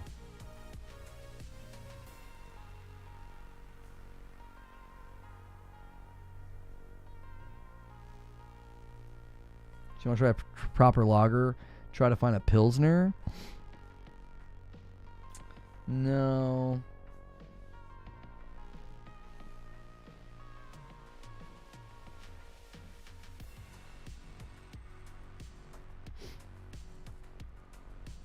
No. Yeah, I don't know if they'll make them compatible or not. It could go two ways, right? Like, Nintendo really is going to want to sell accessories, but also, since it's backwards compatible, I can literally take a disc, a Switch 1 disc, into Switch 2. Like, I don't know why you wouldn't be able to use the controllers. Wait, you can use PS4 controllers on PS4 games? I didn't know you could do that. I didn't think that you could. I thought you just straight up couldn't use PS4 controllers on PS5. Quick, let Pony Channels know that I lied about that. They can clip that and make a video. This lying idiot said you can't use PS4 controllers on the PS5. Get him. Those would be good videos. Nintendo normally keeps everything compatible. What? What do you mean? Like from one gen to the next, do they let controllers come over? I don't know about that. When would you think they've done that? You're pretty crappy at this console war thing. I've already sent them the clip, Lono. I need to go somewhere else for content, I guess. It keeps crashing my browser. Reckless, it's the frickin' it's the YouTube chat. If you periodically toggle from top chat to live chat, it'll prevent it from happening. That's what does it. It's the chat. The chat doesn't clear, and so it just eventually crashes the browser. I don't have any other websites that crash the browser, only when I'm here and only when I have a live chat open. It happened last night when I was watching Crossfire. I had it here just so I could see chat, and it kept crashing the browser eventually. I think super chats and stuff add to the problem. You could use GameCube controllers on the Wii. Oh, you could? Yeah, I was going to say, I would need an example. I don't remember that. I just remember playing on the Wii, and of course I wouldn't remember that. I didn't have a GameCube anymore at that point in time. It was all back at my parents' house. So I wouldn't have known. Like, when I got the Wii, I was living on my own in a bachelor pad. Madam actually got it for me.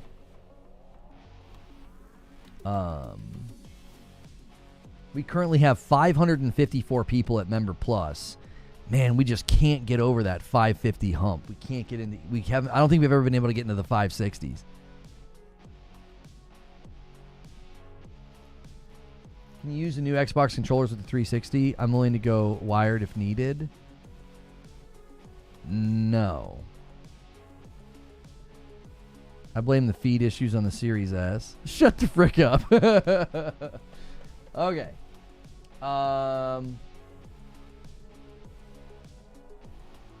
Do children care about backwards compatibility? They do.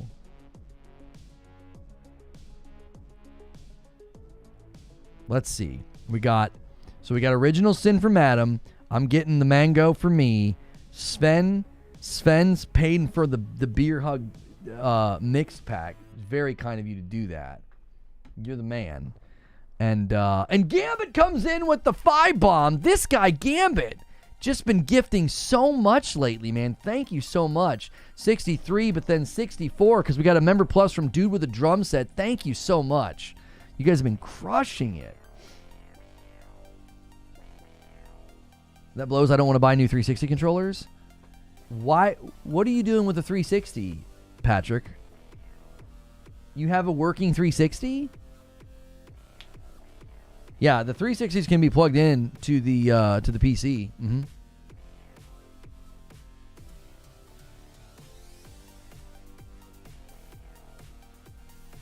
Can't make this up. This is the thumbnail for the game in the store. Why is that shocking? It doesn't. That's not even that scandalous. All right, let's see if they've got what the delivery windows are. You can plug a 360 into the PC. Yeah. I have one.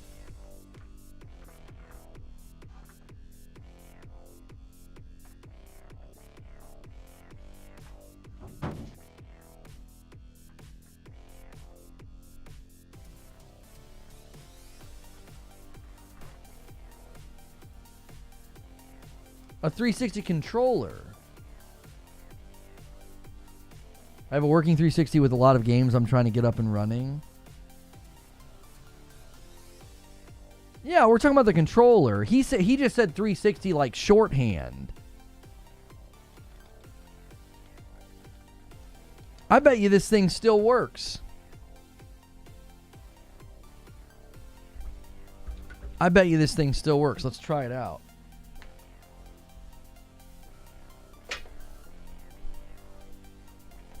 Let's do it.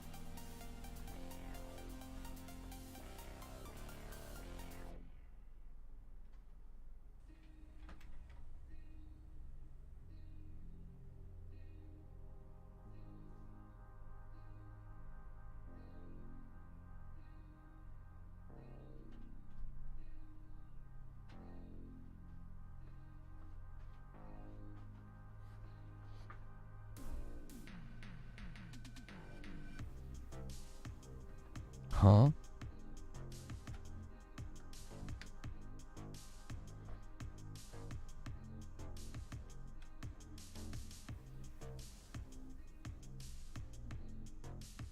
It's only getting power, it looks like.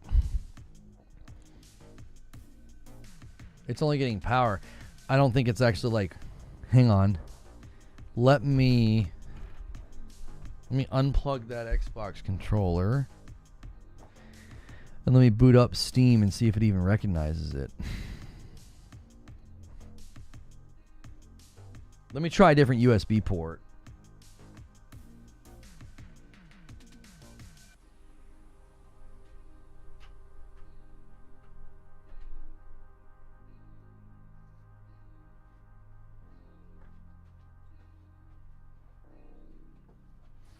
Yeah, I don't think it's going to work.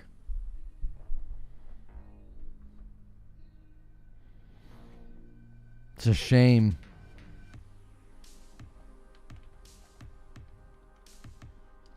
Like, it's getting power, but it's not like nothing. Let me find a game here that would use the controller. Yeah, like Cuphead. It's not the USB's problem. The cable only moves power. What? So, in the past,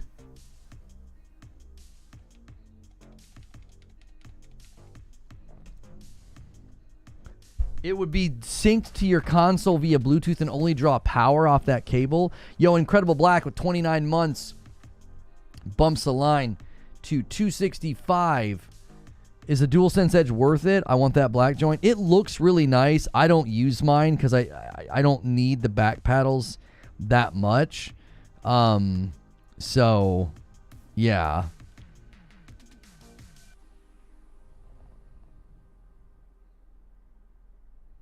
It's one of those things where I liked it. It's got a good feel. It's kind of heavy. It's like heavier than the standard controller, but you love yours, Top Reply. Yeah, I just don't use mine all that often. So, all right, I'm going to have it show up between 4 and 5. The last couple times I've tried to use the app, I've had to switch to the website. Today, between 4 and 5.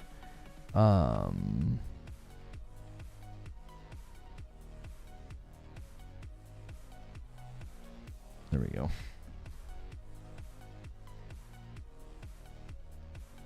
May not need a Bluetooth dongle. Oh, my computer has Bluetooth.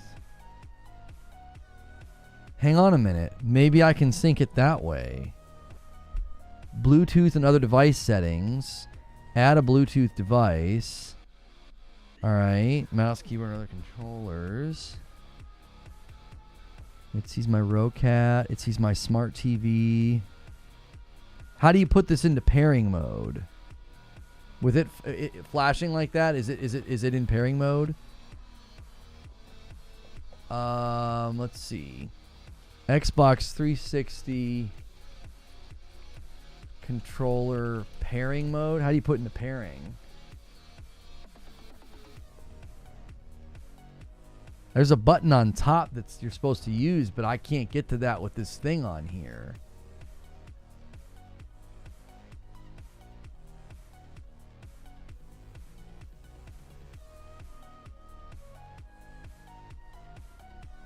The button on the front.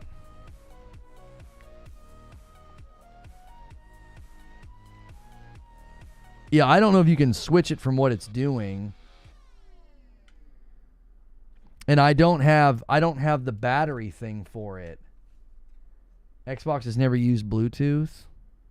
Yeah, I don't have the battery thing for it, so I can't even like put batteries in there and yeah.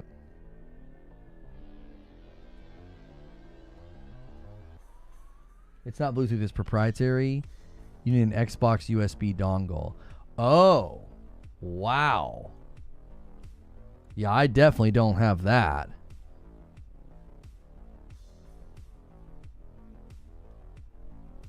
Yeah, I definitely don't have that.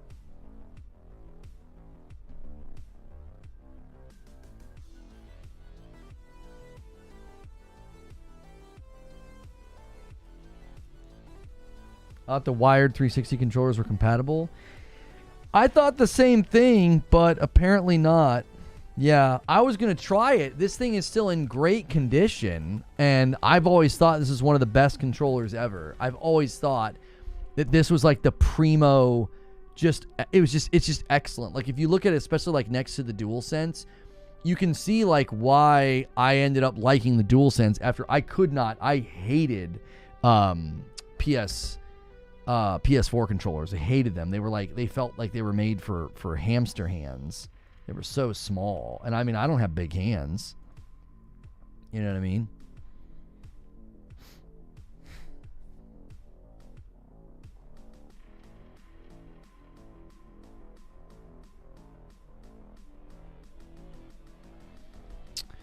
You don't have to like the source. You don't have to agree with the source, but they are the source, the first on the story. As someone who has had scoops taken by others with no credit given, this is stupid and damages the credibility of other legacy media.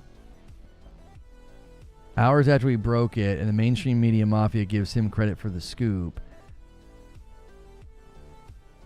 Jeff Grubb, whose confirmation of Bush leaving has since been corroborated by Eurogamer, rumors of Bush's departure have been coupled with speculation about the closure of BioWare's Edmonton studio.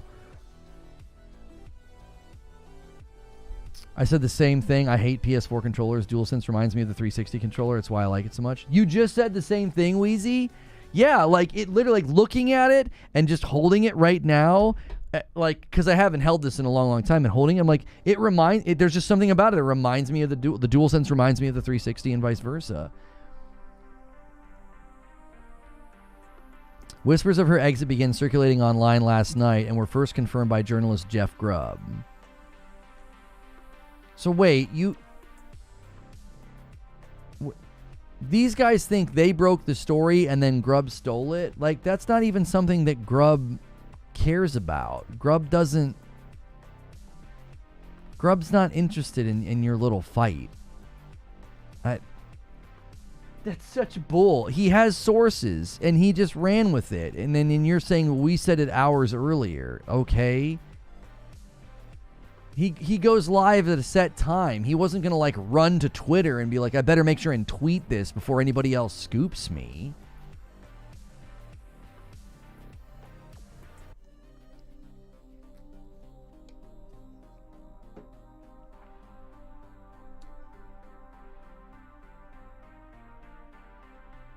Xbox controllers are cheap and don't feel premium.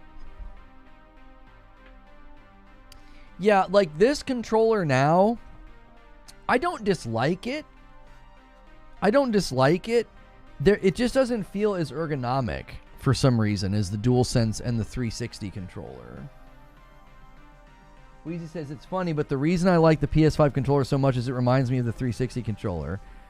I mean, Weezy, we've established this before. That we're brothers. Like, you know what I mean? We've established this, dude. I don't see color.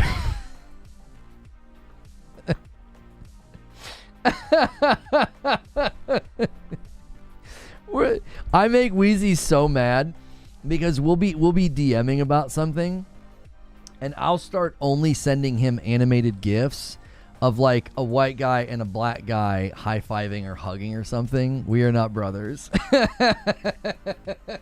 And he gets so mad. Get your Wonder Bread out of here. He gets so mad. I will only send him animated GIFs. It's every time it's a black guy and a white guy high-fiving or something. Yo, it's good, Kevin Cool. PlayStation make you curl your hands in compared to Xbox. Your hands stay in a natural position. Wait, do you think that about the DualSense? I felt that way about the PS4 controller, but this thing, like, I just feel like my fingers just naturally close on it. This thing, right? I don't know. It doesn't feel quite as ergonomic. This is the 360. The 360 just feels like it just slaps right into my hand. I'm not doing anything.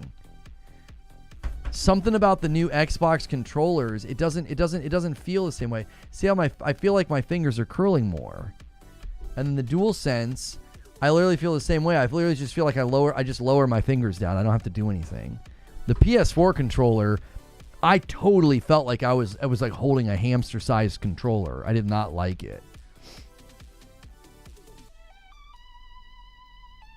DualSense is much better than the PS4. Xbox has always felt better. Yeah, I have completely switched. I still think, I agree. I think this is the best controller. The 360 controller is the best.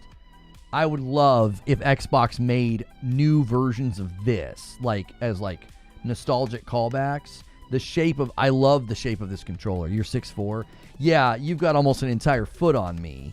So yeah, I'm a short guy, and even as a short guy with like small hands, even I felt like the PS4 controllers, they were so small. I used a Cronus Max on my PS4 Pro so I could use a 360 controller, or an Xbox One controller. I hated that thing. The controllers were so awkward. All right, guys, in 30 minutes, we've been streaming for a long time today, and we're down to the core group, right? Thanks for hanging with me. In 30 minutes, we are going to go to a community game day. If you want to come with us, make sure you're a member. If you decide to support the channel directly with a membership, make sure you pick Member Plus and not the $5. You don't want the $5 membership, all right?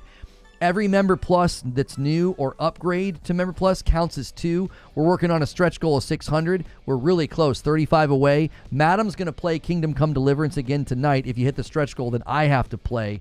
And I'm sure people will love watching me get frustrated with the game. But she went through the opening last week, and we had a really good time with it. If you didn't watch that as a member, you should go check that out this afternoon or this evening when we're having dinner. And we're not streaming. And don't forget, members, there's a town hall tonight. Members, you should be in the Discord. There's a town hall in the Discord tonight. It's an opportunity for you to share your thoughts on the community, on the channel, and on membership. That will be at 6 p.m. Eastern. And we do have a question here from one of the members. I'm contradicting myself here. This is Citizen JV. But have you played a game called High on Life? I recently purchased it from the PSN sale, and I'm looking forward to playing it. I wanted to go back and finish it. I enjoyed the little that I played, but it did have some performance issues when it first came out. I believe they rectified those, though. And a 10 bomb! Gambit 0 consistently just carrying the stretch goals on his back. And I owe you guys 5 more. Yo, what's good, Dauntless? Hey, Alona, been a while since I checked in. Hope all's well. Dude, I hope you are well. We've been doing something a little bit different with the streams. We've been streaming longer. You know, usually we'll have 500 or 600 people here. I'd stream for 2 hours and I'd bail. We've been going longer. So that's why you'll see, now we've just got 300, which I kind of like. It's just like the core group. And it's been great. We've been doing longer streams. We've been doing uploads. We hit 50K subscribers. It's been awesome. Yeah. You guys can help us work on a really big goal we're working on right now. If you are willing to support the channel directly, we're trying to get to 600 people at Member Plus and above. It has nothing to do with this thing in the corner. This is just for the week. This is mostly gifteds. 600 Member Plus and above, and we're at like 555. So if you're willing to upgrade or willing to buy your own membership, that's huge. If you pick Member Plus or VIP, you'll help us hit that goal. So thank you to everybody who's continued to help with that. And I owe you guys 5 members right now. And now we're 25 away from stretch goal. Thank you so much. Again, Gambit 0 for the consistent support of the stream. How's Hyperlight Breaker doing? Have they turned their score around on Steam? Let's see. 58%. It's still not doing great. They've responded pretty quickly and they're trying to do updates. But all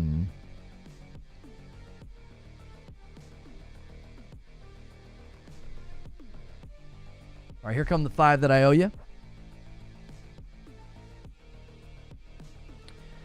So is Sony third party? I'm not sure what you mean. Congrats, especially on the 50K. Thank you. Yeah, what do you mean 187?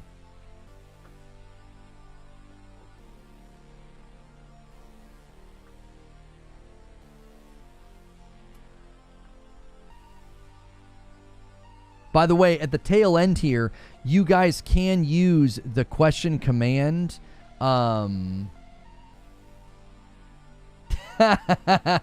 He's giving everyone that comments on Nintendo Switch 2. You guys can use the question command. You do not have to submit questions about gaming when we're this late in the stream. We kind of treat it as an AMA. So people ask me sometimes about movies, TV shows, personal life, stuff like that.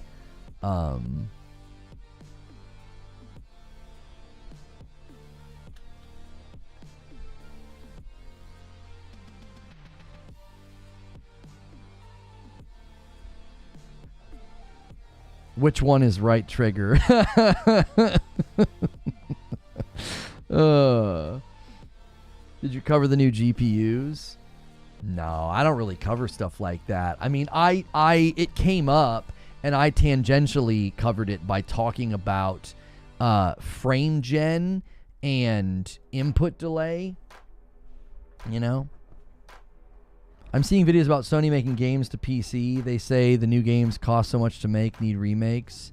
Oh, yeah, they're taking comments from Yoshida and they're ripping them out of context. Yoshida was talking about how these developers, their budgets are so big now that, you know, the fans should be supportive of remakes, remasters, and games going to PC because it helps them fund new projects.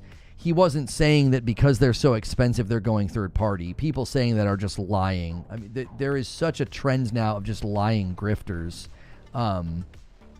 It's one of the reasons why a lot of those guys try to cast me as a liar, because I constantly point out that they're lying. So what they try to do is they try to play a game of, like, who's the liar. So they have everybody convinced that, like, I'm over here lying all of the time, and I'm not. Like, I'll make an opinion about something like Quick Resume, and they'll try to claim that I'm a liar, but they'll just flat out lie. They'll just flat out misrepresent what somebody has said.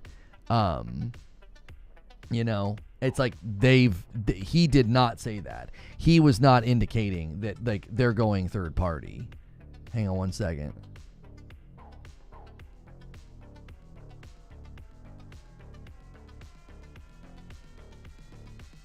Little boy from across the street came and knocked on the door. My kiddos aren't here right now. Supporting a game twice to get a game is not a great foundation. I don't think Yoshida was saying you should be willing to support it and buy it twice. I think he was saying you have to be okay with them not just always cranking out a new game. Like getting upset that they do a remake or a remaster. Okay, well, the remake and the remaster might not be for you. It could be for the 20 million people that are on PS5 that didn't have a PS4. I don't think he was saying, hey, make sure and buy games 2 and 3 times to support the devs. I think he was saying, you have to be okay with, in between getting new games from these devs, they might do a remake, a remaster, or a PC port to help fund the next game. Like, you've got to be okay with that.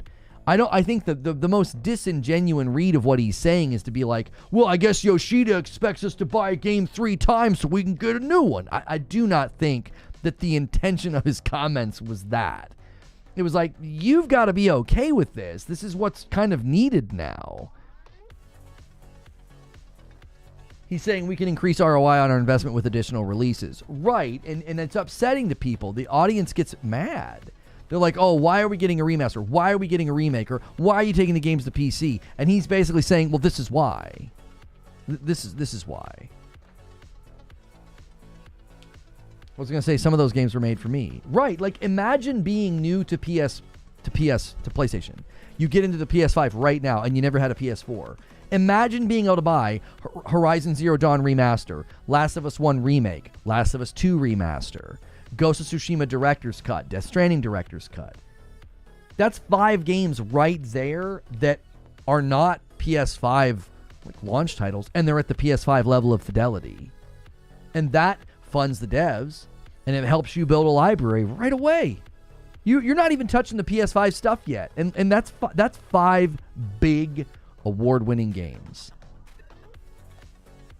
I don't know about you, but I'm like, that's a great offer to a new customer. Like, they can immediately have just like this humongous like catalog of potential games for their library. And a lot of the times I think the diehards and the early adopters don't see the forest for the trees. They're like, well, why do that? Why do that? And Yoshida's saying this is why they do that. And obviously the grifters are going to twist it and say Sony's going third party, ha ha ha ha, because they're angry that Xbox went third party, and so they're trying to claim that PlayStation's going third party. Listen, these are the same people that said Xbox isn't doing this. You guys don't understand what the CFO said. These are the same guys that said you don't understand what Satya Nadella said. Satya is just talking about ABK. They're not going to bring their games to PlayStation. All those guys that astroturfed, obfuscated, and misled the public and helped Phil Spencer and the Xbox brand push out one more year and squeeze out one more year of loyalty from people, those are the same buffoons that are going to sit here and tell you, yeah, PlayStation's going third party. They're going third party. Why? Well, if you twist and switch and move and change what somebody said, yeah, they're going third party. They're just liars. They are liars. They obfuscate. They astroturf for a brand. You will never get me astroturfing for a brand. I will call something dumb if I think it's dumb. I will criticize something if I think it deserves criticism. Like everything I said today about PlayStation's live service efforts, or the PSN login requirement, or how they handle their marketing, or the lack of showcases, or the lack of first-party announcements. Like, I'm critical of all of those things. Now, I understand intellectually why some of those things happen, but I still criticize them. I understand intellectually why they do the PSN requirement, and I criticize it. I intellectually understand why they're leaning on third party and spacing out their own first party content, and I criticize it anyway. I've never heard you say anything bad about Reforge Roast. So there's an enormous difference between people who will hold the party line until the bitter end when they look like, well, there's nothing else to do now. There's nothing else to do now other than admit that everything changed. You know, like, listen, if the worst thing they have against me is my opinion on Quick Resume, and they have 13 months of obfuscation, astroturfing, lying, and misleading the public, dude, I'll take hit piece salt videos about me and Quick Resume any day of the week rather than 13 months of being wrong about what's happening. Part of the reason I'm so hard on those guys is they were doing it, I believe, in an effort to soften the blow and to help Microsoft. I don't think they were doing it because they were like in denial. I think it was far more sinister than that. I do. I think it was far more sinister than that. I think a lot of them were helping soften the blow, pretending like it wasn't happening, pretending like it wasn't the real, like this wasn't the direction. And then when it finally hits, what do they all do? They all switch to, well, this is just where the industry's going. Everyone's doing this. Did you pick that up, by the way? Did you guys pick that up? The astroturfing is still happening. It is. It went from everybody stay calm, these are B-tier games. Everybody stay calm, they're not going to do the big first-party titles. Everybody stay calm. Soften the blow, soften the blow, soften the blow. And then, well, the big stuff's going, and then everybody does this. This is where the industry's going. We just have to accept that this is necessary. Man, it's almost like you're all always saying the same thing at the same times. Why is that?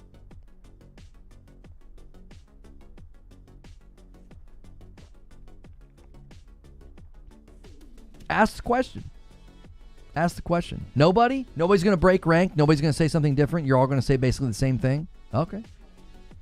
All right.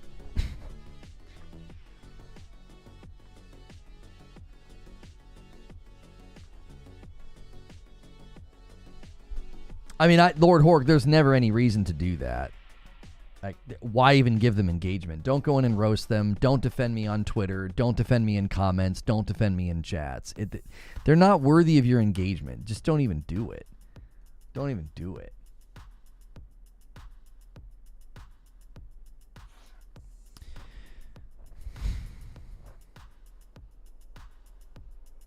People made Quick Resume videos on you because you thought Quick Resume was the same as rest mode. Because I was voicing my opinion. For me, it is the same. It is essentially the same. It achieves the same aim.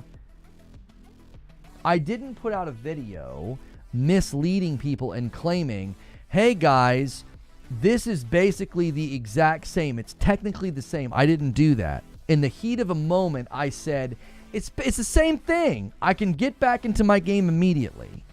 and they misrepresent and they rip it out of context and they call me a liar because they're liars. Like, I didn't make a video misleading the public and misquoting Yoshida or misquoting Sony or obfuscating what the CFO said or what Phil Spencer said or what Satya said. That's what they do.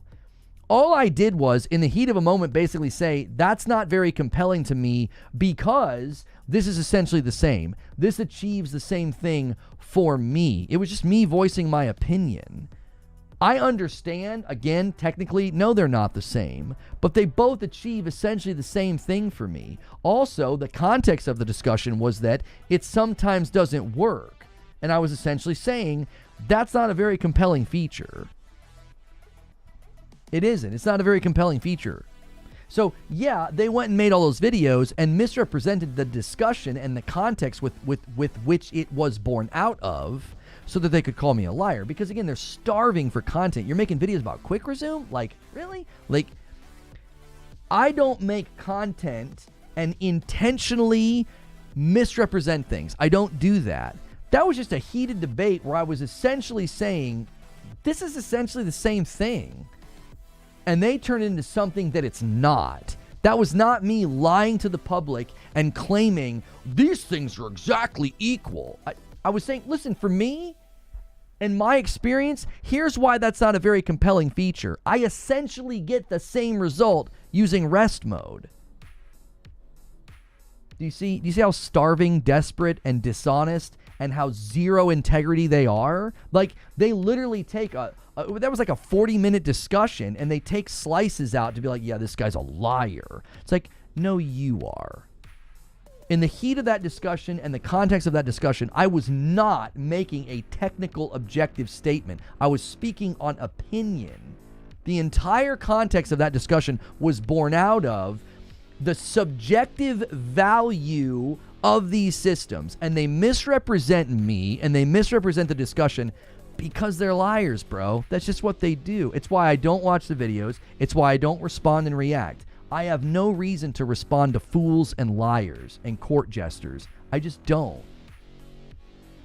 There's no reason. Yo, Gambit with a 5-bomb. Thank you. Gets us to 580. We got 15 minutes. 15 minutes and we're going to the community game day of Jackbox. What happened? We were discussing the subjective value of the Series X, right?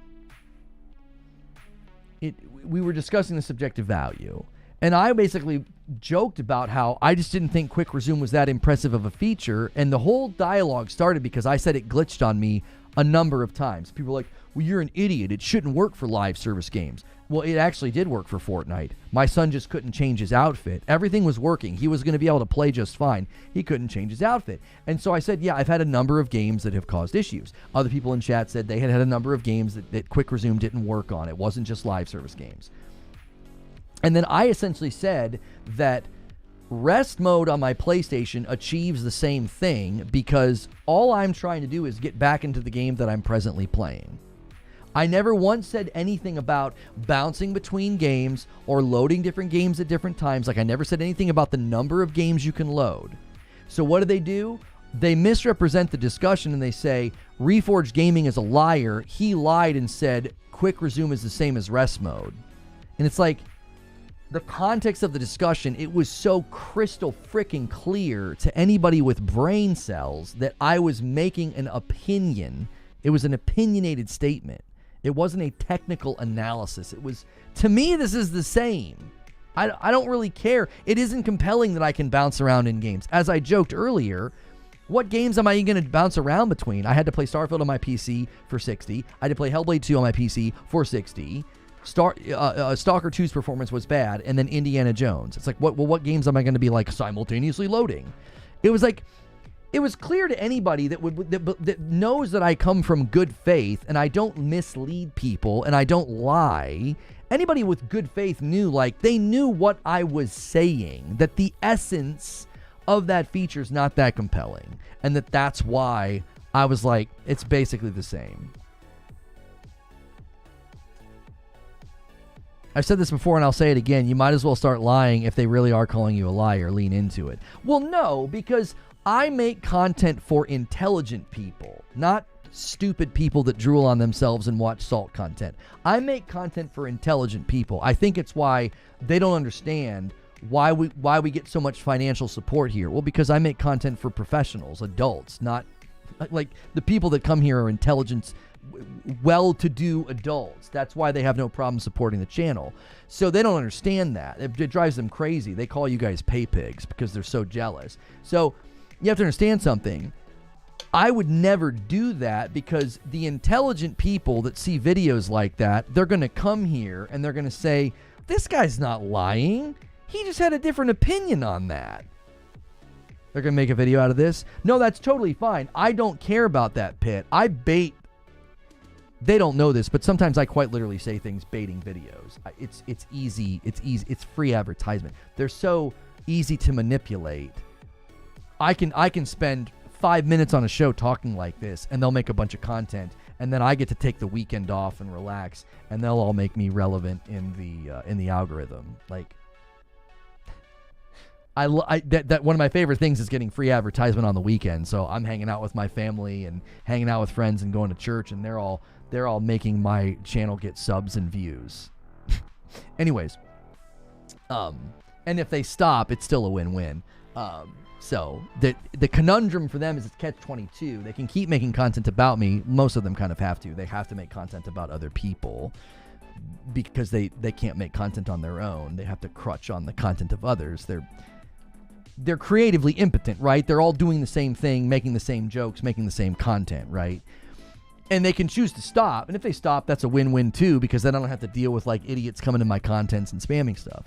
Or they keep doing it. It's free advertising. It's like, it's a win-win for me. And guess what?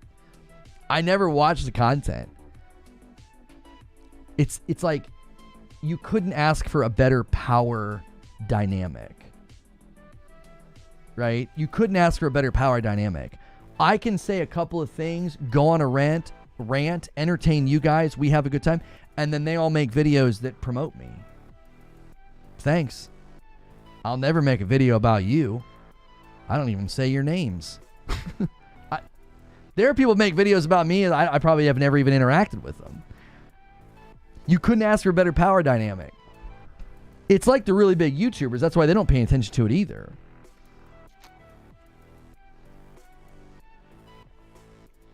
You know what I'm saying? So,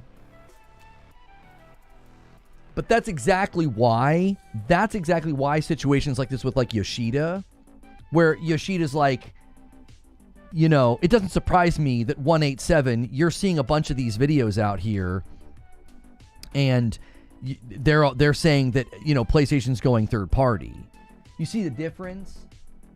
I express an opinion, okay? I express an opinion and they turn it into, oh, he's a liar. These guys will just straight up lie. They'll be like, yep, look at what Yoshida said. Yep, PlayStation's going third party. And they misrepresent and they misconstrue what he's saying. When he says, you need to be okay with these companies making remakes, remasters, and putting games on PC because the budgets are so expensive, he is not saying they're going third party. Now, the minute that PlayStation starts putting games on PC day and date, we will know ahead of time. That's why these guys, when they say this, it's like it couldn't be more bankrupt. The evidence would be crystal clear. Number one, Herman Hulst would tell the shareholders. He said last year they have a dual approach and they bring their big tentpole titles to PC later. Not only would you have it be in a shareholders call, you'd have structural changes at the companies. They would then have to hire and restructure their business to do parallel development. None of the companies, none of the first-party PlayStation studios are doing that. So until those two objective things happen, they're just saying utter nonsense. And if it happens in 10 years, they'll be like, I told you it was going to happen. And it's like, well, no, you didn't. You thought it was happening like right then and there because that's where the industry's going. No, it's not. Nintendo's going to prove that very loudly this year. PlayStation's going to prove that loudly for the rest of this gen. How Lona reacts to Clippers. I don't think about you at all. That's a good scene from Mad Men. Take pride, you feed families. I highly doubt 187 any of the channels that make that kind of content are living off of it. The people that actually live off ad revenue have giant channels. And you know what giant channels don't do? They don't make content about me. I would know if they did. I would know if suddenly, like, Asmongold put me in one of his videos. I would know. Yo, Gambit with a 20 bomb secures the stretch all by himself. Unbelievable. Unbelievable. Yeah, I would know if a really big channel made a video about me because it would be annoying. My comment section would be absurd, bro. I can always tell when these lackeys make some vids about me because I'll get a couple of comments throughout the weekend. You know, they'll spam and they'll say stuff. Yeah, Jimmy Neutron. You know, so I know when they're doing it. But it's usually 5, maybe 10 comments at most. And then that's kind of the end of it. Yo, thank you again, Gambit Zero. Oh my gosh, some of you guys are really, you and Rissick have really stepped in to help out when you guys are like MASH's tag team partners. I greatly appreciate it.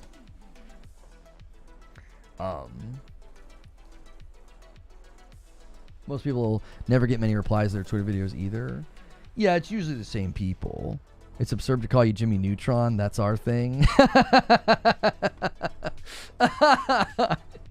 Yeah. So it's like, hey, that's our thing. We're supposed to call you Jimmy Neutron. I do think eventually day and date on PC, making PC players wait a year or longer kills all interest. It's why the PS ports don't do crazy numbers. They don't want them to do crazy numbers. No. Oh, Helldivers doesn't prove the axiom. Helldivers sold like crazy because it went viral. Helldivers didn't go crazy because it was day and date. That's a complete misdiagnosis. With respect, that is absolutely not why Helldivers went crazy. That's a misread of the cause. The cause of Helldivers 2 exploding and selling like crazy wasn't because it was day and date on PC. It was because it had a viral moment in the culture, and then thank goodness it was on PC. But again, that's a live service game.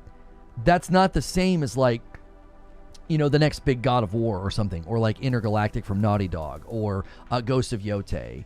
They see those games as central to their efforts. They want to sell consoles, and those games are pivotal to that.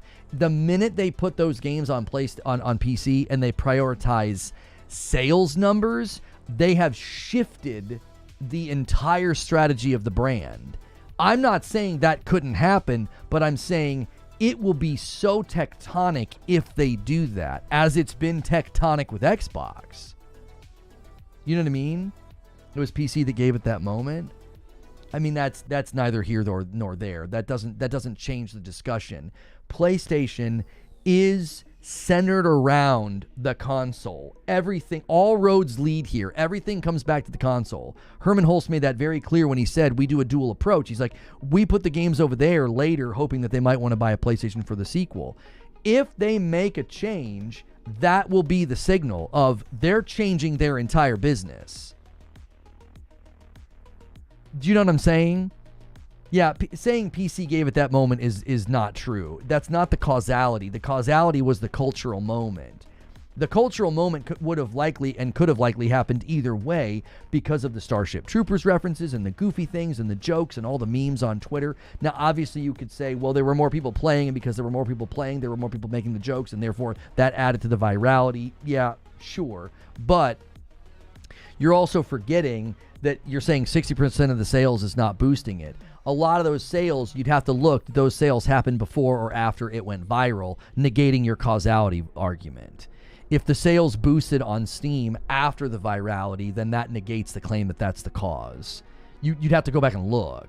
I think it was selling, again, this is again from the developers, it was an even split down the middle for the first couple of weeks. and then Steam surpassed PlayStation as time went on, that kind of refutes your claim that it went viral, and then after it went viral, it started selling more on Steam. Well, Steam's a bigger platform, so it has an advantage. It has a volume advantage against PlayStation in that situation. So it's arguing that PC is the causality, I don't think created the virality, but I think they ended up having more sales because it's a larger platform. The point is, and this is what everybody misses in this discussion, if PlayStation says, we're going to put our big titles, Yote, Ragnarok, Spider-Man, whatever, day and date on PC, they will have fundamentally and completely changed their strategy as a business. That's not something you do lightly. It isn't. And I don't want them to put games day and date on PC because I think it dilutes quality. I would much rather have Sucker Punch building Yote for the PlayStation 5 and the Pro, tap into everything there and make an excellent game, and then get a good porting company to bring it over later. I think that's a better relationship.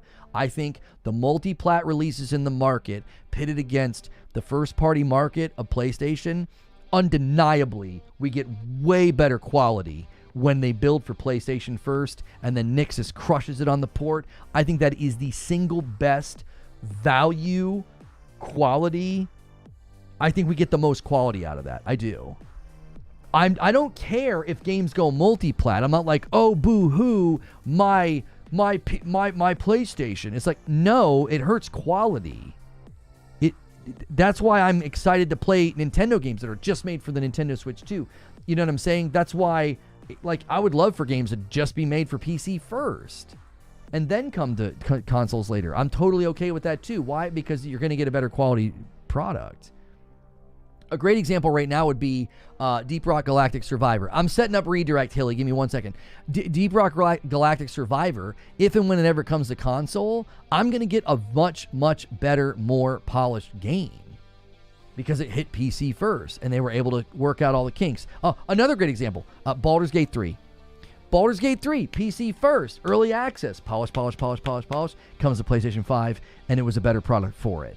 No Rest for the Wicked right now, PC early access, polish, and eventually it'll hit console, it'll be better. I support that. I think that's great.